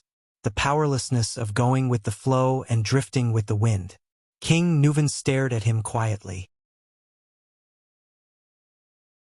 After a while, under the illumination of the firelight, the old king slowly opened his mouth. "You are a special child, Thales." King Nuvan sighed. There was an obvious sense of vicissitudes in his voice. "I can feel that you have Soria's sharp determination, but also Mosul's impracticality." Sharp determination, impracticality. "Humph. Thank you for the compliment," Thales replied tiredly. He even chuckled. "I think you probably think that the latter is more of the former?" King Nuvan faintly inhaled and slowly exhaled when he talked about his two deceased sons. "You are not weak, Thales, even if you are only this young," the old king said earnestly. "From my observations of you and the reports from Nicholas and the others, you are a survivor. You have all the qualities to become a powerful warrior. But what you need is time, and you need to hone yourself." King Nuvan clenched his fingers into a fist and knocked on the left side of his heart. "And a sufficiently hard, cold, and unwavering heart." "A hard, cold, and unwavering heart?" Thales frowned. He could not stand it anymore and asked, "Don't you feel tired? The court, the country, the archdukes, conspiracies, tricks, assassinations, all of these, God knows what the hell is waiting for you. Ever since I escaped from Red Street Market until now. Mystics, Blood Bottle Gang, Blood Clan, Iris Flowers, the Black Prophet, the Six Great Clans, Extet. Time and time again I have to face malice, danger, and tiresome conspiracies and schemes. Even though Thales struggled through them time and time again, he still felt that he was reaching his limit. This pace of life made Thales mentally and physically exhausted. Even his life as a child beggar in the abandoned house did not give him this kind of difficult road ahead. Thales hesitated for a moment before blurting out, "I guess if Prince Mariah is really the kind of person Poffert said he is, he would also feel tired." King Nuvan's expression slowly froze. His eyes were filled with deep emotions. There was a few seconds of silence. "It's normal for you to feel tired. Everyone feels tired." King Nuvan finally spoke slowly. "But for us, when you feel tired and want to stop, or even want to give up, you will feel." He clutched his injured shoulder and panted heavily in pain. Pain. Whether it's the pain of being swept into the tide and losing control of yourself, or the pain your enemies give you when they see that you are weak and easy to bully. King Nuvan pursed his lips, as if he was recalling something. That kind of pain that penetrates deep into your bones pushes you back to the tired battlefield. You will continue to go back and forth between exhaustion and pain until you get used to it. This is what we are born to carry, not just us. The old king continued expressionlessly. Before he became an archduke, Alcius was poisoned twice by his half-brother. Trentida married the daughter of a mountain barbarian tribe leader just to open up a wasteland in the Sighing Mountain for his barren Reformation tower. The old bald Lekko once reluctantly married off his youngest daughter to Camus Union in order to maintain his finances until she died miserably in a foreign land. On the day Rockne became an archduke, he personally ordered the execution of 6 domineering counts and viscounts in his territory. They were all his father's most trusted people when he was alive, and Lampard was a ruthless existence who stabbed his own brother's heart in front of everyone to seize the archduke's position. But time and time again, they all returned in pain and exhaustion. "You too? Returned from pain and exhaustion?" Thales lowered his gaze. "Like your son?" King Nuvan did not speak for a whole 10 seconds. After a moment of silence, King Nuvan raised his head and stared at the famous Soul Slayer Pike. "Do you know Soria? My eldest son, the man most likely to inherit this position. He died 12 years ago." Thales was slightly stunned. "Lady Alex's father?" He hesitated and carefully asked, "I heard from Lord Merk that he died in a hunting accident." "No." This time, King Nuvan quickly interrupted the second prince. His face was ashen. "An accident is just what we say to the outside world." Thales frowned slightly and held his breath again. "During the hunt, he died of an assassination with ulterior motives." the old king said in a normal tone. To be precise, it was an assassin from Constellation.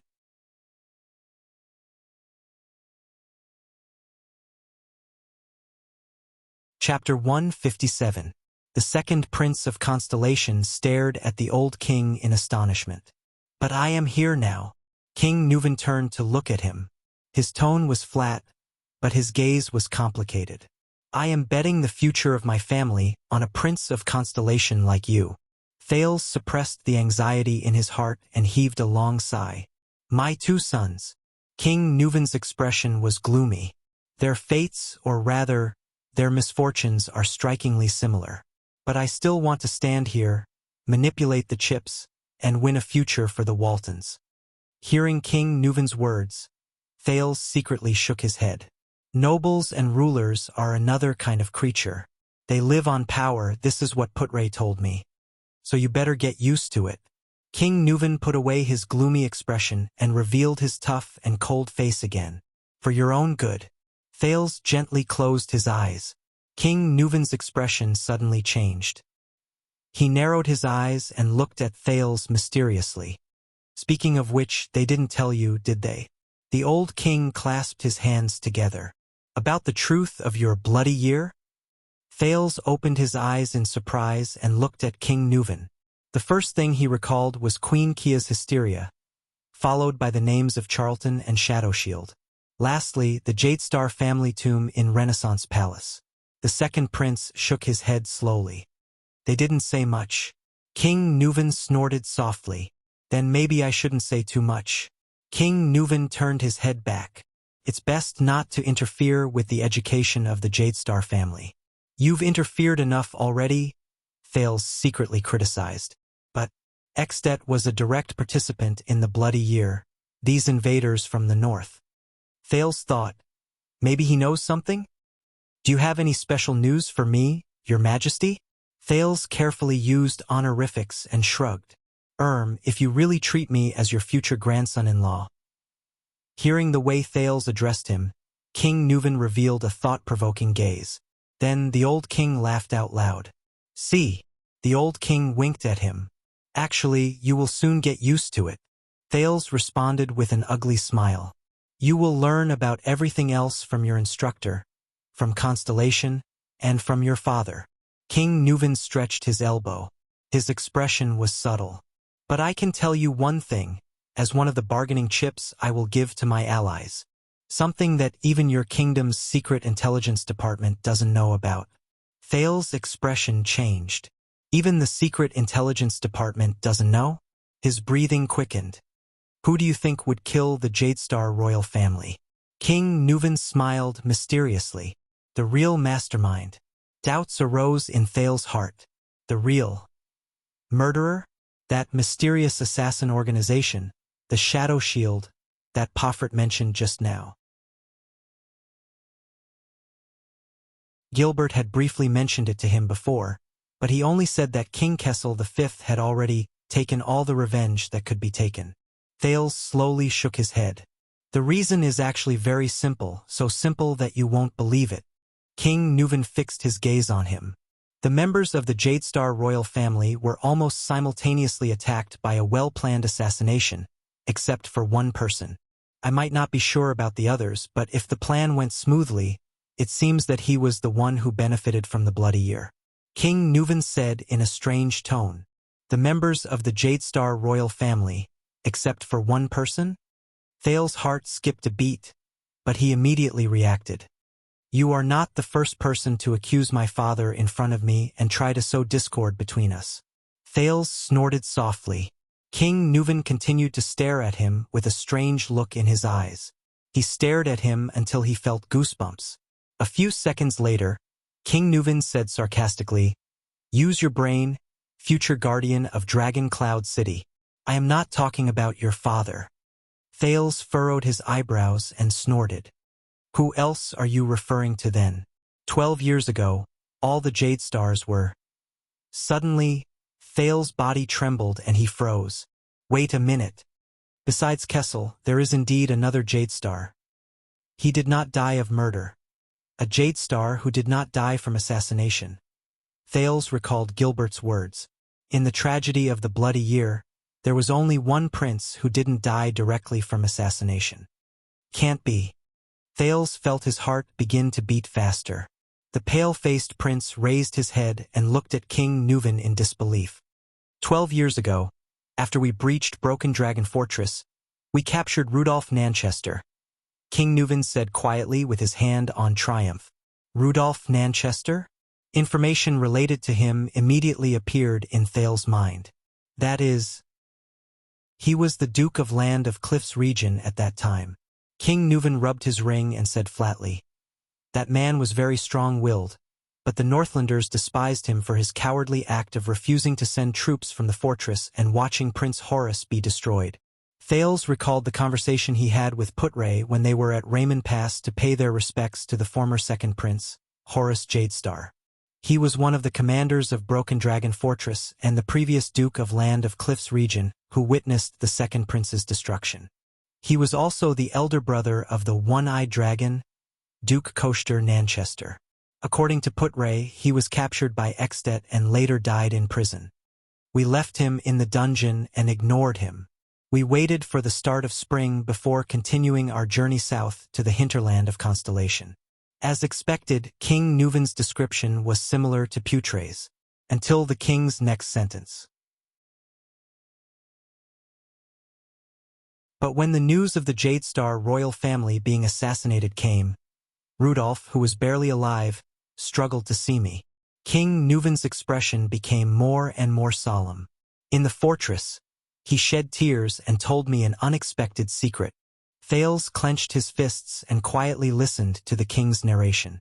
During the days when Rudolf and Horus guarded Broken Dragon Fortress together, your Duke of Land of Cliffs region discovered something that made him restless. King Nuvan's gaze became sharper and sharper. Horus Jadestar, the second prince of Constellation, and the Sword of Reversing Light, which you are so proud of, secretly recruited, organized, and trained a special mercenary team from different countries and regions. Since they were not part of the Royal Guards and Jadestar private army, and Prince Horus had always liked to make friends with all kinds of elites and brave men, no one in Constellation found out about it for many years. It was not until the day Horus officially used that team, King Nuvan said softly, that Rudolf discovered some clues. Thales could not help but feel nervous. Rudolf found out that the small team was given a mission that year. King Nuvan's tone became very cold. He enunciated each and every word clearly. How to lurk, hide, infiltrate, and even invade a fortress with the most airtight layout, the most heavily guarded, the most perfect defense, and the least possibility of being breached. Huh?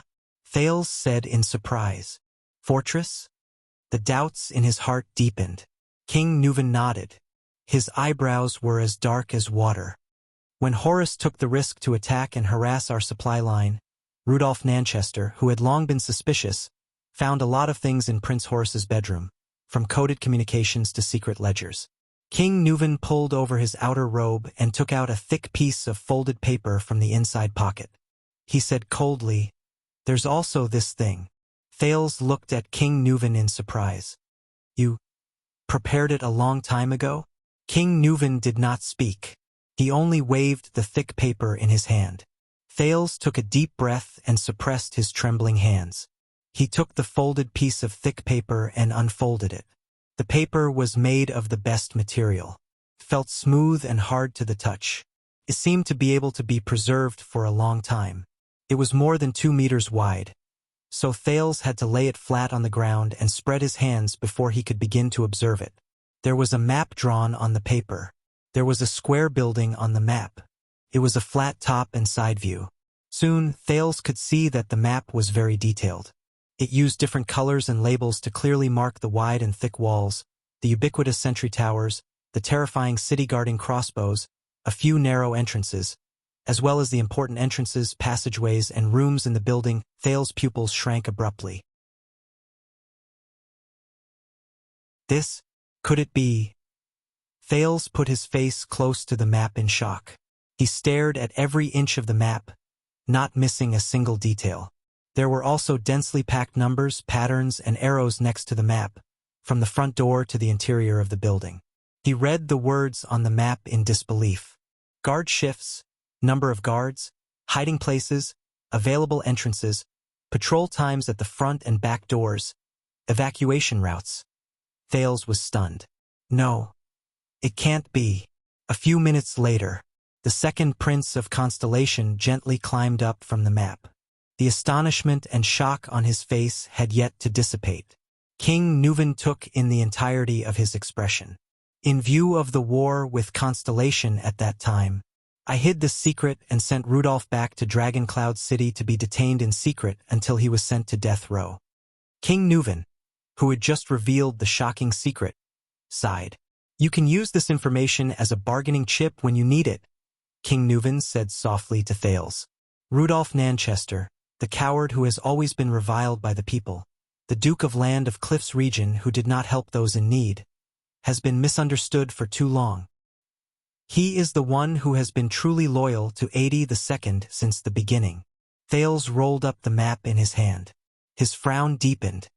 Horus Jadestar, the mercenary team, Rudolph Nanchester. How is this possible? I don't think even your father knows about this. King Nuven sighed. In a sense, Extet has already helped you get rid of the murderer. Perhaps you should go and thank Nicholas. Thales panted irregularly. He recalled the Jadestar family tomb in Renaissance Palace, 82nd's large stone jar, and the few small stone jars beside it. After a while, he snapped out of his daze. I don't think you forged this map, Thales said absent-mindedly. What do you think? King Nuven said disdainfully. He then downed the wine in his cup. Thales raised his head and murmured. That mercenary team formed by Horus? Who exactly are they? I don't know. Rudolph didn't go into detail. King Nuven stared at his empty cup. He only mentioned that the leader of that mercenary team has strange skills. He also has a strange longsword. Thales sat on the steps in a daze, panting unconsciously. He was so shocked by this secret that he could hardly speak. Why did he do that? The second prince asked subconsciously after a while. I think he had his own reasons. King Nuven shook his head slightly. His eyes were filled with melancholy. And that reason was very sufficient. What do you mean? His own reasons. Thales raised his head. You will know. Your father will tell you. King Nuven sneered. But to Thales, this sneer was more sorrowful than mocking. The cause of the bloody year. The Jadestar disaster. Thales frowned and slowly clenched his fists. After a few seconds, he slowly loosened his grip. Thales lowered his head and exhaled sharply. He resentfully returned the paper in his hand to King Nuven. Keep it. That thing is too ominous. The old king of Extet shook his head and pushed Thales' hand away. He said flatly, Besides, that is, after all, the map of Renaissance Palace. Dragon Cloud City, 4:30 in the morning. In a shop on West Express Avenue in the dark night. Just pretend that the doctor you are looking for is really in Heroic Spirit Palace. God knows how he is going to sneak in. Under the weak illumination of the everlasting lamp, the butcher shop owner from the Far East, Gu, said to the man before him with a gloomy expression, But do you understand the price of saving someone from Heroic Spirit Palace? However, the man in front of him only lowered his head and carefully and seriously wiped the oddly shaped, pitch-black long sword on his thigh one last time, almost as if he was nitpicking every hair on his body. Gu exhaled and used his Northland retroflex accent to patiently emphasize to the man before him.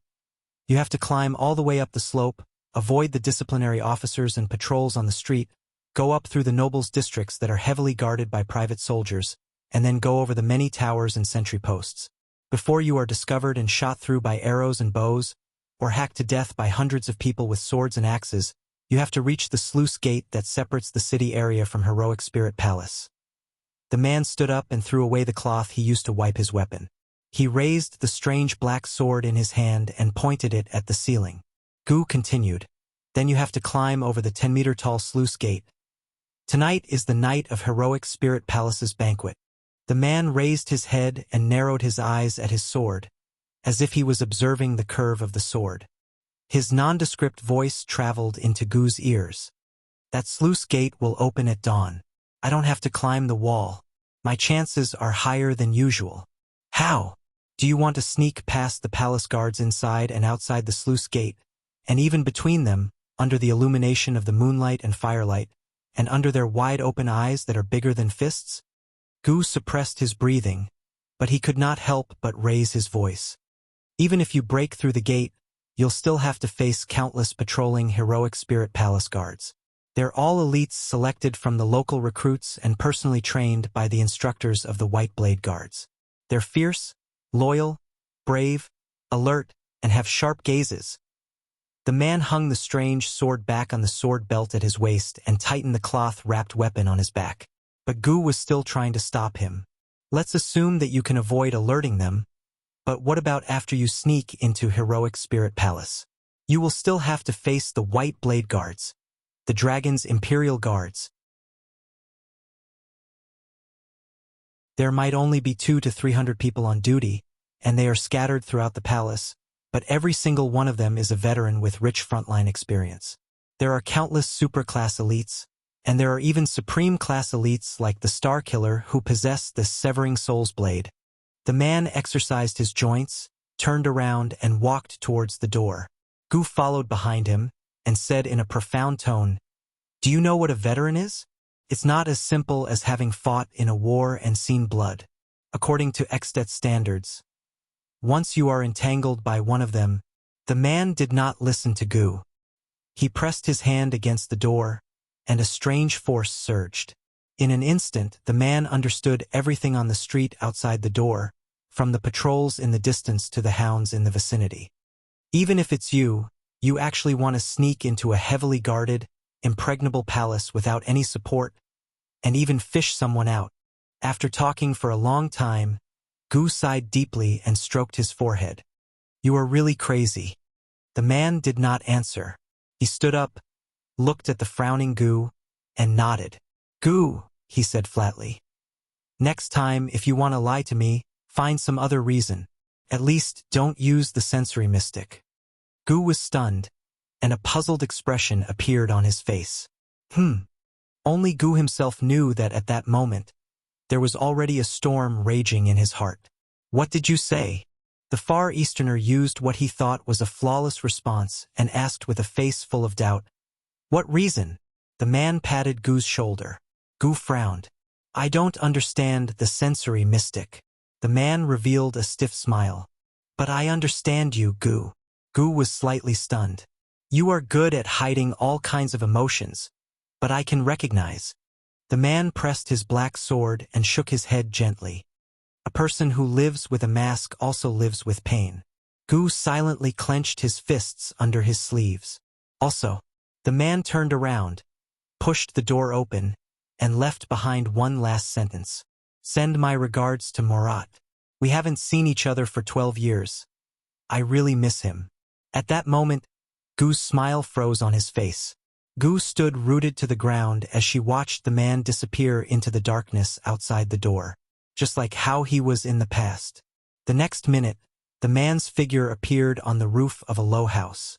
Amidst the falling snow, he raised his head and looked at the sky, at the dark moon shrouded in clouds and mist. Then, his gaze swept past the districts of Dragon Cloud City that stretched up the mountainside, past a few gatehouses, all the way to the top, where the majestic palace stood. That was the Walton family, the residence of the Archdukes of Dragon Cloud City for generations. It was also the seat of the current common-elected king of Extet. Heroic Spirit Palace. The man recalled Gu's words just now. Sneak past the heavy guards into a heavily guarded, impeccable palace?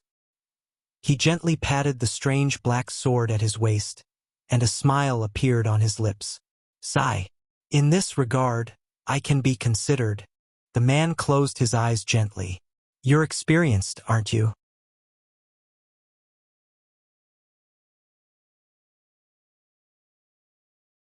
Chapter 158. Extet, Dragon Cloud City, Heroic Spirit Palace. Nuven the Seventh's administrator, Lord Burnmerk, stood quietly in the corridor outside the Hall of Heroes. He stared at the falling snow outside the stone window, deep in thought. The white blade guards stood guard around him, their gazes sharp. Merc could not remember how many times he had looked at the snowfall in Northland in his 40 years of life. The king's personal guard captain, the current leader of the White Blade Guards, Star Killer Nicholas, walked from behind and stood beside him. Lord Merc did not turn around. This year's day before the bitter cold winter will be unbearably cold. Yes, old friend. Nicholas looked at the snow outside the window, narrowed his eyes, and flashed a strange smile. Do you still remember the days when we first joined the White Blade Guards, when we were trained in the bitter cold winter? Of course. Lord Merc, who had been an administrator for many years, recalled the past and smiled. Caslin was just like you now. Every day, he would pull a long face and train us until we were half dead. We called him Iceberg behind his back. Even when we were sleep-talking at night, we would curse him to die early or not get a wife. Until his wife came to the camp to see him. Nicholas laughed. Monty's eyes almost popped out of his head. God knows how Iceberg's wife could be so beautiful.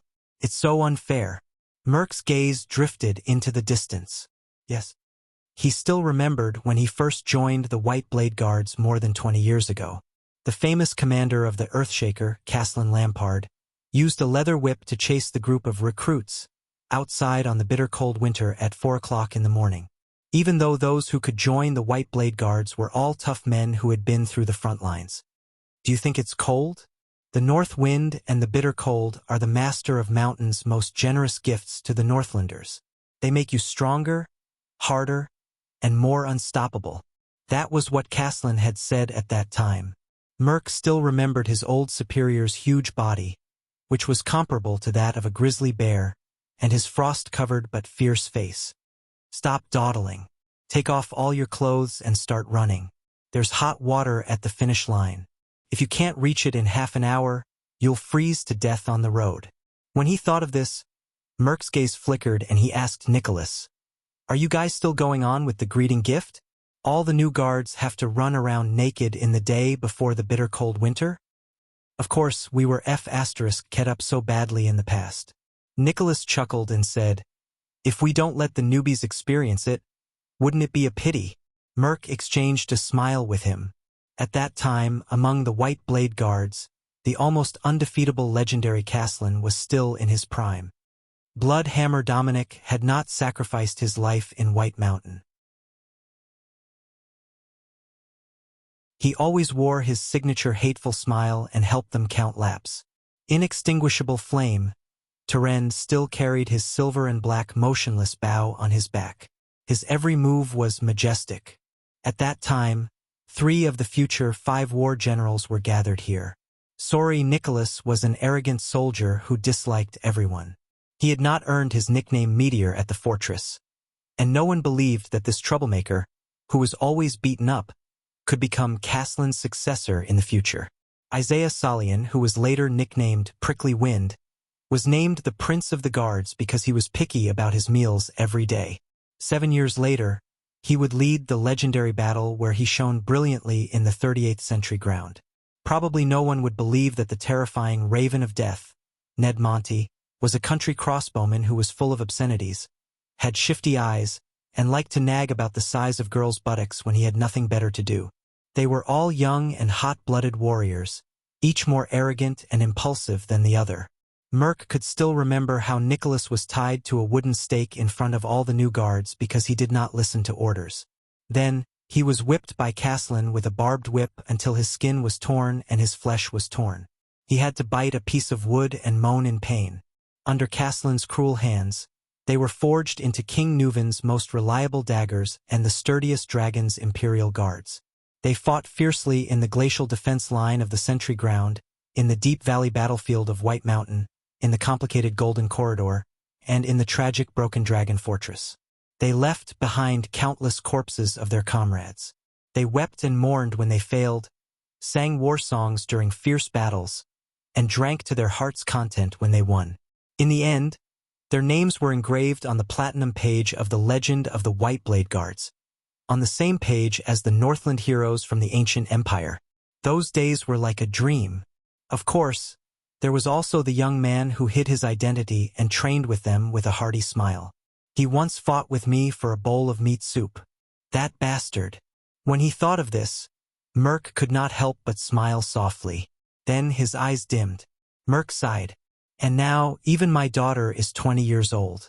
At this moment, Nicholas sighed. It's time. Merc withdrew his thoughts from the deepest part of his heart. He turned around and bowed slightly to the two small figures beside him. Please follow me, Lady Alex. It's 4 in the morning. Alex Walton, who was wearing a thick robe, looked like a beautiful girl who had just been dragged out of bed. She rubbed her sleepy eyes with one hand and blew hot air in front of her mouth with the other. She said angrily, "Why can't we talk about it tomorrow morning?" Lord Merc looked at Alex and could not help but sigh in his heart. This girl has been spoiled too much. So much so that her temper is like that of a merchant's daughter or a nouveau riche noble. This is not a good thing, especially since she is the last direct descendant of the Walton family, even though she is a girl. I told you, this is His Majesty's order. Lord Merc nodded slightly without any expression. And please believe me when I say that what happens next is crucial to your future, my dear lady. The king's granddaughter tilted her head and snorted coldly, expressing her indignation and anger at the moment. Alex pulled her robe tighter and glanced behind her. Her childish voice was full of dissatisfaction. But why did you bring her here? This lowly maid? Merc frowned slightly. Behind Alex, a thin girl with platinum hair and a pair of thick, black spectacles shivered in the cold night wind. She timidly took a step back. It's still His Majesty's order, Lord Merc replied flatly. We must obey. Alex did not say another word. She glared at little rascal behind her, and the latter hugged her arms tightly, feeling wronged. Merc nodded and walked into the Hall of Heroes with the two little girls. Alex yawned and held her head high. Little rascal, on the other hand, cowered and followed behind her. Occasionally, she would take a small step back in fear when she saw a fierce-looking white blade guard. At that moment, Nicholas, who was behind Merc, suddenly called out to him. Burn, do you remember when we raised our white blades and made our sacred vow to the legend of the Book of Legends? Nicholas took a deep breath. His eyes were filled with nostalgia for the past. The last few words? Merc felt that Nicholas was a little strange today. He was not usually this nostalgic. Merc stared straight at Nicholas, trying to find something on his old friend's face. Of course. But the training back then had penetrated deep into his instincts. Merc chuckled and then put on a serious expression. He enunciated each word clearly. My blood is my oath. My body is my proof. My blade is my witness. My soul is my sacrifice. Nicholas' eyes flashed and he nodded. With a complicated expression, he said the next sentence together with Merc. Resist the powerful enemy. Fight 100 battles, until the last drop of blood is shed. The expressions of the white blade guards beside them instantly became serious. They pressed their fists against their chests in unison. Defend life, fearlessly sacrifice, until the extinction of mankind. Alex, who was waiting, rolled her eyes and exhaled impatiently. Little rascal, on the other hand, looked at the solemn faces of the white blade guards. Her eyes were filled with excitement. Protect the future. Honor the faith. Until the sun and moon dim. This is the new white blade oath. Little rascal could not help but mutter. In the year 1386 of the Empire calendar, Celerund found the legend of the white blade guards.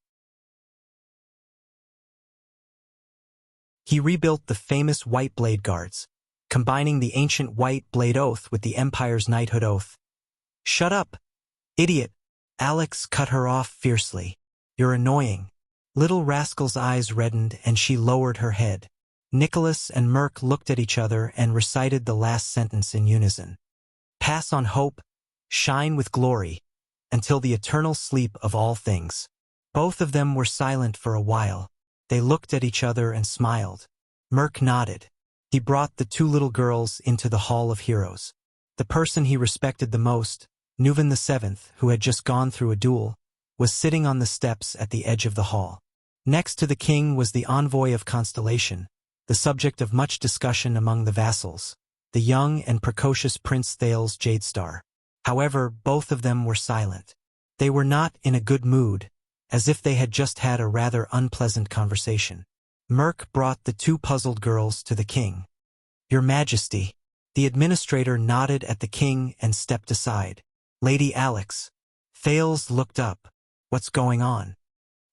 He stared in surprise at the brown-haired, blue-eyed Alex and little rascal, who did not even dare to breathe loudly behind her. They seemed to be frightened by the situation in front of them. Alex sensed his gaze. The teenage girl glared back at the Prince of Constellation rudely, causing Thales to frown slightly. "This is my future wife?" Thales, who was still disturbed by the secret just now, could not help but turn his head away and sigh. This action made Alex pout in dissatisfaction. "Grandpa, what's wrong?" Alex Walton, the only remaining direct female descendant of the Archduke of Dragon Cloud City, pouted and said to the indifferent King Nuvan, "I'm very tired now." Little rascal hid behind Alex. She poked her head out and carefully and curiously looked at Thales, whose eyes were gloomy. "That boy, what's wrong with him? Is he unhappy?" Nuvan VII did not answer his granddaughter. He only scooped up another goblet of wine from the wine barrel beside him and took a sip. "Merk," the old king's aged voice rang, "my granddaughter will marry this boy. As a former White Blade Guard and my administrator, what would you have done?" Merk frowned slightly, even though he had expected it when he heard it for real. "What?" Miss Walton cried out in surprise. Alex's small eyes widened even more than her mouth. She sized up Thales in disbelief. "Grandpa, you want me to marry? This? You want him to be my husband?" Alex's breathing quickened. She looked at the listless Thales, the boy she met in the library in the afternoon and even lectured her on the spot. She felt a surge of grievance. "He's skinny and small, and he's not even as tall as me." Alex turned her head angrily and said to her grandfather in a hurry, "Let little rascal marry him." Behind her, little rascal's face turned pale and she shivered again. "Come on, Miss Alex." Thales, who was in a terrible mood, did not have the energy to maintain his relationship with a teenage girl. Without raising his head, he said flatly, "Marrying you is not something to be happy about." Alex was stunned. Then her anger turned to anger. "You!" But at that moment, Merk's voice interrupted Alex, who was about to lose her temper. "Although the Honorable Prince Thales is from Constellation, if this is your wish." Lord Merk bowed his head respectfully and reminded Alex without batting an eyelid, "I will be loyal to him, just like I am to Miss Alex." King Nuvan stared at him for a full 3 seconds. "That's right." King Nuvan turned his head and said to Thales, "I believe you have met him. This is Bern Merk. When he was still a White Blade Guard, he was Soria's most trusted subordinate." "Soria?" Thales' expression changed. "King Nuvan's eldest son?" He raised his head and looked at Merk. Merk also turned his head and nodded at him respectfully. Alex, who was panting with rage, wanted to say something, but Merk's stern gaze forced her to swallow her words. "It seems like this bad-tempered young lady is quite obedient to her father's old subordinate," Thales thought to himself. "Then, to thank you for your help, and to prove that there is no longer any enmity or conflict between us, according to Northland's custom, take a sip from my cup. Jadestar and Walton, we are friends from now on." King Nuvan narrowed his eyes, raised his wine cup, and placed it in front of Thales. Thales frowned and looked at the old king with a puzzled expression. What is he trying to do? Reaffirm my identity to Alex and Merk? Or our relationship? Is this necessary? The Prince of Constellation thought for a few seconds and sighed. Lampard of Black Sand region did the same thing. He pushed a cup of wine in front of me and invited me to form an alliance with him, but I refused. "A wise choice," King Nuvan said with an amused expression. "What about now?" Under King Nuvan's threatening gaze, Thales pursed his lips. Shouldn't you wait until tomorrow, release the messenger crow, and wait for my father's reply? Thales asked tentatively. If my father has other opinions, that is between your father and me. King Nuvan's resolute gaze proved that he was serious and serious. But you are you, Thales, not Kessel Jadestar's son, or the second prince of Constellation. This has nothing to do with whether you will marry my granddaughter, or whether Jadestar will form an alliance with the Walton family. I am only asking about your attitude, Thales. The old king raised his wine cup, his gaze burning. Are you willing to dissolve the enmity between me and the Walton family? Just you. Thales' heart skipped a beat. He suddenly realized that this was the first time someone had asked Thales such a formal question ever since he became a prince. Not any ancient or important title with the word Thales in it. Thales stared at King Nuvan. In the end, the Prince of Constellation sighed. Of course. Thales quietly took the king's wine cup with both hands and stared at the half-filled rye wine inside. Under Merc's cautious gaze, Alex's angry little face, and little rascal's curious and nervous gaze, the old king smiled. Thales closed his eyes and took a small sip. He thought that he already had an idea of the alcoholic beverages in this world. Jayla's Sunset Pub's kitchen often served different types of alcohol, and Thales did not miss the opportunity to poke around and dig around. However, it was only when the alcohol flowed down his throat and into his stomach that he realized that even in this world, alcohol was not the same as alcohol. At least, the rye wine that was exclusively served to the King of Extet was really cough, cough, cough. Thales smashed the wine cup on the stairs and began to cough violently. The pungent, mellow smell of alcohol surged up, passing through his throat, mouth, nose, and straight to his brain. In his previous life in the memory fragments, he was the type who would collapse the moment he touched alcohol. Thales did not know if this body in this world would be better, but at least he knew that he was definitely not suited for rye wine.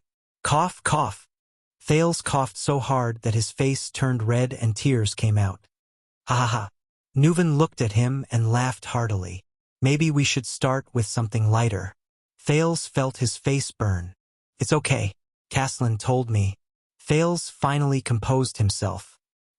He looked at the wine cup with a bitter face, snorted, and shook his head. Children who don't drink won't grow up. Merc's expression changed. Caslin? Hearing the name, King Nuvan's smile suddenly froze. Little rascal seemed to have heard the name before. Her eyes behind her glasses lit up and she stared at Thales in high spirits. The king's expression was subtle. He looked at Thales with a strange gaze. Caslin, the old man who sells wine in Black Sand region? The smell of alcohol slowly left Thales' mouth and nose. He chuckled guiltily. Did I say something wrong? Air. Under King Nuvan's gaze, he stuttered. I heard from Putre that he used to be the captain of your personal guards and the former commander of the White Blade Guards. King Nuvan's gaze stopped on his face, making the latter feel rather awkward, until the king's voice rang again. The best in the history of Extet. King Nuvan sighed. Although it's not fair to Nicholas to say that. Lord Merc, who was standing at the side, nodded slightly. At the same time he gave Alex, who was about to burst into tears and was about to explode, a warning look in his eyes. King Nuvan muttered, Caslin, you met him. Did he mention me to you? Yes. Thales smiled sheepishly and nodded. Caslin said that you used to be a good king. Nuvan VII was slightly stunned, but he immediately slapped his thigh and laughed out loud. Ha ha ha ha ha. Used to? King Nuvan quickly grasped the keyword. He laughed without hesitation. That's a good word. Thales was stunned. He shrugged helplessly. The king's laughter echoed in the empty hall. Merc lowered his head slightly. King Nuvan stopped laughing. He exhaled, as if reminiscing about the past. Tell me, that old man, what did he say about me? King Nuvan snorted and asked. Thales carefully observed King Nuvan's expression. He said that you are also human. You will also grow old. There will come a day when you will be bewitched by slander and beauty, and be controlled by desires and impulses. The smile on the king's face disappeared. His eyes flickered a few times, and his expression was uncertain, caused Thales's mood to fluctuate. Finally, King Nuvan let out a long sigh. I can't say that he was wrong. The hall returned to silence. Now, Thales, why don't you treat our beautiful lady to a drink? King Nuvan suddenly spoke. He raised the goblet and handed it to Thales, then nodded slightly in Alex's direction. In view of your future relationship. Thales, who took the goblet, was slightly stunned. What's going on? Asking the arrogant young lady to drink? Lord Merk, who was watching from the side, was also puzzled. Huh? Alex's expression changed. She looked at Thales in horror, then at the iron goblet. Then, she shook her head firmly. No, Grandpa, I don't want to. King Nuvan looked at her quietly, his eyes cold. Alex seemed to be frightened by the old king's gaze. Her voice slowly weakened. However, the king's granddaughter did not seem to want to give up. She frowned, and suddenly, her eyes brightened.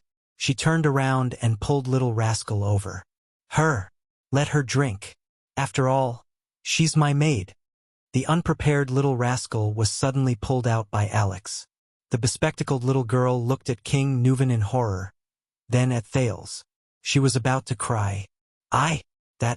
No. Thales narrowed his eyes, watching everything unfold in confusion. At this moment, Merk's voice rang out. Lady Alex.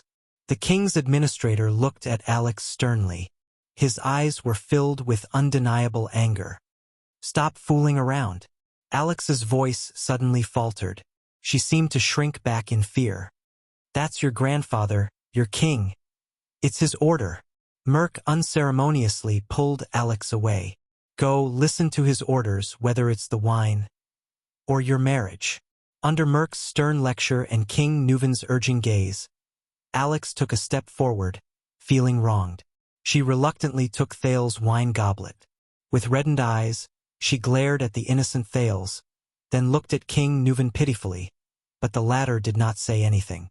Thales spread his hands, indicating that he was powerless. Left with no other choice, Alex pouted, painfully and angrily gulped down a mouthful of wine. Alex angrily threw the goblet down and glared at Thales. A few seconds later, she coughed from the spiciness. The king chuckled. Merk. This reminds me of Soria's alcohol tolerance. King Nuvan laughed heartily. I once heard from Caslin that when he was training in the White Blade Guards, he knocked out a large group of people. Yes. Merk also laughed and nodded. Prince Soria is very forthright and a great drinker. Yes, I remember. You have a good relationship with him? King Nuvan raised his head and looked at Merk with nostalgia in his eyes. We got to know each other when you asked him to conceal his identity and train in the White Blade Guards.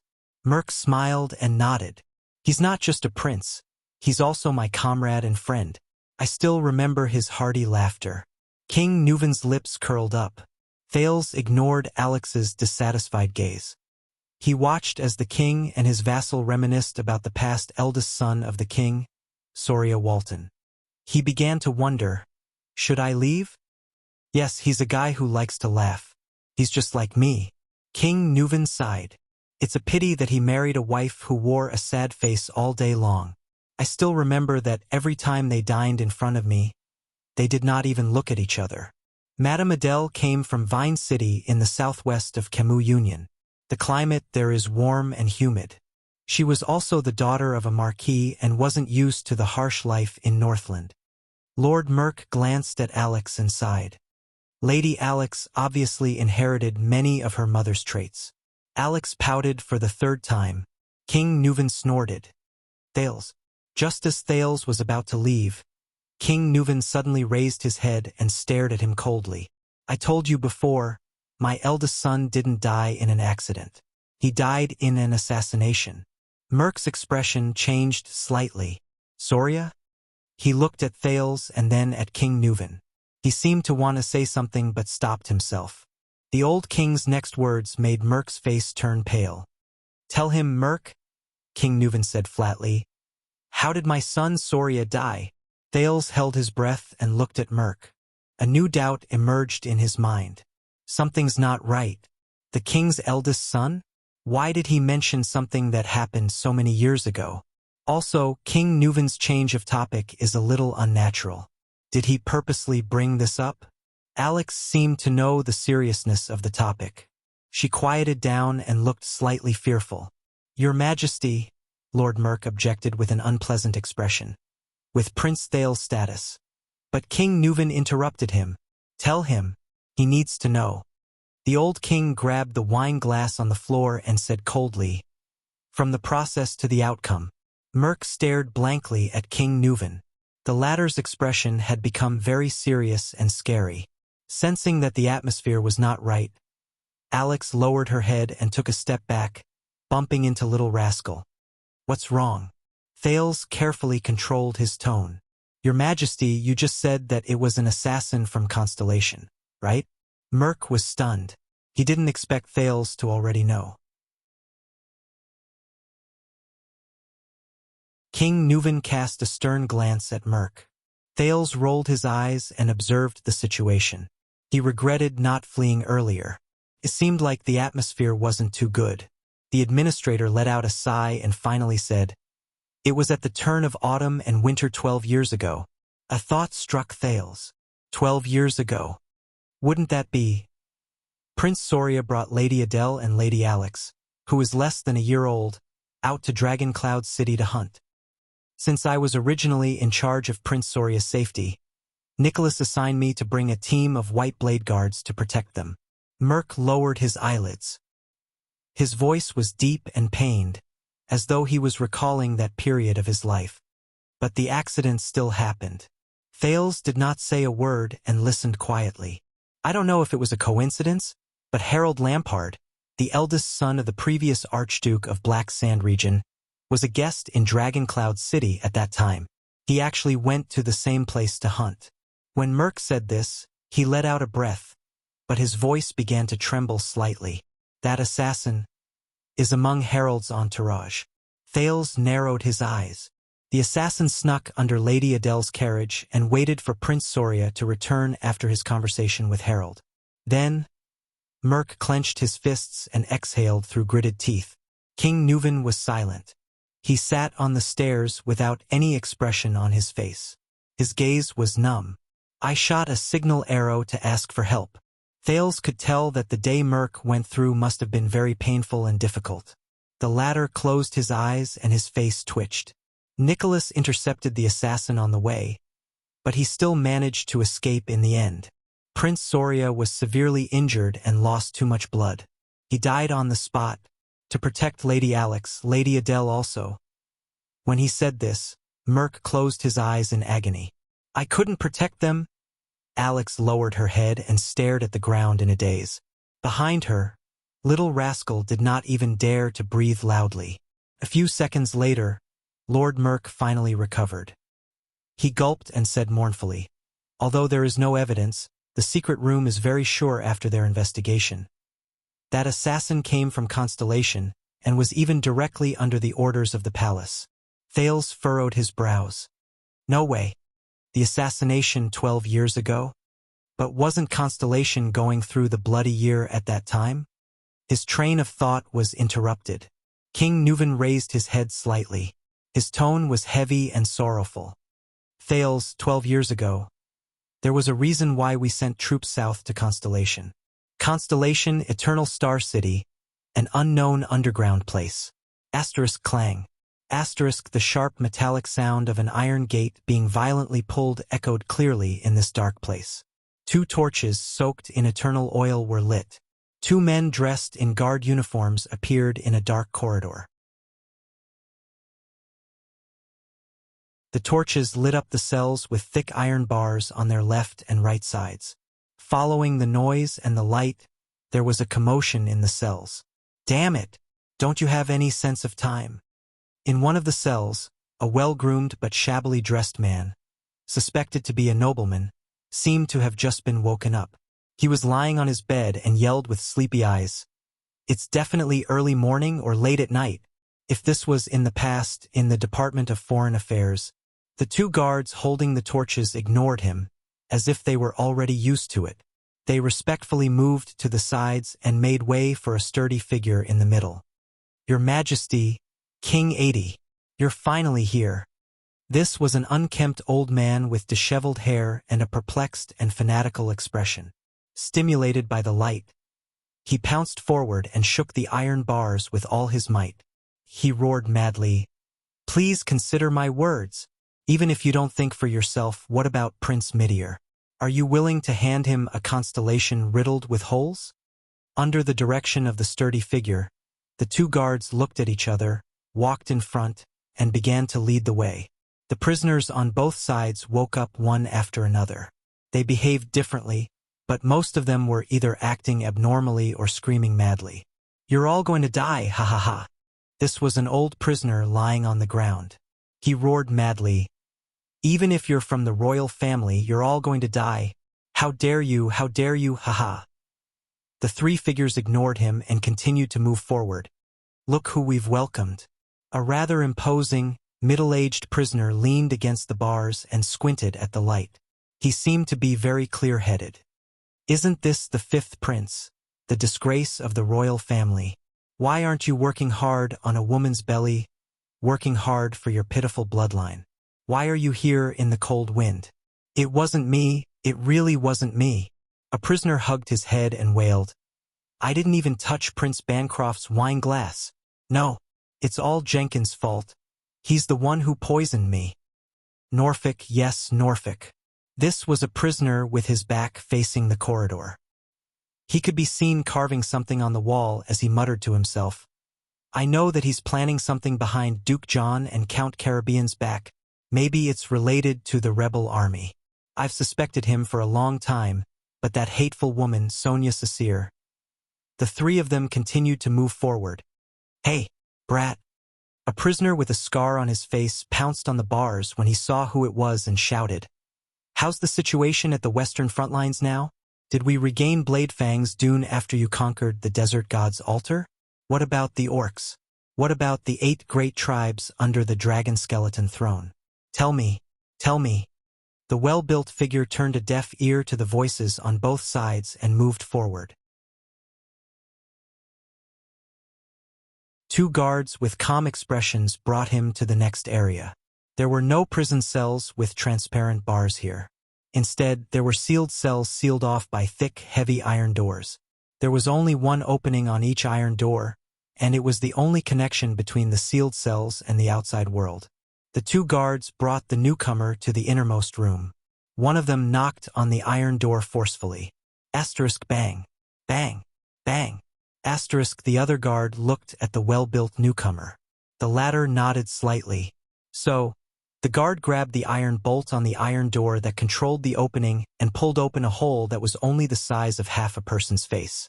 The prison cell was dark. There was also a frightening silence. It lasted for a long time. Then, a boorish voice slowly traveled into his ears from the dark prison cell. What a surprise! What brought the great Iron Hand King to a traitorous duke? The two guards bowed slightly. After inserting the torches into the groove on the wall behind them, they left respectfully. Under the illumination of the fire, a haggard face with a scruffy beard appeared at the opening on the iron door. The prisoner in this cell was the current Duke of the Northern Territory, Iron Eagle Val Arund. He stared sharply at the person outside the door. Outside the door, the Supreme King of Constellation, Kessel V, sat down gently on a chair that had been prepared outside the cell. "I want to talk to you about what happened in the past," Kessel said softly with an expressionless face. "During the bloody year, the fall of the Northern Territory." Val's expression changed. He disappeared behind the iron door. Then, his suppressed laughter came from the cell.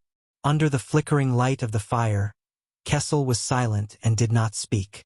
"There is nothing to talk about," the Duke of the Northern Territory said coldly after he had had his fill of laughter. "When the war was at its most intense, I was not even in the Northern Territory. My father, brothers, wife, and sister were the ones who faced the war. If you want to talk, go talk to them in Hell's River." Kessel quietly looked at the bottomless darkness behind the opening and exhaled softly. What I want to tell you is the real cause of the war. Kessel V's voice was as powerful as before, but there was a hint of sorrow and depression in it. Extet's invasion. There was a moment of silence behind the iron door. What do you mean? Val's voice traveled slowly. The rebellion that year was terrible. The entire Blade Edge Hill and half of South Coast Hill, plus the Barren Bone tribe and orcs in Western Desert Hill, 1/3 of Constellation's land was burning in the flames of war, Kessel said calmly, as if he was describing something that could not be more normal. And after the rebels turned against us, we did not even have a ready-made army. So, your uncle was sent to recruit new soldiers. Val snorted coldly behind the iron door. Starlight Brigade. Kessel nodded, even though he knew that Val could not see him. Extet saw an opportunity. Nuven VII frequently contacted the archdukes. The great dragon of the North's invasion was almost a foregone conclusion. They set a schedule for recruiting troops, and they would head south to Constellation at the beginning of spring next year. For a few seconds, both of them did not speak. But the Duke of the Northern Territory soon noticed that something was wrong. Wait. Did you say the beginning of spring next year? Val's tone changed. Impossible. Extet clearly invaded that year's winter. This time, the silence lasted for a long time. Kessel heaved a deep sigh. Yes, that was their original plan. The king spoke in the dullest and most indistinct voice from the bottom of his throat. Because of an accident, they brought forward the invasion schedule. Val's face reappeared behind the opening. His face was ice-cold as he stared fixedly at Kessel outside the prison cell. He realized that there was something strange about this place. What accident? The Duke of the Northern Territory asked anxiously. Why did Extet bring forward the invasion schedule? King Kessel stared at the ground and did not move. Answer me. Val gritted his teeth. Answer me, Kai. Kessel inhaled deeply and raised his eyes to look at his former close friend. When we received the intelligence from Northland, the entire court was terrified. The rebel army, the Barren Bone tribe, and Extet. Constellation was powerless to fight on all three fronts, Kessel said slowly. So our court came up with a plan to delay Extet's invasion schedule. A chill that he had never felt before struck Val's heart. Delay? The Duke asked subconsciously. Kessel nodded expressionlessly and said, provoke a conflict between Dragon Cloud City and Black Sand region, so that they will be too busy with their own affairs to invade. Asterisk bang. Asterisk Val suddenly pounced and grabbed the 2 bars of the opening. He gritted his teeth and stared fixedly at Kessel. How? Constellation sent out assassins and mobilized all their manpower to target the 2 heirs of Dragon Cloud City and Black Sand region, Soria Walton and Harold Lampard. Kessel's voice became increasingly hoarse, as though a force was devouring the strength in his strong body. That assassin should have pushed the blame for the death of one of the heirs onto the other party, creating a rift between Dragon Cloud City and Black Sand region that could never be mended. Hearing this, Val's breathing became heavier, but an accident happened. Because of some reason, that assassin was exposed, Kessel said slowly, and Soria, Nuven's eldest son, died. Val leaned against the iron door with his back, his expression indiscernible. Even though there was no evidence left, Nuven knew that we were the ones who did it. Kessel closed his eyes. What's worse is that this also exposed our true strength. It told them that we were powerless to resist the Northern Army. You know what happened next? Kessel slowly opened his eyes. His voice was filled with exhaustion. Extet brought forward the schedule. They chose winter, the most unfavorable time for the transportation of supplies, to send their troops south. Horus brought a small number of troops, met up with Nanchester, and headed towards Broken Dragon Fortress. On the 2nd day after his death, John took down Zodra City, the last stronghold of the rebel army. 10 days later, the fortress fell. At the beginning of spring after the new year, the Extensions used the fortress as their base and flooded the lands of the Northern Territory like a tide. There was another long silence. It was so long that even the light from the fire began to dim. Then, the Duke of the Northern Territory broke the silence. Ha ha ha ha. Val let out a sorrowful laugh. The assassination plan that was supposed to delay Extet's attack instead facilitated and brought forward their invasion schedule? Ha ha ha ha ha. Kessel did not speak. He only listened to the Duke's laughter quietly. The Duke finally stopped laughing. Who? A faint voice asked. Who? Val gripped the metal door and gritted his teeth in grief.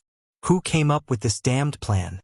King Kessel looked at Val, at his expression that was a mixture of sorrow, pain, anger, hatred, and shock.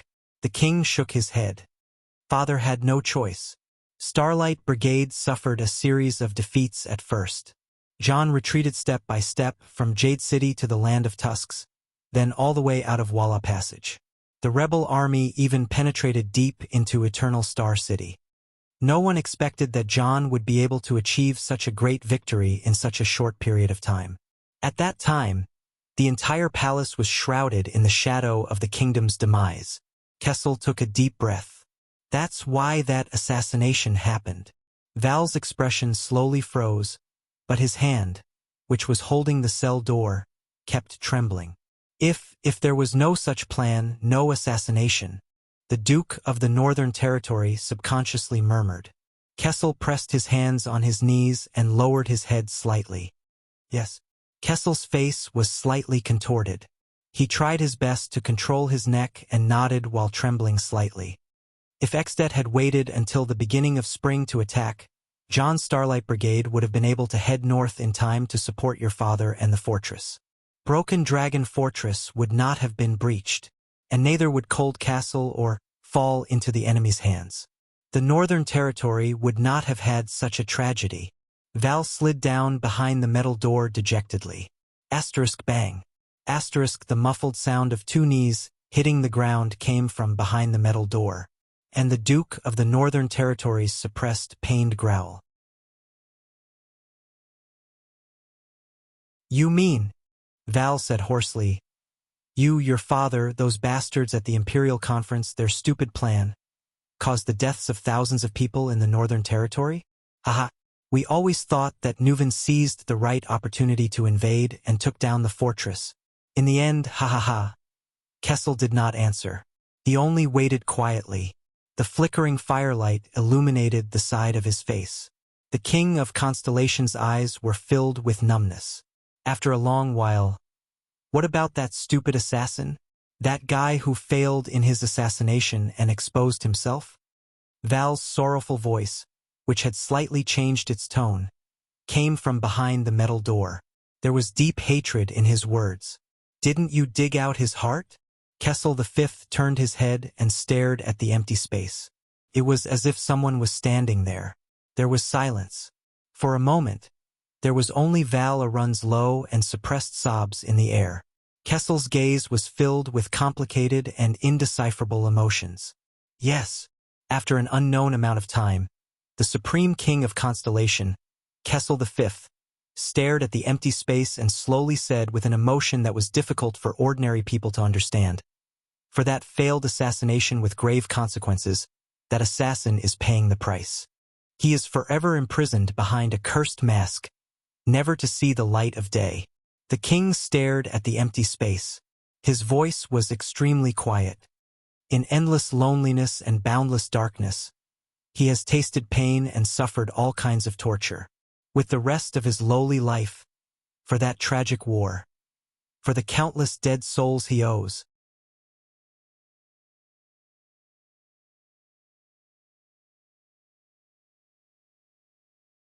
Chapter 159. There was silence in the Hall of Heroes. You know, Thales, when Soria died. Thales adjusted his breathing and heartbeat and looked at King Nuven.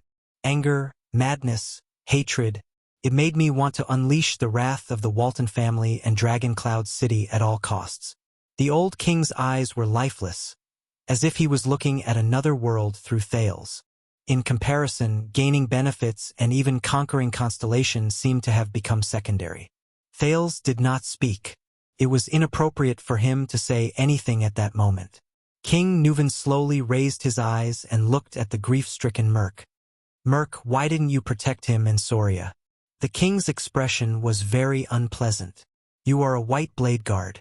You should have been by his side to ensure his safety. Merc bowed his head deeply. His expression became even more pained. Alex seemed to be very concerned about this topic. She looked at the grief-stricken King Nuvan, then at the grief-stricken Merc. Her breathing quickened, which made little Rascal, who was behind her, less nervous. Merc, the king's granddaughter whispered pitifully. Not now, my lady. Merc shut his eyes tightly. His breathing was rapid as he interrupted Alex. Alex's face turned pale. She curled her lips and trembled slightly. She grabbed little Rascal's hand behind her. The latter had a frightened expression on her face. I cannot absolve myself from the blame for Prince Soria's death. Lord Merc clenched his teeth and looked sad. Your Majesty, you were lenient and did not punish me. Nicholas only grounded me for a few days as a token gesture. But after 12 years, that kind of guilt tortures me day and night, all the time. King Nuvan stared at him silently and sighed after a long time. Yes. The old king swirled the wine glass in his hand. I have no reason to blame you. Not only that, I trusted you even more and promoted you to be the king's administrator. Because I know. King Nuvan's expression was gloomy and his tone was gloomy. You are Soria's most trusted person. He unreservedly entrusted his life, safety, and family to you. Administrator Merc shuddered. He placed his right fist on his chest, bowed, and said with a trembling voice, I will devote the rest of my life to serve you, Lady Alex, the Walton family, and Dragon Cloud City. Thales sighed softly. At that moment, many faces appeared before his eyes. King Kessel, Queen Kia, Duke Arund, King Nuvan, Archduke Pofrit, Gilbert and Merc, Lady Gines, the Kingdom's Wrath, the Fortress Flower, the veteran Genid, the new recruit Willow, and so on. It seemed that what happened 12 years ago had changed the fates of many people. Regardless of whether they were stars or colossal dragons, regardless of whether they were nobles or commoners. King Nuvan sighed softly. Soria, you have been by his side for many years, starting from the White Blade Guards. Merc. Just then, Alex's lips trembled. She tugged at the corner of Merc's shirt. I think. Merc tried his best to calm himself down. He turned around and comforted Alex. Don't worry, Miss Alex. Soon. Alex shuddered again. Thales furrowed his brows. In the next second, Alex's eyes rolled back, and her whole body went limp. Asterisk thud. Asterisk little Rascal, who was behind her, was startled and cried out. Merc's expression changed drastically. He knelt beside Alex and helped her up. Lady Alex, what happened to you? However, Alex only stared at the ceiling with lifeless eyes. Her limbs swayed unconsciously, and her body began to twitch.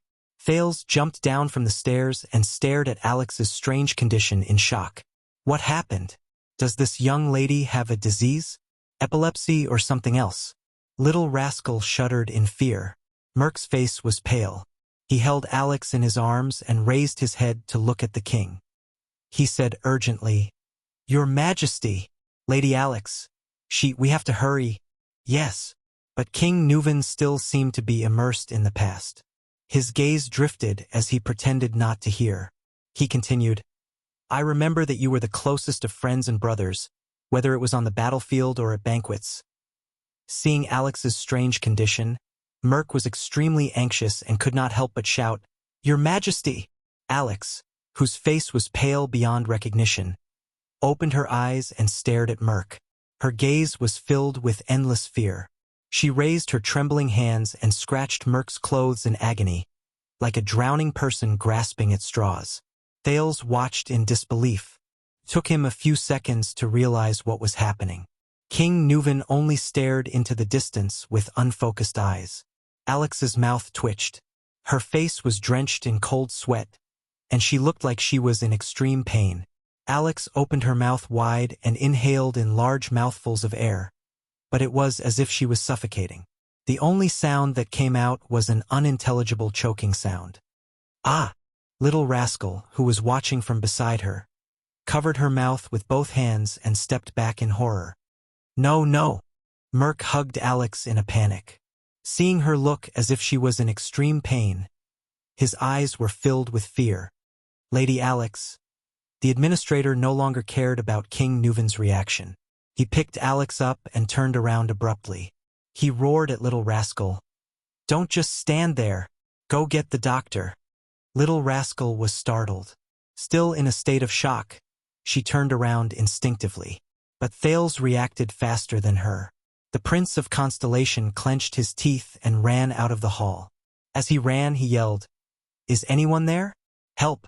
I need a doctor." However, a voice that was even colder and more terrifying blocked Thales' words of help from his mouth. Don't bother. It's a poison refined from blue vine grass. It takes effect violently and quickly. It takes effect within a minute. From the beautiful Archduchess of Enlenzo Dukedom 300 years ago to the Crown Prince of Constellation 12 years ago, they all died from this poison. Thales was shocked. He stopped in his tracks and turned around in disbelief. Lord Merc also raised his head in horror and looked up the stairs with the most incredulous gaze. There, King Nuven opened his ice-cold eyes. He stared at Merc and his convulsing granddaughter, as if he was uttering the most vicious curse. She's already dead.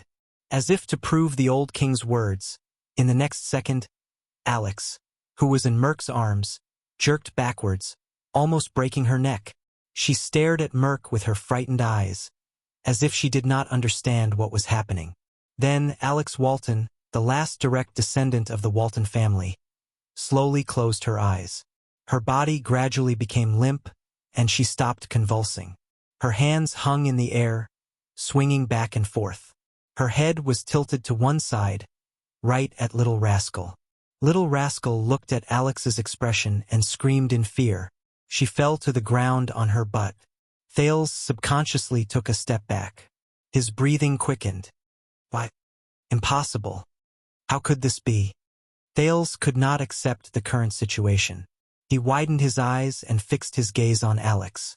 After a few seconds, he turned to King Nuven, whose face was ashen and gloomy, especially the ring on the little finger of King Nuven's right hand that he was stroking. It belonged to the Emperor of Poison, Kessel Carluz VI, Triumph, and the goblet in King Nuven's hand. It's you. Thales gasped for air and stared at King Nuven in horror. You poisoned him? Humph, of course. King Nuven snorted gloomily. And don't forget, you're the one who handed her the goblet. Lord Merc's body trembled uncontrollably. He looked at the little girl in his arms. Thales clenched his fists so hard that they almost cracked. Handed her the goblet? He gritted his teeth and glared at King Nuven. He felt a strange emotion brewing in his chest. Bastard! Thales gritted his teeth and glared at King Nuven. But the king only curled his lips nonchalantly and looked at Merc again. A few seconds later, Merc, whose face was stiff as if his mind was blank, finally extended his trembling right hand and placed it under Alex's nose.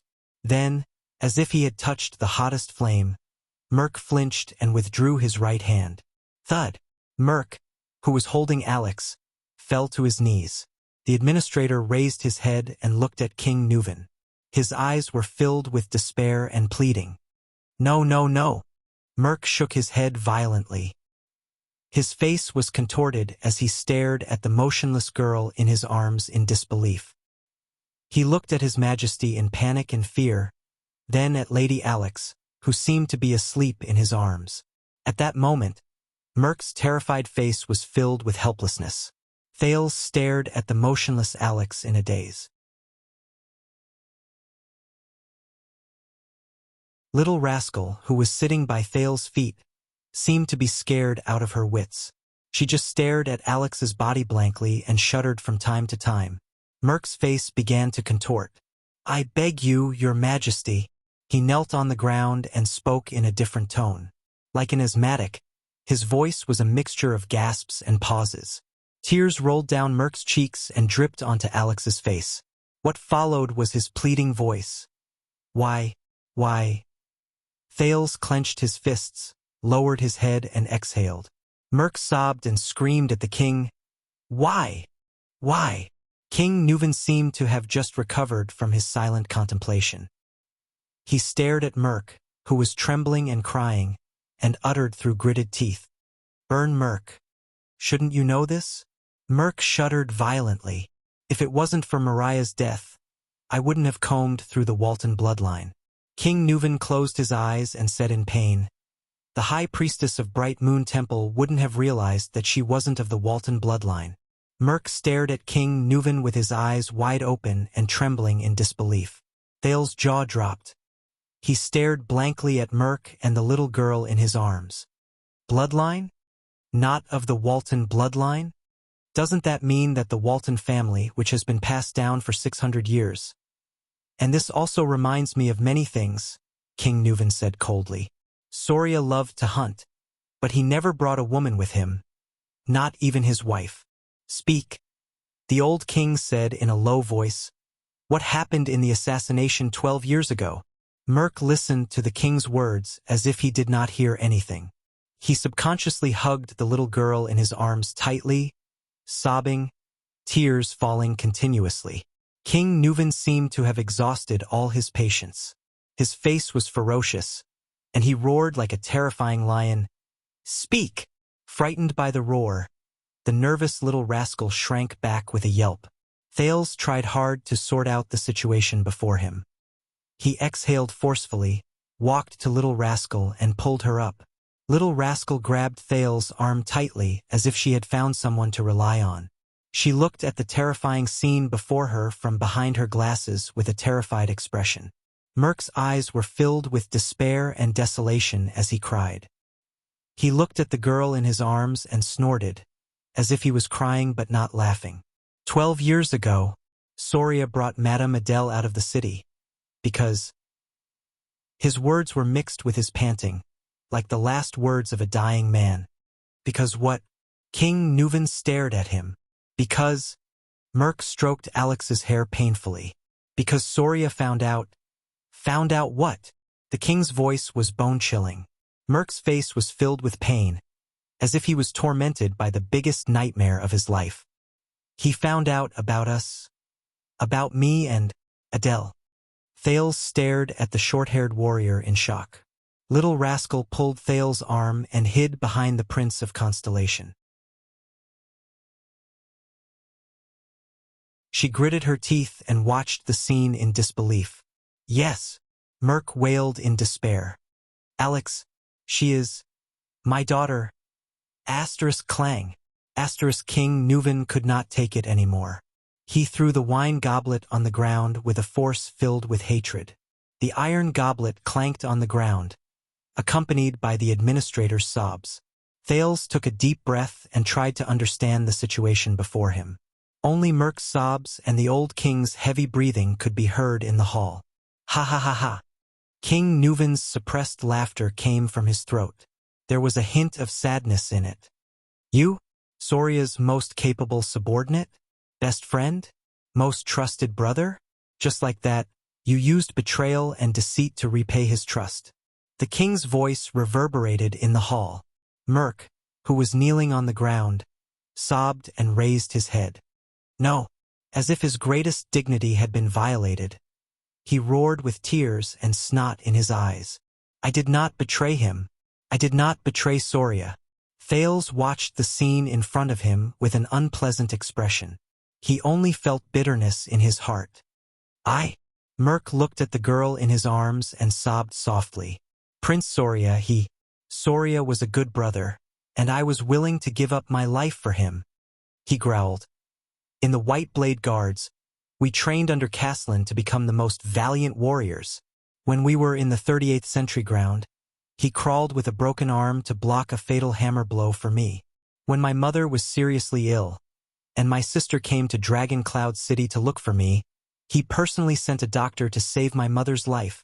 When we were surrounded in White Mountain, he and I had our backs against each other. Those sharp-eared arrows pierced through my left shoulder and his right shoulder. We cursed each other's luck and fought back to back as we retreated. We persevered until Caslin came to help us. I still remember the day I went back to my hometown to get married. That bastard, Merc said with a smile through his tears. Soria brought his brothers from the White Blade Guards and came to our village with a tray full of rye wine and roasted meat. He raised the Red Dragon flag and the Cloud Dragon spear flag. The local counts and knights all came. The expression on the village chief's face was even more exaggerated than when his son became a tax collector. Mother was very happy. She finally felt that her son had made a name for himself. Soria, I have always treated him as my closest brother. Comrade, your highness, Merc roared angrily with tears streaming down his face. I will never betray him. King Nuvan stood up abruptly, his hair and beard bristling with anger. Bulsh *T. Thales felt his hand tighten. Behind him, little rascal began to tremble again. He could only try his best to hold little rascal's hand and comfort her. You cheated on my son, the man you were supposed to be loyal to. King Nuvan's eyes were burning with anger. He said loudly, You cheated on my son, the man you were supposed to be loyal to, with his wife, and even gave birth to your child. You tarnished the Walton family's dignity and bloodline. Do you think this is not a betrayal? You have never treated him as a brother in your guards, a man you should be loyal to with your life and honor. Traitor. Kneeling on the ground, Merc listened to the king's words and looked at Alex, his daughter, in his arms. With tears streaming down his face, he roared in grief and indignation, Ah! No! He closed his eyes in agony. Thales gritted his teeth and frowned as he watched the confrontation between the king and his vassal. He felt a wave of sorrow in his heart. It's not like this. Adele, she was so good, so gentle, so. Merc lay on the ground. He clenched his right fist and pounded the ground miserably. She shouldn't have married into Dragon Cloud City. Shouldn't have met Soria. Should have met you. King Nuvan's words were filled with terrifying emotions. Shameless traitor? Adele, that was a mistake. Merc's teeth trembled as he caressed his daughter's face. His expression changed several times as if he was looking at another person through her. Whether it was me and her or Soria and her, it was all a mistake. She shouldn't have left Camus Union, Vine City, the flowers, and the blue sky that she cherished.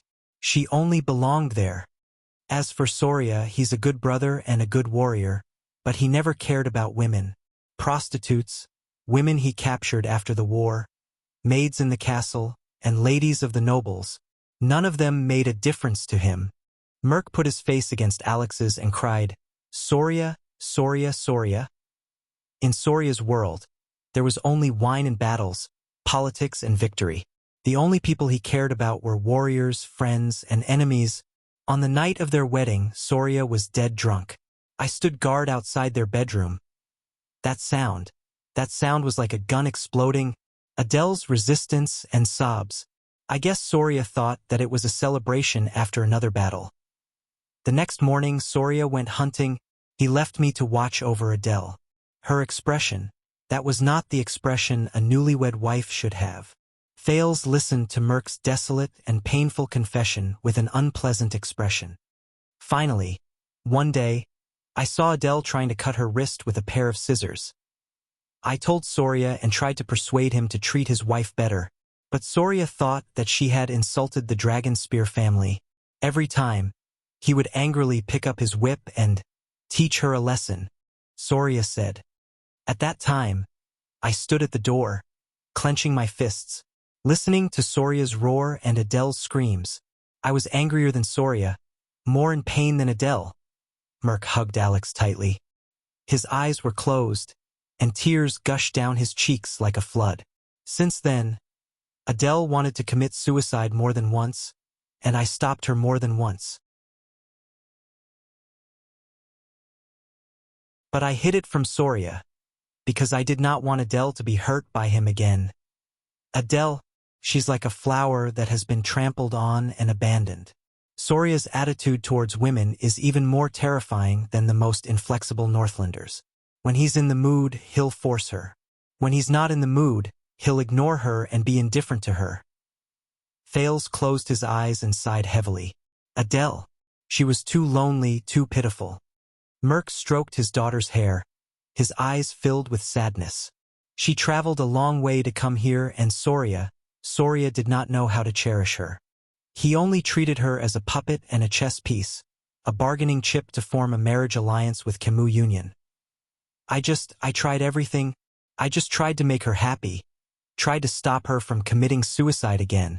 Agitated, Merc muttered incoherently.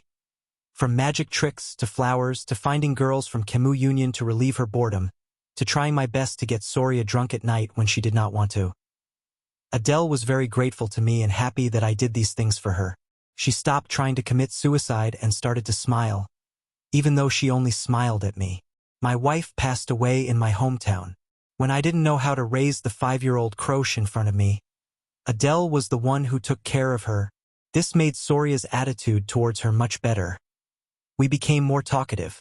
She teased Croche in the room, and I laughed foolishly outside the room.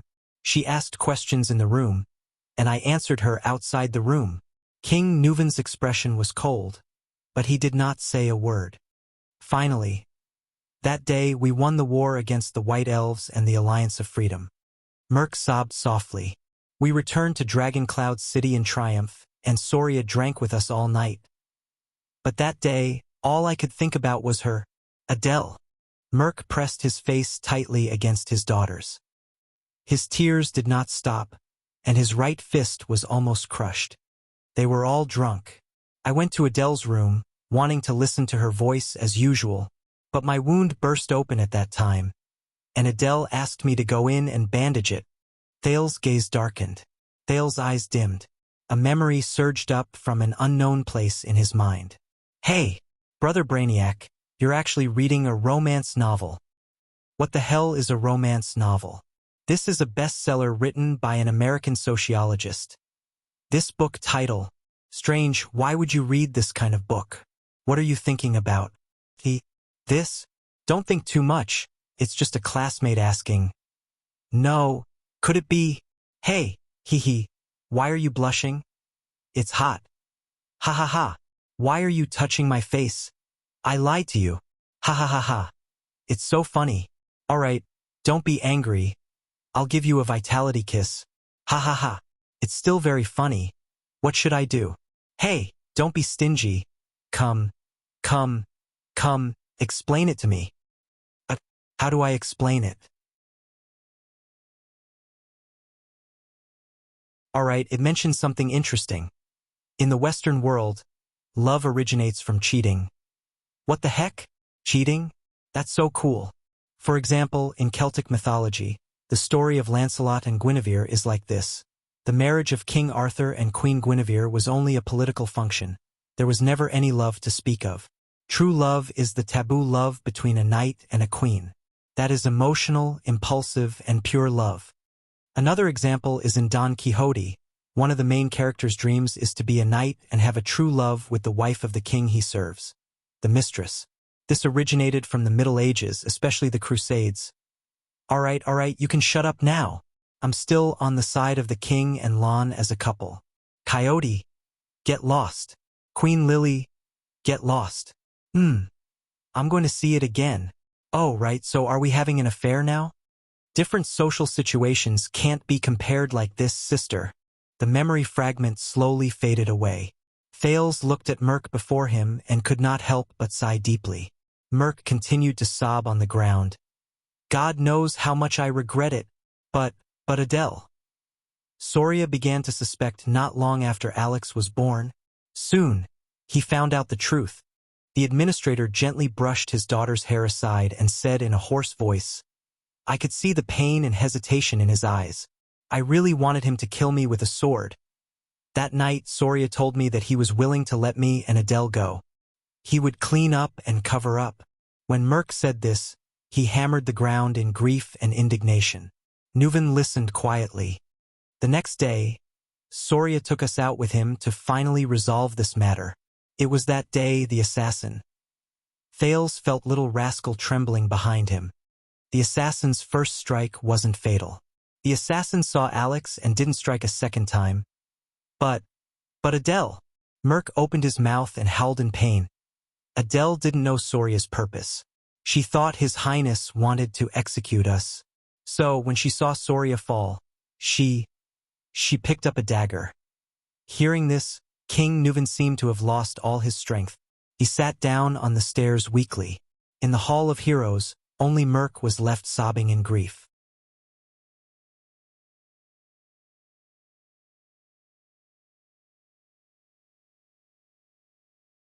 Chapter 160. When Prince Soria fell into a pool of blood, his eyes, Merc rested his chin on his daughter's forehead, filled with grief. I knew that we had committed an unforgivable sin. I could have stopped her. Then why didn't you? King Nuven raised his head. He gritted his teeth and interrupted the weeping man on the ground.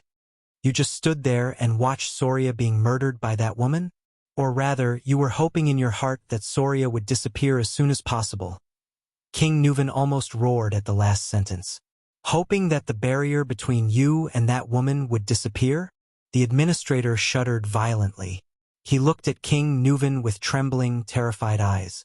At that moment, Thales truly felt the fear, sadness, and helplessness in Merc's heart, and the deepest despair and numbness, and the fear of being exposed. Merc's expression gradually changed.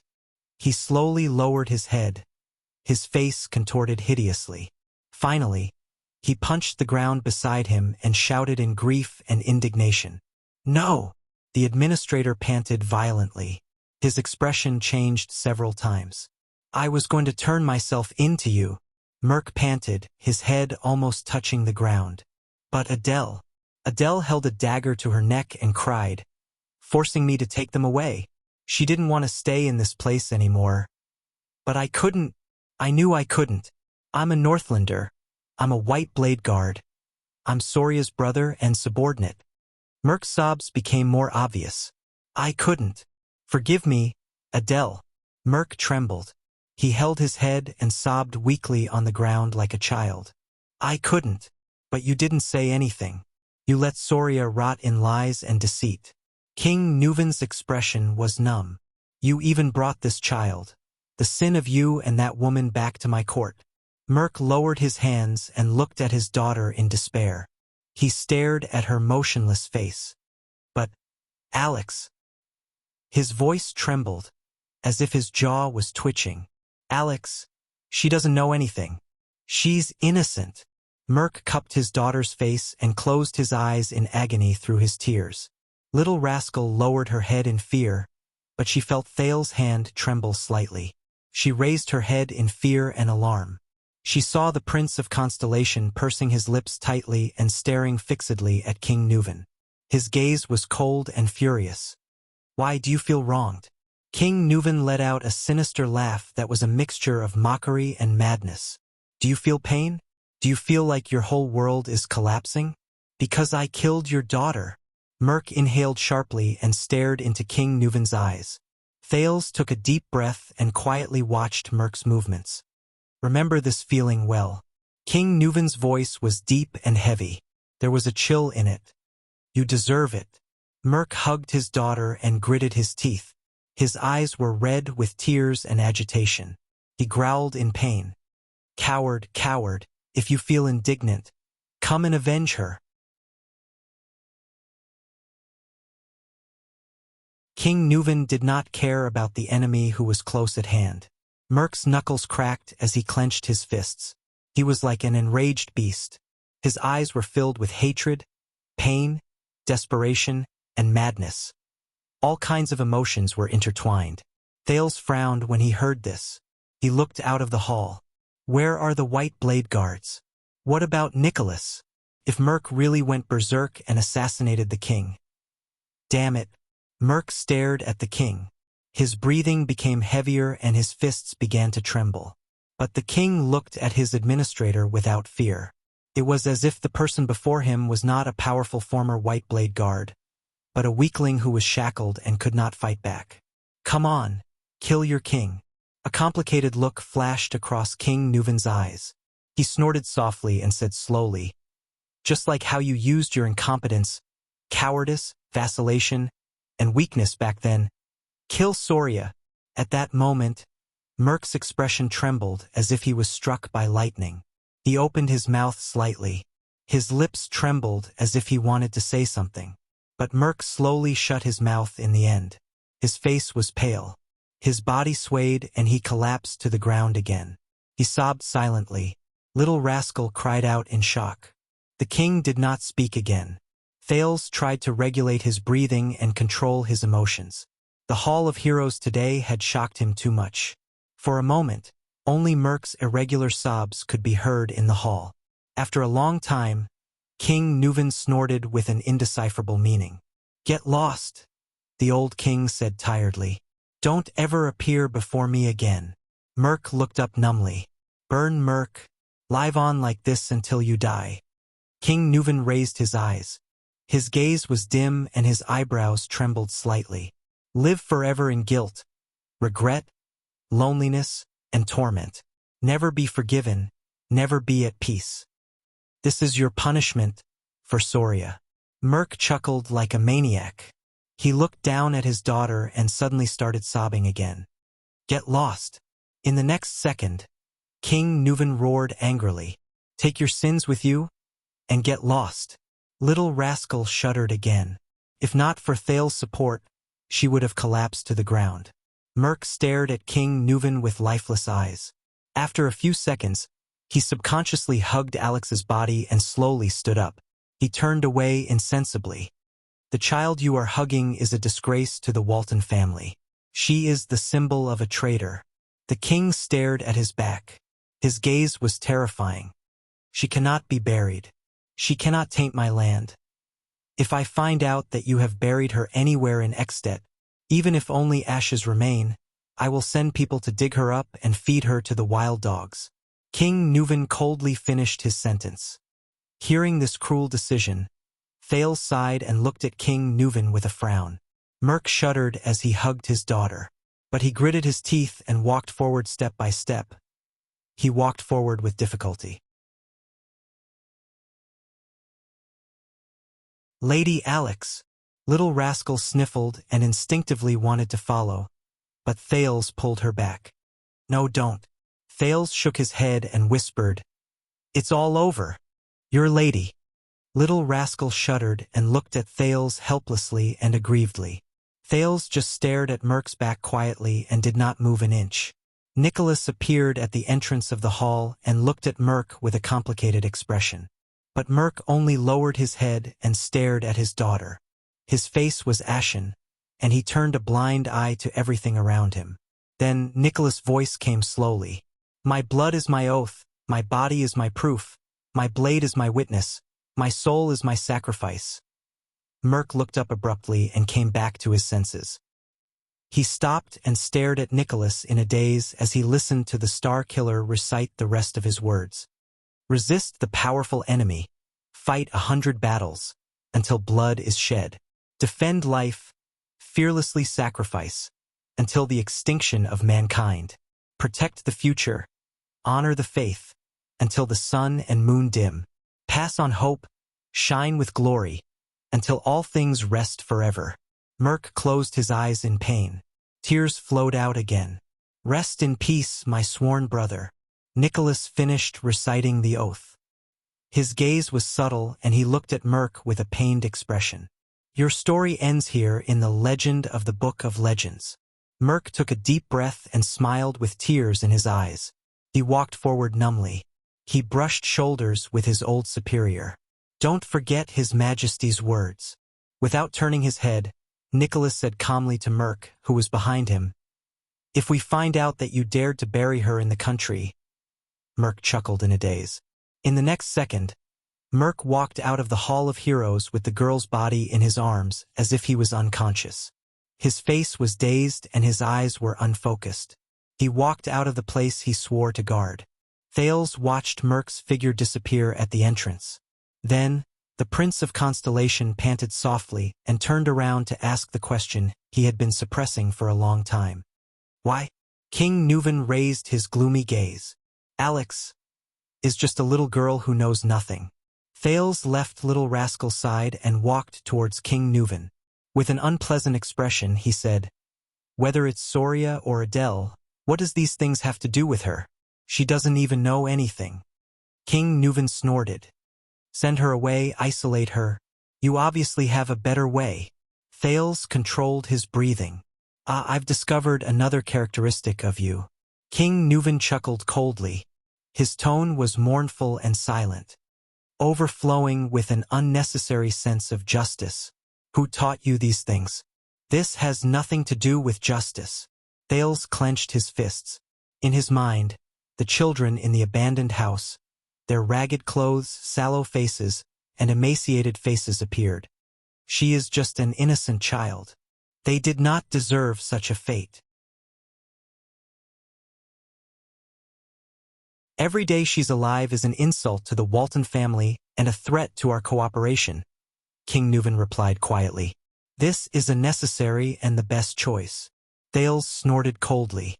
You can find 1,000 reasons to justify your actions. Thales snorted coldly.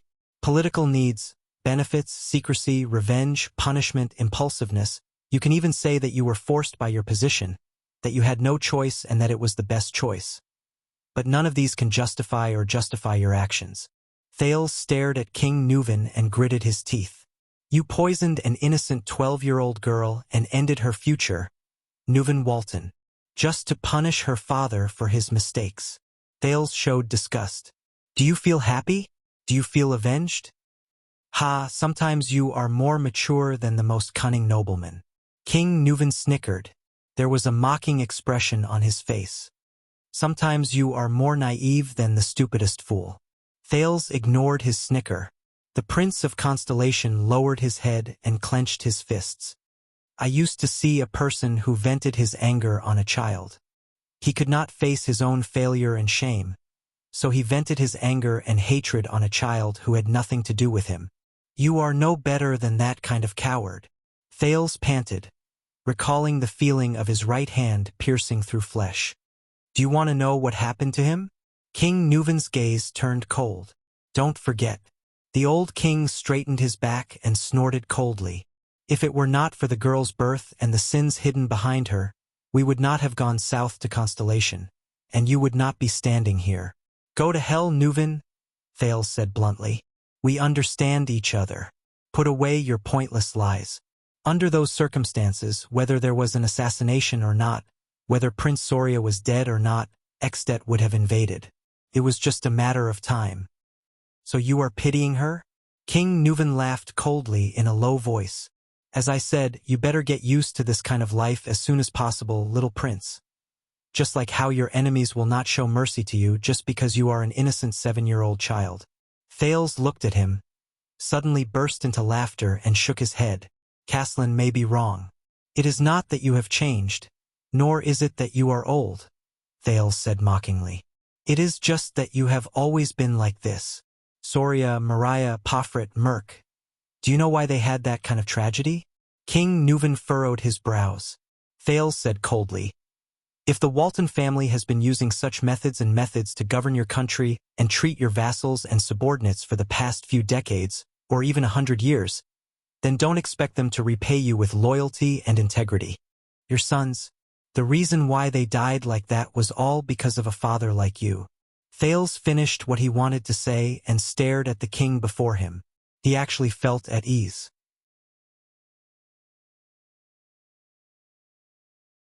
He did not feel the slightest bit guilty of blaming and offending the common elected king of Extet. King Nuven fixed his gaze on him and did not speak for a long time. Then the old king's expression became serious. He stared straight at Thales with a complicated gaze. You think this is cruel, don't you? The king said softly. You haven't seen anything crueler. Thales frowned slightly. You? King Nuven said slowly with the majesty of a king. Come before me. Thales took a deep breath. Damn old man. What is he going to do now?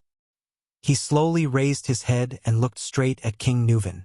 He lifted his leg and took a step forward. But he did not even take a step forward. "It's not you." The king's gaze, which was as sharp as a sword, went past the Prince of Constellation and shot coldly behind him. King Nuven said coldly, "I said, it's that child." Thales was stunned. His pupils shrank abruptly. Thales turned his head in a daze and stared at Little Rascal behind him. Little Rascal, who had been holding her breath and not daring to breathe loudly, suddenly realized something. She shuddered. Little Rascal glanced at the king in disbelief, then looked at Thales as if asking for help. She seemed to have never experienced such a scene before.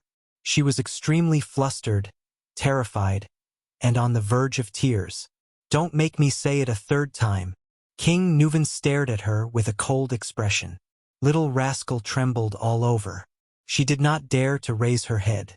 However, her many years of experience still made her walk towards the king with trembling, fearful steps. Thales stared at everything in front of him, puzzled. Little Rascal stood in front of King Nuven. She stared at the ground and trembled. "Ever since Soria was assassinated, I've been keeping Alex under tight protection," the old king said flatly. "Most people don't even know Alex's name. They only know that she exists. Fortunately, not many people know this secret, this truth." King Nuven's gaze was terrifying. His tone was firm. "From the scullery to the bedroom, from the guards to the maids, everyone who knows Alex has been eliminated on your way here. There's only one left." Little Rascal trembled violently. Tears slid down her cheeks. "No, I didn't see anything. I don't know anything." King Nuven lowered his head and raised his right hand. He stared at the black ring on his finger with a subtle gaze. Thales' breathing instantly quickened. He vaguely knew what the old king wanted to do. Thales hurriedly strode towards King Nuven. "Hey, you." But Thales did not take more than 2 steps before his shoulder was firmly gripped by a strong hand from behind. Pain shot through his shoulder. "Stay here." Nicholas the Star Killer coldly restrained him from behind. "Don't cause trouble, little prince." Thales immediately felt that half of his body could not move. "No, you saw the scene just now. That's secret, didn't you?" King Nuven slowly said to Little Rascal in his old and deep voice, "And you're also one of the few who knows of Alex's existence." Little Rascal watched Thales' fate with tears streaming down her cheeks. She then looked at King Nuven's expression and trembled in fear.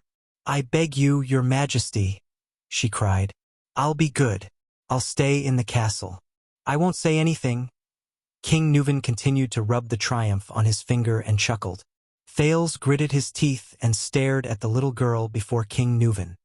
"No, damn it." Thales shot a hateful glance at Nicholas, then at King Nuven. "Guess." The next moment, King Nuven sneered and gripped Little Rascal's hand tightly. "What will happen to you?" "Nuven!" Thales struggled with all his might, but under the suppression of the leader of the White Blade Guards, his resistance was futile. King Nuven's expression was cold. He pulled Little Rascal's hand to his right hand. No, Little Rascal was so frightened that she was about to cry. "No, no." Thales clenched his teeth and drew JC's dagger from his waist. He swung it at the Star Killer at a strange angle. The 4th offensive style of the Northland military sword style. The ambush style. Then Thales opened his mouth in shock. He saw King Nuven stretch out his right hand and place the ring on Little Rascal's palm. Little Rascal stared at her palm in a daze. She stared at the black gemstone ring with a silver ring on it. "This is the token passed down through the generations in the Walton family. Triumph," King Nuven said calmly and coldly. "From now on, you are the last descendant of the Walton family. I am the granddaughter of Nuven Walton, the common elected king of Extet and the Archduke of Dragoncloud City. I am the only daughter of Prince Soria Walton and Marquis Gloucester of Vine City, Adele Walton." Thales and Little Rascal stared blankly at King Nuven. "Saroma Alex Soria Walton," King Nuven said softly. "This is your name." Little Rascal gasped subconsciously. Her face was ghastly pale. A few seconds later, she finally realized what King Nuven meant. The bespectacled girl trembled as she held triumph in her hands. She took a step back in fear. Nicholas let go of Thales and the dagger that was aimed at him. He snorted coldly. But Thales had no time to care about his attitude. He got up from the ground and looked at King Nuven in shock. He then looked at the absent-minded little rascal, who was frightened and helpless. You must forget everything in the past, whether it is your birth or the girl you served. King Nuven continued with his emotionless but forceful words. You will listen to my orders and become a lady of the Walton family. You will marry that boy in exchange for Jadestar's support and protection of the Walton family, as well as the connection between the two families.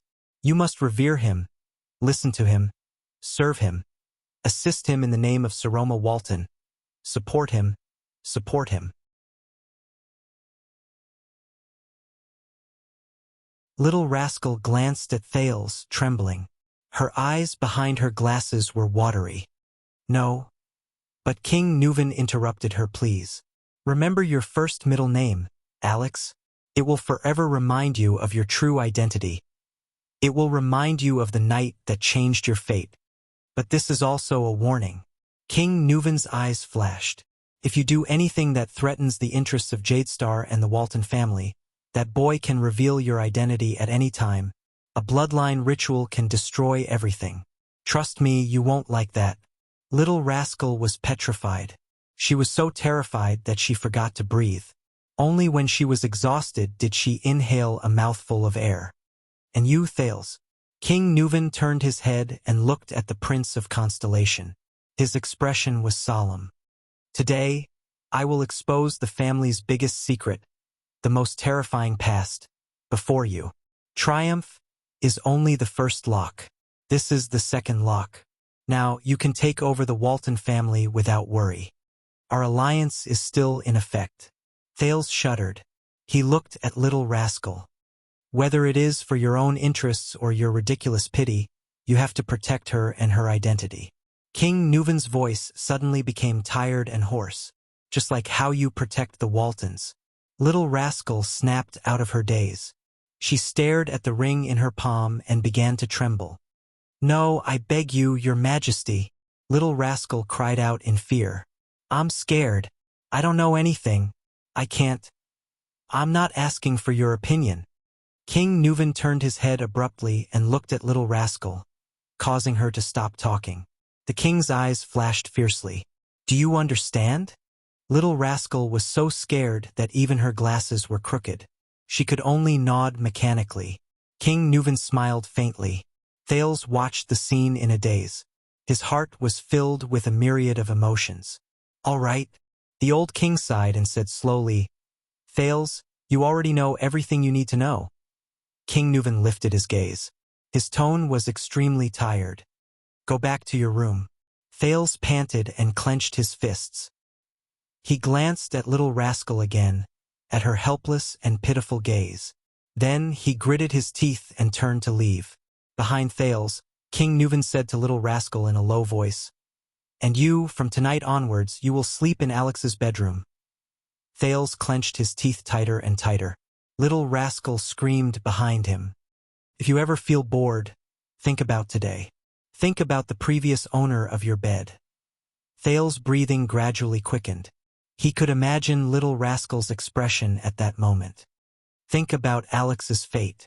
Think about how she convulsed in agony before she died. Thales gently closed his eyes. His footsteps became slower and slower. Little rascal's sobs came from behind him. Think about the people who died because of this, and think about how lucky you are. Thales stopped and took a deep breath. The servants and kitchen have all been cleaned out, but you'll soon have new servants. You'd better act properly. Enough! Under everyone's astonished gaze, the Prince of Constellation turned around and glared angrily at King Nuven and the sobbing little rascal. Thales gritted his teeth and strode forward, grabbing little rascal's wrist. Then, without giving her a chance to speak, he pulled her to his side. He could feel that little rascal's wrist was still trembling. Don't be impatient, Thales. King Nuven waved at Nicholas, who was about to step forward, and said slowly, "You will have plenty of time to spend with your fiancée in the future. That's it." Thales stared coldly at King Nuven. "Tonight, she has to stay with me." After saying this, he dragged Little Rascal out of the hall with a solemn expression. Little Rascal pressed down on her glasses, which were about to fall off.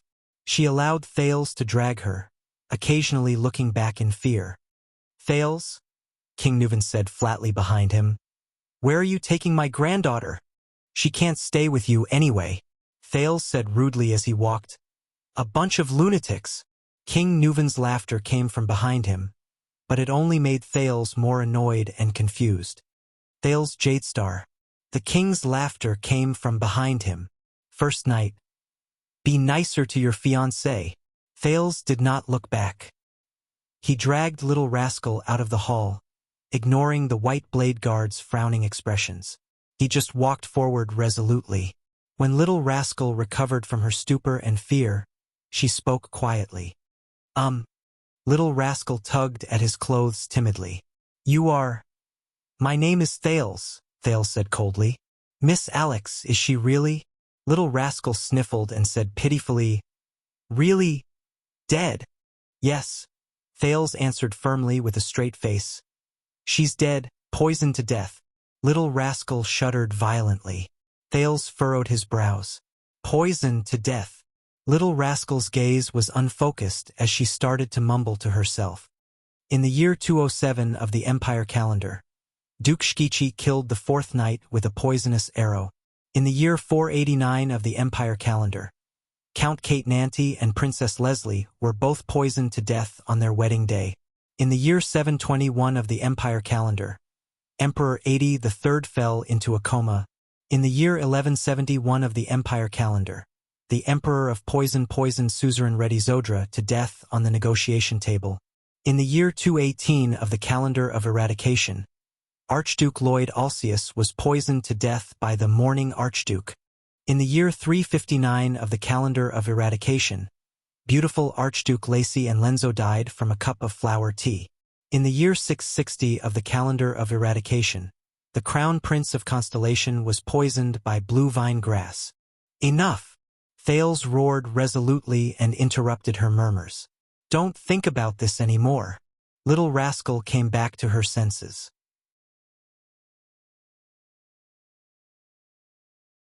Thales pulled her along and continued walking forward. We should go back," Little Rascal said hesitantly. "You can't go back." Thales cut her off firmly and shook his head. "According to Nuven, a bunch of people just died there. It's definitely not suitable for you to stay." Little Rascal shuddered slightly. Thales sighed in his heart as he walked. "But I'm afraid that we—" Little Rascal said hesitantly again. "You don't have to be afraid. There's no bastard like Nuven here," Thales said quietly. "But I can only protect you for a while." "No, I mean," Little Rascal said softly with a sobbing tone. "We went the wrong way." You're tuning in to the Legend of the Vagabond YouTube channel. Don't forget to subscribe and join us on this journey to catch the most captivating stories.